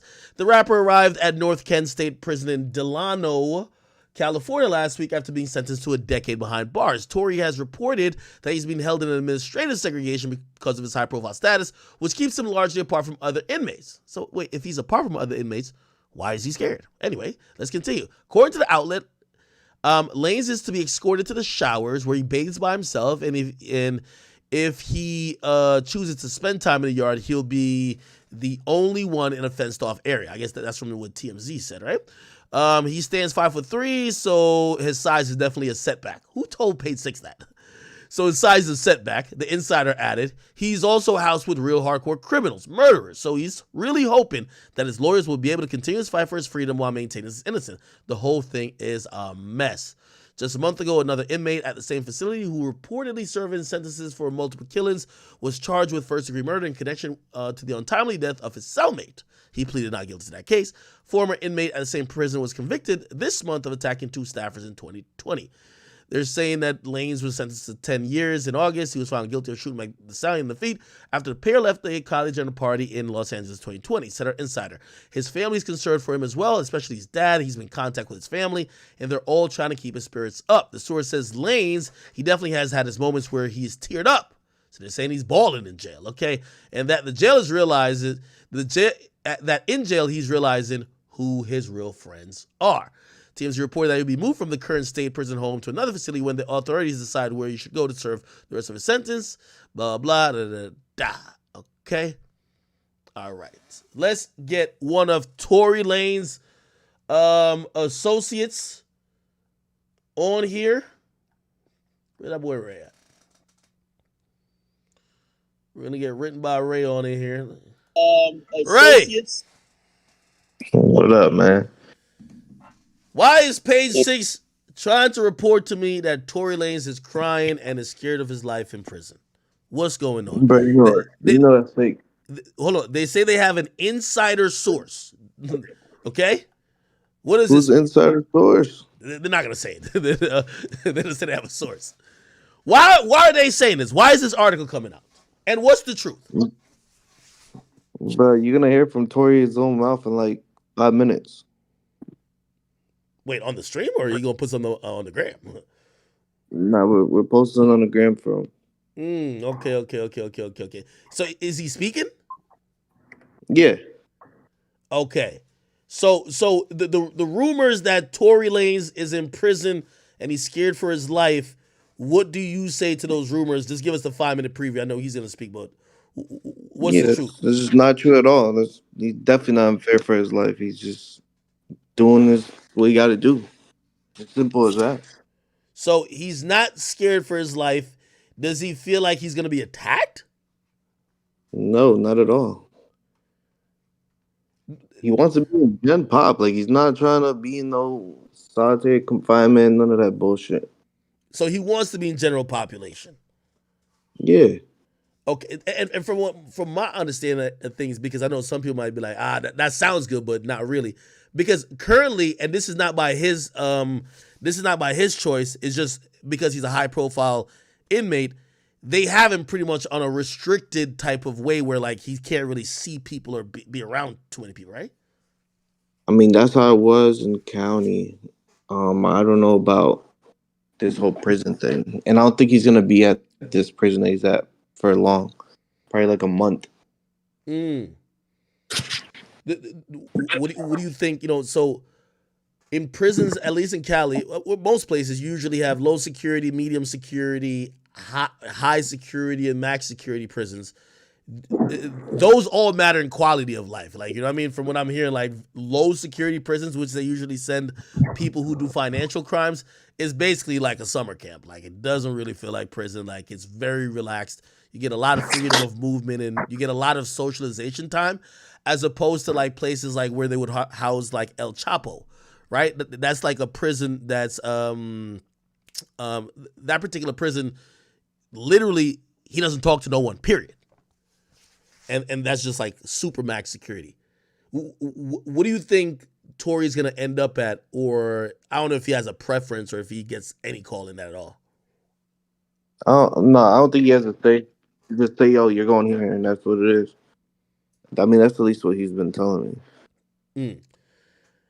So the part about him tearing up mentally, and and by the way, to put in context, you communicate with him, right? Like, so you know I put you on the phone with him. What did he tell you, bro? Yeah, nah, I ain't gonna lie. To be honest, I remember saying to him, I said, I didn't want to say that part, but I don't know. I remember saying to Tory, I'm like, damn, I feel like I'm more like worried about like your mental state and everything else more than you. Like, he seems super normal. He seemed like the same Tory that was just up in his big ass penthouse in Miami. Like, he was happy as hell. Like, he was cool. And like, I didn't hear any, oh, this is kind of like, shit, like, fuck, like I'm screwed type of vibes. Exactly. Like, everybody expects him to talk like he's down and like, bro, he's just doing what he has to do, but he's still a human being. Like, he's still chilling. Like, he's still laughing and having regular conversations. Like, yo, that shit, I ain't gonna hold you. That little article shit got me tight still. And like everybody else take it's like, yo, where does bullshit come from? Yeah, well, so this is what I thought at first, because you did hit me about it. So this is what I thought at first. I thought that article. I hit you yesterday. I was trying to hit you yesterday on it, but you just muted in Discord. All right, hold on. So I thought that article was also, because sometimes when you're incarcerated, you got to run a play. Like, for example, Kodak came out and said, yo, they're doing all these things to abuse his rights, blah, blah, blah. Like, he wanted to get moved, or like there's multiple things going on. And just like how, again, not like it's to this level, but like King Von was like, nigga, I'm gay, so put me somewhere else. It's like sometimes you might have to be, played up a bit to either get moved around or whatever the case is. I didn't know if it was a play. I'm like, oh, maybe Tory's just saying this, you feel me, to kind of get shipped out of here, go to maybe a lower security joint, and he gonna have more freedom. Nigga gonna be rolling dice in there and playing dominoes. I don't know. Yeah. By the way, did TMZ post that whole Fear for His Life thing? I don't think it was TMZ. No. It's Page 6. So that's a Page 6 exclusive with the source. TMZ never. They cited TMZ. TMZ never reciprocated and posted their source. So they're the only one who posted exactly. it. But usually TMZ, usually Page 6, they don't just bullshit everything. I don't know if they're all the way accurate on most shit, but they have a decent reputation. I think they bullshit half of their posts, and then whatever they post from TMZ was like more legit. Yeah, because like they just doing the little comments and like they're over there trying to diss, saying his height's like 5'3" when we've been proved that's not true. Yeah, okay. Yeah, that was wild. Yeah, so it says the insider says he stands 5'3", so his size is a setback. It's like the insider's dissing him, right? And then exactly. And then they try to almost kind of call him soft by saying he's housed with real hardcore criminals and murderers. Like, what? It's all just yo, hey, yo, Ray, it's clock out, bro. Yo, is Tory working on just music crazy. in there, bro? I don't think you can do music in at least American prisons. I mean, you'll see. Well, listen, to his credit, there's a shit ton of music. I've heard it. Like, he's already done. Like, I do think he has at least like 5 albums. How he rolls it out, how he continues to have people still care while he's out of sight, I think that's a challenge. But he definitely got some music. I think he got a whole Spanish album. Nah, I think bro in there probably writing the best bars of his life, bro. That's what I was really asking. So there was another. His creativity's still there. It's not like, bro, it's Tory, man. Like, let's not act like this is somebody we don't know. There's another angle to this I was also thinking about. I'm like, when I seen this, I said, damn, Rock Nation's a motherfucker, man. Like, because this kind of, like, ever since Tory got convicted, right, and he's gone away, it's actually, like, I think people who have supported him or who empathize for him, they've looked at him not ever breaking down crying, not going out like a bitch, like in the sense of, like, just not willing to take or handle the punishment that came along with the sentence. His head has been pretty high, just kind of keep doing his thing, right? This was the first time it was kind of looking like, oh shit, this motherfucker is breaking. Which, who would that narrative help? Anytime you start seeing sources, you got to start thinking, who would this narrative help, right? And who would benefit from, yo, Tory right now he's shook. That nigga's in jail just kind of panicking. It might help. I think it's my fault. My fault. I think it's crazy. Like even Tory going through all this shit. Everybody saying free Tory. Like every time Meg posts, but for Beyonce to pop out with Meg now, it's like I feel like that shit crazy, bro. Well, she's a woman, so she's gonna stand by women, right? And by the way, I don't even think someone like Beyonce would even ever get into like, oh no, I'm standing with Meg on that situation. I think most, like someone like Beyonce, she just wouldn't even comment on that case, honestly. But of course she's gonna support Meg. She had songs with Meg. I think they're both from Houston or something of the sort. Like I can see that. I see that happening. So wait, what time exactly is this post coming out? Because I'm trying to get this shit live. Well, like in a minute. Nigga, are you posting it? No, I don't have his passwords. None. This is why y'all got to put this on the appeal. Be like, yo, Tory was posted in jail. He don't got no phone in jail. I told y'all he wasn't using that gram. No, someone else from the camp posted it. But it's just, it had to get obviously approved by Tory. Somebody said I'm drinking water now. I told you I ran out of liquor today. I'm drinking cranberry juice. You know, this is good for like your bladder, like your urinary tract. You know what I mean? If y'all got y'all shorty should be drinking cranberry juice, man. Make sure she don't catch a UTI on your ass. Yeah, I haven't even eaten yet, chat. Like for real. Been on this bitch for 4 hours. I'm waiting to see this Tory. It's up. Oh, it's up?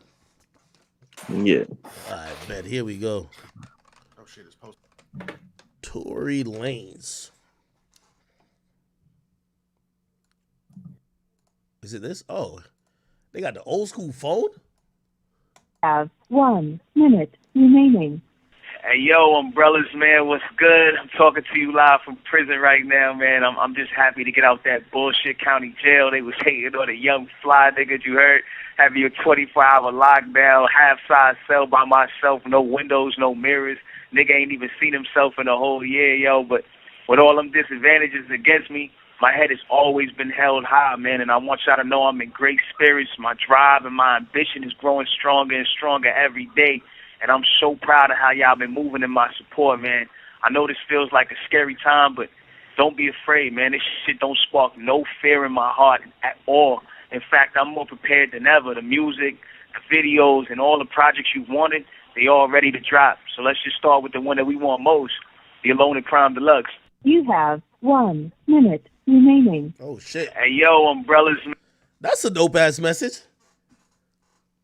Sound like he's in an upbeat mood to me. I mean, it doesn't start. I ain't gonna lie. I'm gonna be honest. When I got on the phone with Tory, there was a part of me that wanted to ask that nigga. I'm like, nigga, are you really in jail, nigga? The nigga sounded like he was chilling, having fun, bro. I'm gonna be honest. Now, granted, he's obviously in a place that, you know, isn't like the best, but for someone who's trying to obviously make the best out of a horrible situation, and also just realizing that life continues, you know, and that he's gonna keep fighting, and he's hoping that he, you know, gets a break at some point and gets released. But even if that doesn't happen, like shit, he got to keep doing his thing. Yo, Pluto, get the fuck away from me, boy. But yeah, well, that's fire though. Yeah, I'm not gonna hold you. That kid's working, bro. He's working. Could you work in jail? Yo, what the fuck is this? Like he's on the phone with the engineers, mixing the tracks, like telling them to do this, do that. Like, really? He's not stopping. Like, he's not letting anything stop him. He's a hands-on type of guy. He's a hands-on type of guy when it comes to, like, you know, studio shit. Shit, I'm wondering like the difficulties with him, like, still, because he's like he's damn near. He's pretty much like he used to record himself. Like, I remember me and him used to have these, like, talks early in the morning because I was telling people rappers' schedules are always fucked up. And Tory, for a while during the quarantine time, or, like, during, like, you know, COVID and all that bullshit, Like he had a studio in his crib, and he would work out ideas there before he bring it to the bigger studio later sometimes. So he's used to kind of recording himself. He's used to being hands-on. I'm wondering like now, like he has to kind of rely a little bit on the ear of other people and his engineers. But I do know he has a dope engineer, so I'm wondering how that works. The thing it's more the visuals. He can't see any visuals, so it's like he just has to take word for it. But as far as hearing things, he can obviously communicate. They probably got to do like animated videos or something of the sort, right? Because if we're looking at, like, for example, I love the aesthetic for Alone at the Prom, the Color Violet, the live shit he did. I thought that aesthetic was dope, right? But now if he's not here to like do videos, and like he's huge on kind of like almost directing videos his damn self. If you don't have him in person, you gotta like do some type of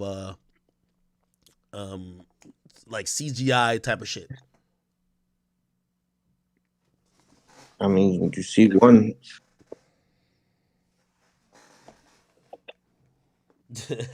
Somebody said what? What did I say? Oh yeah, I told my dogs. Yeah, man, they running around. I don't even know why they're not in the cage right now. Yo, it's been raining for like 3 days. I can't let them out. Or I could let them out, but it's like, bro, I don't want them kind of playing around too much in the mud. So they just run around causing hell. Somebody says, yo, bro is the definition of a true fly player. Yeah, man.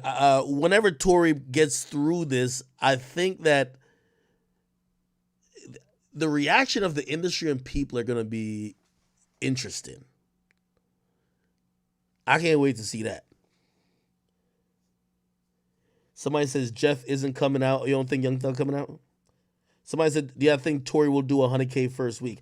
I'm interested to see how much support his audience or even just people in general are going to continue to give him. Yo, we're humans, and people are usually out of sight, out of mind. And while the trial and everything was kind of in our face, pause, like, you know, it made sense for everybody to be like, yo, let's really ride for Tory. But as, you know, that's going to be less and lesser relevant to the mainstream news cycle. Do people still care a couple of years later? Obviously, whenever he gets out, it's going to be backlit. But right now he's good. I'm wondering, like, say if he has to do a couple of years. How's that going to kind of turn out?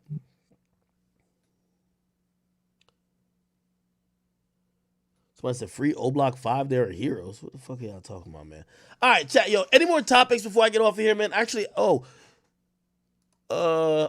rest of y'all Discord niggas, y'all could chime in because I wanted y'all to either chime in on the Blueface shit or any other topics we didn't get to. Just spam it up real quick because I'm about to get off of this bitch and go eat real quick. Okay. I don't know if you have touched on this or know about it, but Crazy Bone is in a hospital right now for cardiovascular complications. Yeah, I seen that earlier. I think it was on TMZ early. Mm-hmm. Yeah, it just broke not that long ago. So Crazy Bone of Bone Thugs and Harmony, apparently he's in the hospital and there's a second surgery that's imminent. And apparently it's to fix a bleeding lung, right? I'll read the article. It says sources with direct knowledge tell TMZ that he's going in for a second surgery in hopes of stopping internal bleeding, which is at the root of his health troubles. We're told this all started Friday when he started coughing up blood. Damn, that's scary. That's fucking scary. It says after which he checked himself into an LA area hospital. After some tests, or sources told us the doc discovered a bleeding artery in one of his lungs, and they operated on him. Wow, bleeding. I'm wondering, how does that happen without like some type of blunt force trauma or something of the sort? Like randomly an artery just start bleeding in his lungs.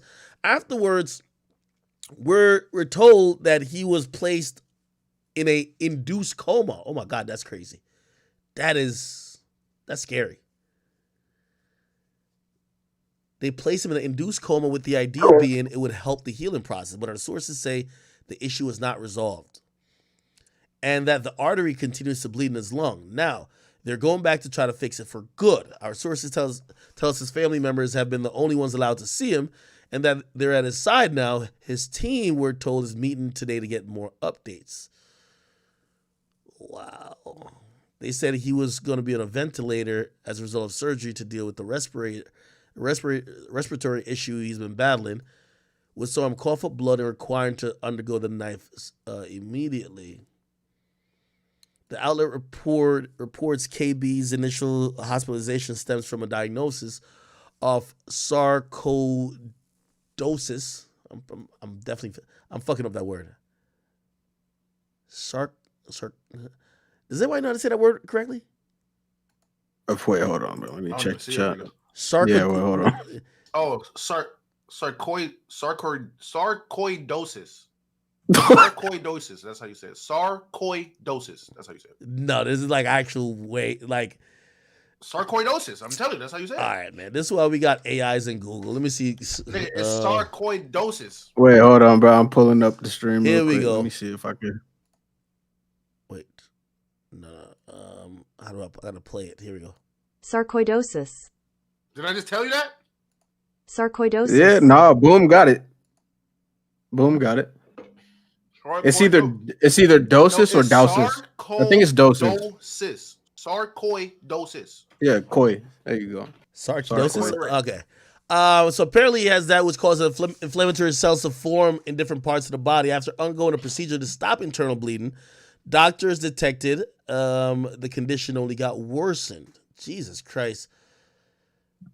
Prayers goes out to him. I'm not sure if this is, well, they're saying it's life-threatening, so definitely serious. And I think anything they got to put you under an induced coma seems very serious enough. Jesus Christ. Yeah, send my prayers to him. Hopefully he makes it out. Somebody says, that's not natural. It's because of weed smoke? What? Really? So I said, look up how you get it. I just want to let y'all know I did not graduate, bro, and I knew what that word meant. I just want to let niggas know I'm really him. I'm really educated like that. Okay. Leading cause is suggests that some immune system triggers could lead to sarcoidosis in certain people. Triggers can include infections without symptoms or coming in contact with substances in the environment. Your genes can affect how your immune system reacts to a trigger. It could be weed. Not weed itself, but tobacco wraps. Cause tobacco. Let me look. Tobacco. Probably inflammation. Okay, cigarette smoking and sarcoidosis. Let me see what they said about cigarettes.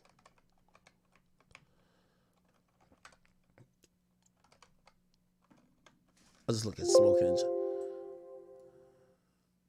Okay. There was no difference in the outcome depending on the therapy used. Based on the results of the study, the authors conclude that smoking plays a certain protective role in the occurrence of sarcoidosis, although smoking has no effect on its extent, course, and outcome of the disease. What does it mean? It protects it. That means it's not. If anything, it's helping. It's probably helping that shit more than it's hurting him. Really? That's what it sound. That's what it looked like to me, based on my comprehension. So definitely smoking is not the reason. Smoking at all is not. It's not. It's not. It's not tobacco. It's not weed. It's not smoking. It's probably something else. So. Okay. Let me watch these. Here we go.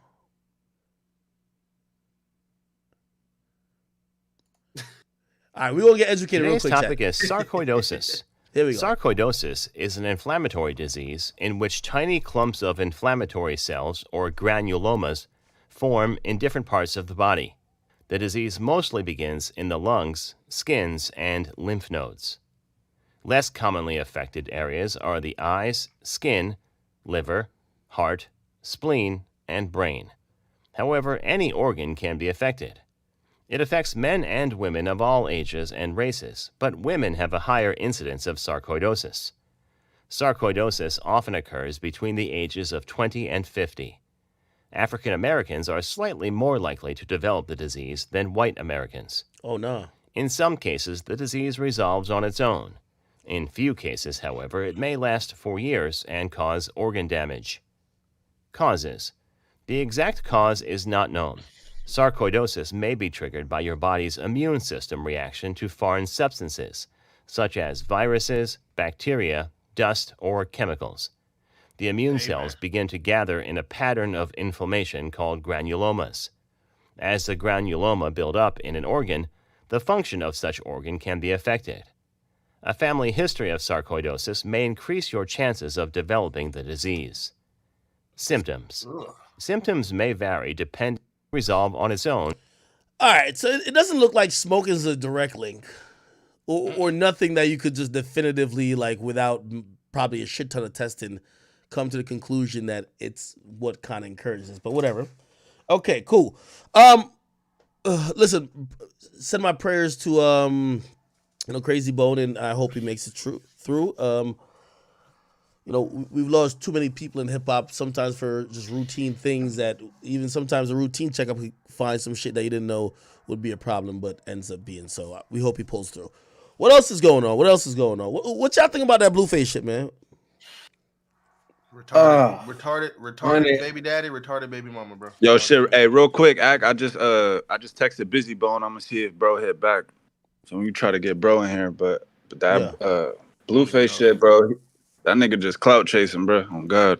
You think he clout chasing, or do you think, he clout chasing, or is she at fault too? Because bro, wouldn't you be upset if your baby mama smoked the entire pregnancy, and then now? Oh no, 100%. Man, let me tell you what it is. Y'all just gonna get mad, but Charleston White was right all along. I mean, yeah, but who's publicly gonna come out and co-sign what he said, bro? Yeah, he was spitting. He was spitting. He told the truth. The difference between Charleston White, though, so it felt like he was almost wishing that happened, right? It's one thing kind of predicting it, and I think it's usually just abnormal for people to predict bad or negative health for a child. Now, granted, the child is here now. We're realizing there's some health complications, so I guess that's why people kind of reflect on it. But when he said it at the time, usually people it's like somebody get on a plane. You're never saying, yo, this plane gonna crash, no, you're usually like, yo, have a safe flight, right? It's that kind of thing. It's that kind of But how long ago did he say that, is my question. He said about 3 months ago. Okay, so, bruh, she's a very public person. I'm pretty sure there's been plenty of public instances caught online with her smoking and drinking with the baby. Nah, that's a fact. She was in her stomach, right? Outside of a club. So I don't think he was necessarily wishing it at that point if he's tapped in with that at all. Okay, so who do y'all believe is in the wrong more here? If there's such a thing. I think both of them. I think, like I said, Chrisean Rock need to do her job as a mother. You can see why Blueface didn't want her to have that kid in the first place. And two, I feel like it's a situation where Blueface had to do that to get his voice heard.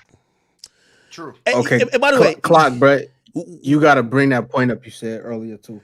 By the way, one of the things, and by the way, ever since I started covering Chrisean a lot, by the way, I'm genuinely interested in that storyline. It's just entertaining to me. I'm the type of nigga, I watch body cam footages of all type of random shit because it's almost like little mini movies, and you kind of get to know a little bit about how the police operate. But I've been drawn into this Chrisean Rock and Blueface shit, even though I'm thoroughly disgusted with how they act. I don't like when women get violent. I don't like when women act a certain type of way.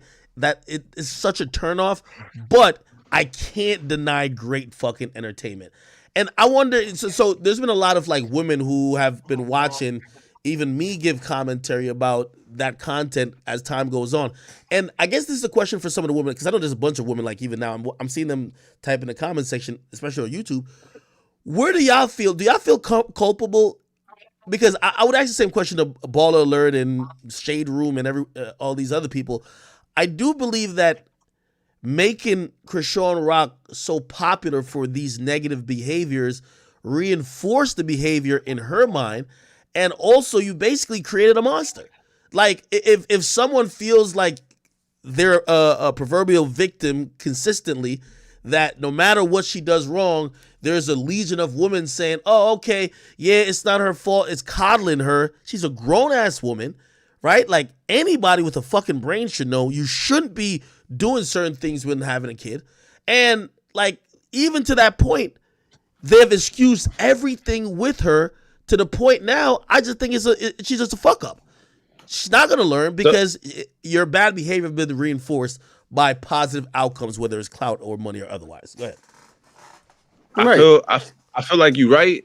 Like, she is to blame too. However, bro, we can't just let Blueface slide, bro. Like, the shit he be doing. All right, so I got kids, bro. So I know how custody court and all that shit work. This nigga Blueface is literally lining her up, bro, step by step, just like he's been doing the whole time. You think so? Putting her into position to crash out, bro. He lining her up perfectly, bro. And so the shit he doing is kind of to make her look bad. Hold on. Wait. So explain. Like, what things you think he's doing that, you know, from your point of view, you're like, okay, that's some shit he's doing for the optics in custody and family court.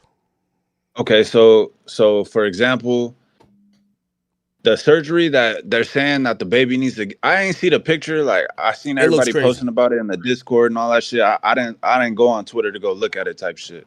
But they're saying that surgery is okay. For that specific surgery, they usually don't do it until the baby's at least 12 weeks. However, they're also saying, okay, the hernia, like, sometimes it goes away. And they have up to the age of 4 for it to go away. But Blueface is spinning it to where it's like she might have missed a checkup or a like little bullshit appointments. So Blueface is trying to appointment. Yeah, I don't know if we can say it's a little bullshit. Listen. She's not, like, the baby's not gonna get the surgery until the baby is at least 12 weeks or unless it's a dire situation. But Blueface is spinning it to where it's like, nah, the baby was supposed to already have the surgery. Man, I'm gonna let you cook, but then I'm gonna go after you. Basically, bro, he just playing the optics, bro. Like, if the baby was really in life or death situation, they wouldn't have let even Wax said it, bro. He posted it. They wouldn't have let the baby out of the hospital if it was on some dire shit, bro. Like, that's just a fact, because then they're liable. They can't release the baby. Like, come on, bro. You see that shit, you don't think that's not some shit dire? Even if the hospital don't think so, you as a mother, you think you could just skip an appointment and say, oh yeah, it's fine. You're a bad mother. And Blueface has a right to cook her for that. Like, that's what I'm saying. Like, you don't, like, usually hernias are, both of my little sisters have had hernias. Usually a hernia is usually on the belly button. That's usually where the hernia really is. It can go lower and shit, but that's usually where a hernia is at. It's on the belly button. If you see the shit that he posted, that shit is not normal. That shit can fuck that nigga whole growth up, like, way more than a belly button. I ain't gonna sit here and cap. Like, I purposely didn't go check to see or look for the picture. I seen it, sadly, and that type of shit. If you out here posting on your Instagram in the pool, not saying this is what happened, but you in the pool bullshit and talking about, oh yeah, I can go see another appointment. You out of your fucking mind. When your son, like, his whole genital area is affected. Like, he might not ever have kids the way you fucking around. You know what I mean? Like, you might fuck his whole reproductive system. I'm not saying he owned them for it yet, but you never know. Cause you just thinking, oh yeah, it's just a hernia on his balls. Yeah, that's fine. I can wait. Nah, it's not. I get what you're saying. That shit sound crazy, bro. But, like, nigga, I looked it up. Like, I looked up hernia and infant surgery, and that shit deadass said usually around 6 months they'll perform the surgery, but it usually goes away before the age of 4. Like, I'm not a doctor, nigga. I don't, like, I'm telling you right now, that's a different. That hernia you're talking about is a normal. A normal hernia is on the belly button. I know I'm not tripping. I know this for a fact. I mean, but boom. There's different types of hernias that are not all like hernia is not the hernia you talking about. That's not the hernia that can you just wait till he's 4 years old. Then got a fucking swollen testicle. Like, this is fucking up his growth, like, of his reproductive systems, bro. You know what I mean? He need that surgery immediately. But then Clock made a good point earlier. They wouldn't have released the baby, bro. Right, that point. No, what I'm saying is, they wouldn't have released the baby. Yeah, if they tell me, oh, we can release it, that's not saying, oh yeah, you can wait till he's 4. As a mom, if you see that, but the hospital is liable if they release because the baby. No, they liable if the baby gonna die. I'm not saying the baby gonna die, but you might fuck around and fuck that whole child's life up. No, by but wait, well, okay, keeping- but boom. Even if they fuck up his reproductive, like if he doesn't die, but they fuck up his reproductive system because they didn't address it while They're he was still liable. within custody, they're still liable and can be sued for it later down the line. They probably damn near could still be sued for even letting that nigga go out like that. Honestly, if you keeping it to be. Yeah. All right. So, I forgot who said it, but one of y'all made a good point, right? There might be a little bit of manipulation on Blueface's side where number one, he's privy to certain information, right? By the way, we would have never knew, like, and by the way, I think the picture is such a shock factor. It's like hearing about domestic abuse and then seeing a picture of Rihanna's bloody face, right? So, like, they mentioned the hernia, then she contested what they said, and Blueface, to really just get everybody to, like, drive home the point of why he's saying the shit he's saying, once he tweeted out that picture, I think everybody was just like, yo, maybe this nigga's right. You get what I mean? So It's maybe... OD though. Say again? I said it's OD, but I mean... Like, he might be playing a game too. Here's my thing. My takeaway is that none of these guys, like both of them, are playing a really weird manipulative game, and this baby is gonna be the victim no matter what. All right, hey, Ak, I'm gonna go potentially grab somebody that is a doctor that can speak on this. I'll be right back. She a doctor for Nigga, where the fuck you gonna get a doctor from? Like, we gotta know what kind of doctor she is. Nigga, you in the hospital right now? No, hold on. No, I'm not. Hold on, I'll be right back. She know about this shit too. Not his girl a doctor, bro. It's his girl doctor. Oh, okay. No, it's not my girl, and my mom is a surgical nurse. I could call her, but no. Damn. Just hold on. You giving away the whole play now. Children with hernias, so she probably know this shit more than anybody of how seriously it is, based on where it's at.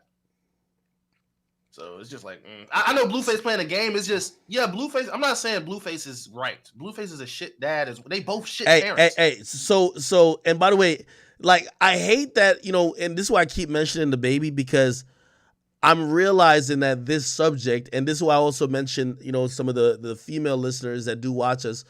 I'm seeing this issue get really put on two different aisles, and it's like male and female. Like, for example, there's a female right now in the what's her name? Twani Summer. She says, hey, I think Boom needs to do his research. They can't do surgery until 12 weeks, and all hernias are just in the belly button. So it's almost kind of becoming like okay, if you a guy, you like, damn, like you thinking about all the ain't shit baby mamas. So even though Blueface ain't perfect, you more agree with him. And if you're a woman, you're like, oh, you thought about all the ancient baby daddies who've used and manipulated certain shit to make you look like a bad mom because you have primary custody when they themselves don't want to have the baby anyway. So, like, I'm watching how this thing is kind of get like split across gender lines, which again, who gonna take care of the baby? Like, here's my thing that's ridiculous with both of them. They put the baby is going through supposedly maybe a crisis health-wise. They're arguing with each other online on Instagram Live that they got to put the baby in another room. And they're over here like, get on live now, let's argue. Like, come on.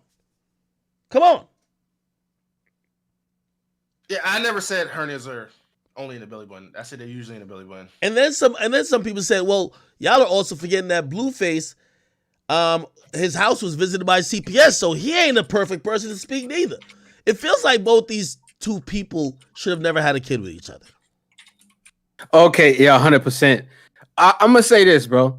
There's no justification as to why a man or a parent in general would and should post their baby's genitals online, period, for any reason under any circumstances. You can never get a pass for that. I don't give a fuck who tries to justify it. That shit is uncalled for and unforgivable. However, I am also going to come out and flat out say this. I do not think that Chrisean Rock is fit to be a mother and should not have a child right now, bro. Period. Especially when it just seems from a perception point, like in a PR standpoint, that they really just had a baby to exploit for, like, I guess fucking content. That shit ain't cool, bro. I agree. And I'm wondering at what point that everybody realizes what they've played a part in. Like, first and foremost, I think the part like somebody like me, I think again, not that we all need to have some shared responsibility. Like, I'm looking at this shit like it's fucking entertainment. Like, that's what I have to disconnect myself from the fact that that's a real human being for me to really like enjoy this content, because it would be very disgusting and sickening. But this shit is prime entertainment. So I'm saying the baby not real. I'm gonna be honest with you. That's the only way I can keep laughing. The baby not real. I got to keep laughing. This shit is supposed to be funny. Now here's the thing. Everybody, like Zeus, and I tried to ask the CEO, hey, listen, don't you think there's some adverse effects of you encouraging this super toxic relationship where they're using and weaponizing actual trauma within the relationship for content, and that's getting them paid? They don't have really much means to make much money outside of this, and that's where they're getting a ton of clout. If you exacerbate those type of scenarios and you actually make that the only way they could keep, their relevance in this and third, and now they become addicted to clout, don't you inevitably lead up to a situation like we are in now, where they have a child, but the whole time they did the greatest content when this kid was pregnant, right? Or not when the kid was pregnant, when she was pregnant with the kid. Now the kid's here for life, and it's a sovereign being that's now on its own, that has to live, breathe, has to go through real things, and it doesn't look like these two are able to get off the internet for 20 seconds to deal with real issues, have a conversation. Everything is now turned into content, and you see these streamers nowadays do IRL streaming. I think what these guys are doing, they're basically doing the same thing. It's basically, the guy that ran Zeus, right, Lemuel, he says there is no script for them. Whatever their drama is in real life, we just put a camera there. So there's no, even like Ray J's show and all these historic reality shows, a lot of it was scripted drama. This, they're saying that this is all about exploiting the negative interaction and toxic real relationship between two people who has kids. So now, granted, they get paid for it, but this kid's life is going to be fucked up. Then you have sides being picked, right? Like, if you ever look on the Shade Room when they post about Chrisean's the biggest victim. She's smoking 9 months during pregnancy, and she's still the victim. How? How could that be possible?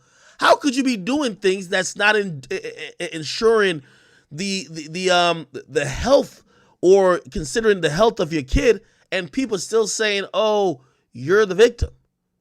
Because that's the woman's plight, bro. You know that. They revel in victimhood, bro. A lot of the times, bro. So that shouldn't surprise anybody in this room, if we're being honest. But in reality, who really is the victim is that child that's now here. It's not her. It's not Blueface. It's the kid. They put the baby in the other room. The only way the baby could get the mama's attention is if she bought a badge on Instagram Live. The baby in the other room suffering, nigga. The baby in the other room suffering while they beefing on Live. The baby trying to work the iPad like, I need mommy. Let me buy a badge. Mommy, come in here. Like, what the fuck? And also, here's the thing, too. I know a lot of people don't talk about this. I know when, I had a conversation. If you go back to watch my Everyday Struggle episode with Sneeko, ironically. But when I had that, I talked about the difference, how men, especially me, how I see a girlfriend and a mother of my child, potential mother of my child, right? And I also talked about like I have just a higher and different standard. Like, a nigga put his dick in anything that look good or mildly good, right? But for a woman to have, like, say, my child, like, I look at that woman and her habits. Like, if you someone who's constantly popping pills, if your body is just being polluted with toxins consistently, how could that be a great incubation or incubator for my kid? Like, shit, you over here puffing and wheezing because you can't breathe as an adult, because you're fucking up your lungs and you're doing all these things. How the hell the baby gonna breathe? The baby gotta get air through you. So again, I wondered that way back. Like, I'm like, this person don't even look like the suitable type of person you want to have kids with. But then I realized there was a lot of trauma bonding when it came to, like, other women just kind of seeing themselves in Chrisean, so they excused every fuckery that she did. So I will say what's crazy too, like, nigga, we all men here, bro. Like, nigga, you and Blueface had your little like tit for tat, but I do respect how you just like, bro, it is the baby, so you ain't just wilding out going crazy. But like pre-baby, before all that shit happened, bro, like how did you feel when you seen Blueface trying to stick up for a nigga, Lil Baby, and then he ended up beefing with the nigga? Yeah, put it like this. Blueface, I finally got him. Like, when me and him actually got into it, it was because I didn't get him. I was commenting from the angle of I thought he wanted to pursue a rap career. He went on No Jumper and said he's not interested in rap. And what I realized, he's this multimedia type of star where he does a little bit of everything. The raps only hit when he's rapping about what was said on live, or, oh, let me just respond to Lil Baby in this song. Like, pretty much he treats it like I treat stream. So that's his whole life. So he boxes a little bit. He has reality. So he does a little bit of everything. I thought that he would have just wanted to be a rapper, but it's not for him. Whatever. Anyway, when it came time to the whole Lil Baby thing, first of all, of course he looks clownish, but the bigger reason why I stopped going at him is because what he has going on now, first of all, I do think he's a manipulator, so I shouldn't really feel bad for him. He's definitely a manipulator. He's manipulated these women. But I saw in him someone who was hurt that he couldn't manipulate anymore. And not that I felt he was owed a woman allowing him to manipulate her, but I do think he did help those women. And when Chrisean upped and dipped, I said, bro, I'm gonna keep it a being with you. He did kind of sacrifice his career for you. And obviously, I don't think he should manipulate you or anything like that. But I see why he's hurting. That nigga was hurting, bro. He ran to his other baby mama and kept putting out these fake little messages like, oh, I'm happy. Like, you know when niggas smiling through the pain? And at that point, I was just like, bro, why am me and him going through it? And also, I realized he learned. Everything backfired. You were defending. The first time he said anything to me that was even like spicy was when I said, Chrisean Rock charging for interviews? That bitch ain't nobody. You know what he said? Nah, she blah, blah, blah. Like, this is what he was building her career. He learned everything I warned him about subsequently when she stopped associating with him. She took all his clout. He never thought she would leave. So he looked different. So I didn't need to have the moment of, I told you so, I told you so. Same with Lil Baby. Yo, what up, cuz? I'll take the squabble for Lil Baby. 2 months later, yo, Lil Baby trying to fuck my girl. What's going on? I didn't have to have that dunk moment of, I told you so. So I could show some empathy, but still, he's just not perfect in the situation. So I don't even, I'm kind of torn. I can't defend the nigga because he's not perfect, but I feel bad for him. There's no good guys in this situation, and there's only one victim. Who's watching the baby, man? Who gonna watch the baby? Yo, hey, Ak, I gotta ask you, bro. In a manipulator versus, bro. I don't even want to bring this bum ass nigga up, bro. But who you got in a manipulator versus, bro? Blueface or Sharp? No, I'm gonna be honest with you. I think Sharp wins. Okay, so here's my full thoughts on that. Right, like I mean, again, I've told Sharpie I'm not extending my energy to do no back and forth shit with him, but I'll still be objective.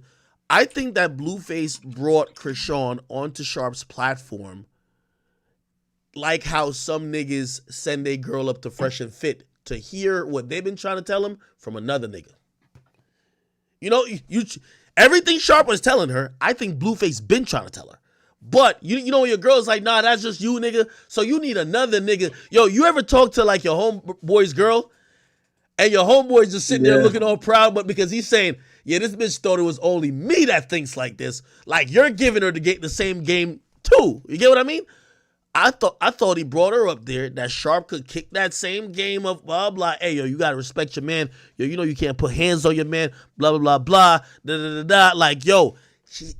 This is shit that I guarantee he was saying to her before, but he needed another voice to say it. I mean, I've never seen a woman that Sharp manipulated, but clearly I see mugshots of them. Like, and they've never really. I mean, one of them trying to expose him, but still, whatever. That's crazy. Bro. Yeah, they got mad. What I will say though, Blueface, he didn't get the program right till later. It was after all of that when he started getting her to put her checks in his name and basically like he took everything from her, because at first she wasn't really getting down with the program. At first he was only able to get her to get a bunch of tattoos of himself. Then he started getting her to give him all his money. If you think about how pimps are, pimp don't want to be able to fuck on you when he want to. He want to be able to make money from you. So all them tattoos don't mean nothing if you're not getting the money from the bitch. They want to be able to put you on a track and treat you like a hoe. So I think Blueface started doing that much later, but then she woke up. The worst thing he could have done was get her pregnant, because she was doing all that shit because she felt she was on a slippery slope. She ain't had no leverage against him. She had no reason to force him to stay. As soon as she had that kid, which is a lot of women in this world, they're like, yo, whether you want to or not, you gonna be here. Or they'll threaten you with child support or whatever the case is. So trap his ass. It is what it is. Hey, before we get too far removed from this, bro, I got two things. I had to write these down. So the first thing is nigga, you hate niggatry, right? From the sounds of it, you hate the degeneracy and all of that. Yeah. And the fact that they're like essentially ruining a child's life in pursuit of content. So how do you reconcile the fact that you enjoy watching it? That's number one, because I really want to pick your brain on that. And number two, the second thing is, bruh, their entire lives like are public domain at this point. So at what point does CPS get involved or called on these niggas? At some point it will. The way I reconcile it, the baby's not real. I gotta say that because I'm gonna be honest with you. Nigga coping. Nah, it's definitely a cope. Oh God, It's definitely a cope. I'm gonna tell you why, because I just know if I had a woman that was pregnant with my child, if I started being a clown, my mama would come and take the fuck over. Like, it wouldn't be online as a fucking joke, especially with health being at the center of things. But you know what happens when it's all about the show? The mama don't drive the Benz unless Blueface gets the cheese. So fuck the baby for now. We're gonna just lay back for a while. Of course, they're gonna step in at some point, but right now it's all about the show and the spectacle. And once it's like that, I gotta imagine that, you know, like these people are morally bankrupt. Either that or the baby not real, and they're just making fucking ratchet content that they know is a train wreck. It's World Star. It's like you hear somebody get clocked and somebody shout out World Star. Like, you're like, yo, of course you probably say that type of behavior is disgusting. You don't fuck with it, but you gonna turn around and you might pull your phone out too. That's what this is. All right, yes or no, Act. Yes or no, Act. Will Chrisean and the baby make it out of all this okay, bro? In your opinion? I definitely I think the baby's gonna survive. I hope the baby's gonna survive. I think the baby's gonna survive, but I think the baby eventually is gonna get taken from her. You got to. Yeah. Okay, Again, what do you mean? Okay, Brett, survive is such a choice word. The baby's survive is crazy. Survive is not like the hernia is not gonna kill the nigga. Yo. The baby, I believe, will be alive. Will they be missing like brain cells, couple organs, have 3 eyes? I don't know. Like, the defects is not what I'm arguing. Will the baby survive? Nah, I don't want to use survive because that's a crazy word, bro. Will Chrisean make it out of this? Hold on. I think what you're trying to probably ask me is that will we see the effects of everything happening? 100,000%. Like, if you look at just shit, you could even look at, which I think the fuckery that really kind of, I mean, obviously there was some still drug use involved, but like, look at Bobby Christina. Bobby Christina ultimately killed herself in a path following her mom, Whitney Houston, and because she already was chemically imbalanced, and that's really primarily, I don't want to say genetic, but it was kind of from birth. It was passed through a lineage. You know what I mean? The mom was off coke and was a cokehead. You know what I mean? Like, so the daughter, like, this won't be a regular child. That's what I'm trying to say. This kid ain't gonna be like Northwest, my nigga. Okay? This kid not coming out like Northwest. That's a fact. Okay? This kid is gonna be a little bit Yeah, Spectrum type. I mean, no disrespect. Like, we just got to be honest. Like you know, Northwest is like drawing and like singing her father's song, and you know what I mean, like on TikTok. Nah, it won't be that. This will be some other shit going on here. Okay, that's all I'm saying. I ain't gonna commit the kid to no helmet or no crazy shit like this. What you saying is my boy finna be in the classroom with 5 students, bro? Man, I ain't saying that. I'm just saying it's gonna be. It's gonna be. There's gonna be emotional disrupt. There's going to be emotional baggage that comes from all this. Psychological baggage, and I do think there's going to be some physical defects. 100%. Okay? And here's the crazy part 100%. about that is that with that in mind, I do not think that that's going to be anything addressed far past them being an adult. Like, they're going to have to suck that shit up at least until they're 18. And because, And because Chrisean and Blueface are so prevalent in social media, you already know they're gonna involve the child, and the child might get swept up in the whole circus of social media. So they might not even want to face the reality of the fact that they gonna need therapy and all of that. Hey, like, this child is fucked, bro. Let me tell you this. Let me tell you this because this ain't a controlled burn. This ain't a controlled fire. It's not a controlled forest fire. Like the Kardashians, they always got drama, but it's controlled, at least on their part. The other niggas, the men that come into the family go crazy, but it's controlled on their side. Except Robin, they just toss Rob the fuck out. What's going to happen here, I believe, is that shit's going to unravel real quick. Right now, it's thing after thing, headline after headline every day. It's kind of like, remember when 6ix9ine was popping? Every day there was a shootout, robbery, an argument, a fight. Once this started, once some shit happened that it started to unravel, it unraveled really quick. Here's what I believe is going to happen. Okay? Remember, this woman is chasing this man. I don't care what y'all say. She wants this man. She's down to leverage the baby. This man might go to jail, as she's wishing. He might go to jail and have to sit down. And that moment, you're going to see a lot of things unravel with her. I think at that point, she's going to lean towards drugs, because I think without him, her life is incomplete. Kind of vice versa. But I think for Blueface, it's more on the control side. Blueface reminds me of, like, I said this, and by the way, this is probably the most narcissistic moment in my life, I think. I remember saying this to this girl. She asked me, she says, like, it was at the end of the relationship, and she was like, yo, do you love me? And I was like really honest at that point, because we've been through so many things, and she had been in and out the hospital. Like, she even checked herself into like this, whatever. Because she did the whole I'm gonna kill myself shit. And then I was just like, bro, come on. Apparently she took pills. She didn't die or nothing like that. But I remember, like, towards the end of it, and I realized, I said, listen, I don't know if I'm manipulating her, but giving her this perspective of us being together is fucking her up. And she asked me, and as we were trying to kind of like, separate a bit, I told her the most honest thing. And I do think this is Blueface with Chrisean. I said to this woman, I said, I'm more in love with how much you love me than me loving you, if that makes any sense to anyone. Say that again. Say that again. I was more in love with how much she loved me than I was with her.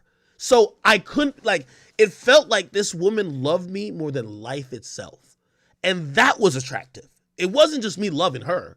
Like, I loved her, but it was like, I love that feeling more. I was like, damn, this woman would do anything. Like I told her, I'm like, yo, jump off this bridge. I'll meet you at the bottom. All right? So, like, really? And that's a very narcissistic thing, but it's something that I had to realize, because this woman also was acting like life didn't exist after me. And I wondered why I stayed with her. And I was like, damn, the way how she loves me, or the way how she's coming across like she loves me, I love that. And I think Blueface loves the fact that this woman is dedicated essentially her whole life to him. 7 tattoos with his name. Fucking breaks into his house. Cuts herself on glass. Writes in her own blood, Blue, I love you. She's fucking going on pilgrimages. Like, she's shown this dude that she loves him more than she loves herself. And for someone who's obsessed with usually power, control, or is a bit narcissistic, that's some shit that it'll make you entertain a bitch longer. Do you get what I mean? Yeah, like it's you like have a to high realize, yo, she for got you. your name tatted 8 times. So okay, Ak, how did you walk out of that relationship? I have my own because I've been in something like that too. But how did you walk away from that? You get to the point where you realize that, first of all, you know, the thing with relationships, there's always a point where you realize that, number one, jail could happen for either situation. Shit get toxic or whatever. But also, you also see, like, for example, like I remember she came back, she was in the mental, like, whatever, for like a couple of days.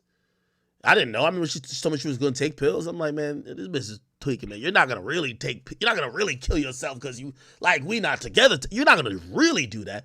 She did. She took pills. And she was younger. She was living with her parents. And I remember, like, I get a call, and it was from her in the hospital. And I was just at a loss for words. Like, what do you say to a woman who really did carry through it? So I was just like, are you okay? Blah, blah, blah. And she was telling me what was going on. I'm like, all right, good. Like, I'm like, yo, listen, you know, I miss you. You know, I love you, right? Like, whatever. She gets out, and she's even more pissed. She feels so hurt.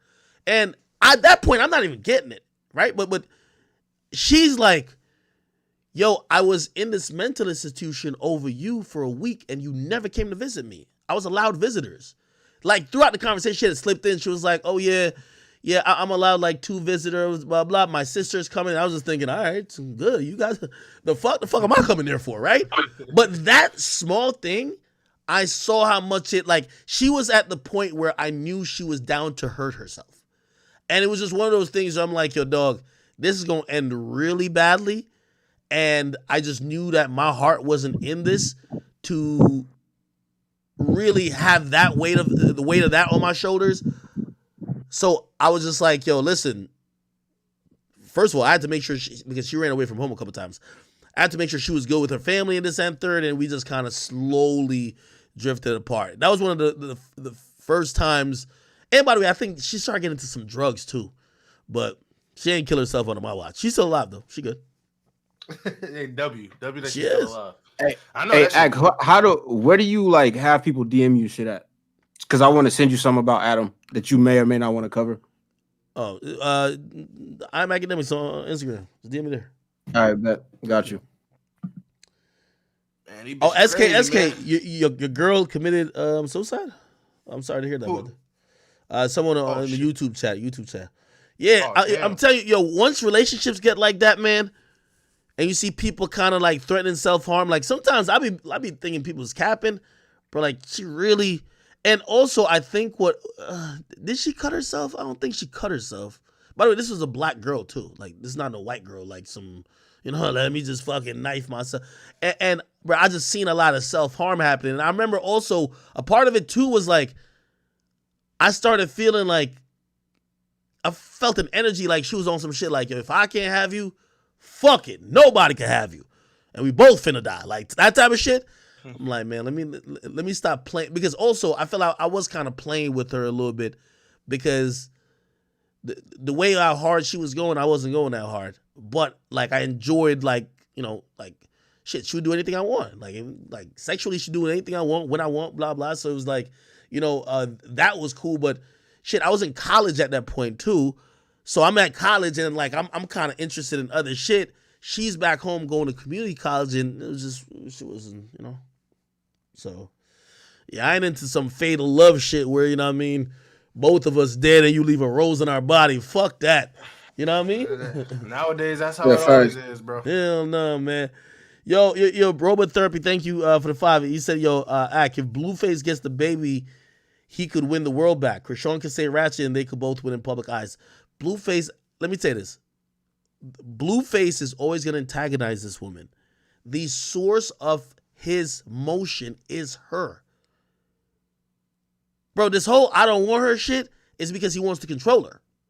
So he's playing with her mind like he's leaving. He wants to be not with her like in a relationship, but that's the source of his motion. He gave up his motion. She got it. Who gonna watch the baby? It should be Blueface. And Kenneth Petty, okay? Those are stay-at-home dads. All right. I don't know about having Kenny Petty watching no kids. That's just me personally. Oh, yeah, my bad. Oh, my bad. Oh, shit. No, it's his kid. Wait, he can watch his own kid, right? I don't know. Hey. Fuck. I don't know, Who gonna watch the baby? bro gotta watch his baby on the nanny cam, bro. Bro gotta watch his own baby. Yo, Alex Garcia, he said, yo, the baby got Cry-do-shit syndrome. I don't know what that is. I don't know what that means. Man, that baby gonna be mentally unstable, bro. It's sad. Very sad, but that's how the game go when you make your whole relationship based on internet content. You know it get real when you have the baby in your hand. You put that nigga down and request to go live with the baby daddy, bro. Instead of just calling this nigga, bro. Yeah. It's just over. It's over with, bro. Shit, I can imagine. Hey, Ak, I can't message that shit on IG. I just sent it to your DMs in Discord. All right, bet. Perfect. Yo, boom. Are you online? I'm about to get over, bro. I've been on 5 hours, 30 minutes. I ain't eating breakfast enough. Hey, Ak, later on today, you got time to talk to me, Kyrie and Facts, real quick? Yeah, I'm gonna pop in Discord. Don't you worry. All right, bet. All right. Cool. Yo, chat. All I right. appreciate y'all rocking with me. I did an early stream today. I'm gonna try to get a few things done. I won't even promise y'all that I'll come back tonight, but there is a slight possibility. Other than that, I appreciate y'all for rocking with me. Today we had a bunch of people, and actually just a little bit more viewers than we normally have, but I appreciate y'all nonetheless. I will see y'all tomorrow, if not tonight, and let's try to keep up this daily streams. Today's Monday, so I'm trying to keep at least Monday to Friday every day, and yeah, just keep increasing from there on. All right? Yo, I'm gonna holler at you, Wale Intern, and Boom. Y'all go check out Boom on Twitch right now. Other than that, I am out. Peace. See y'all tomorrow.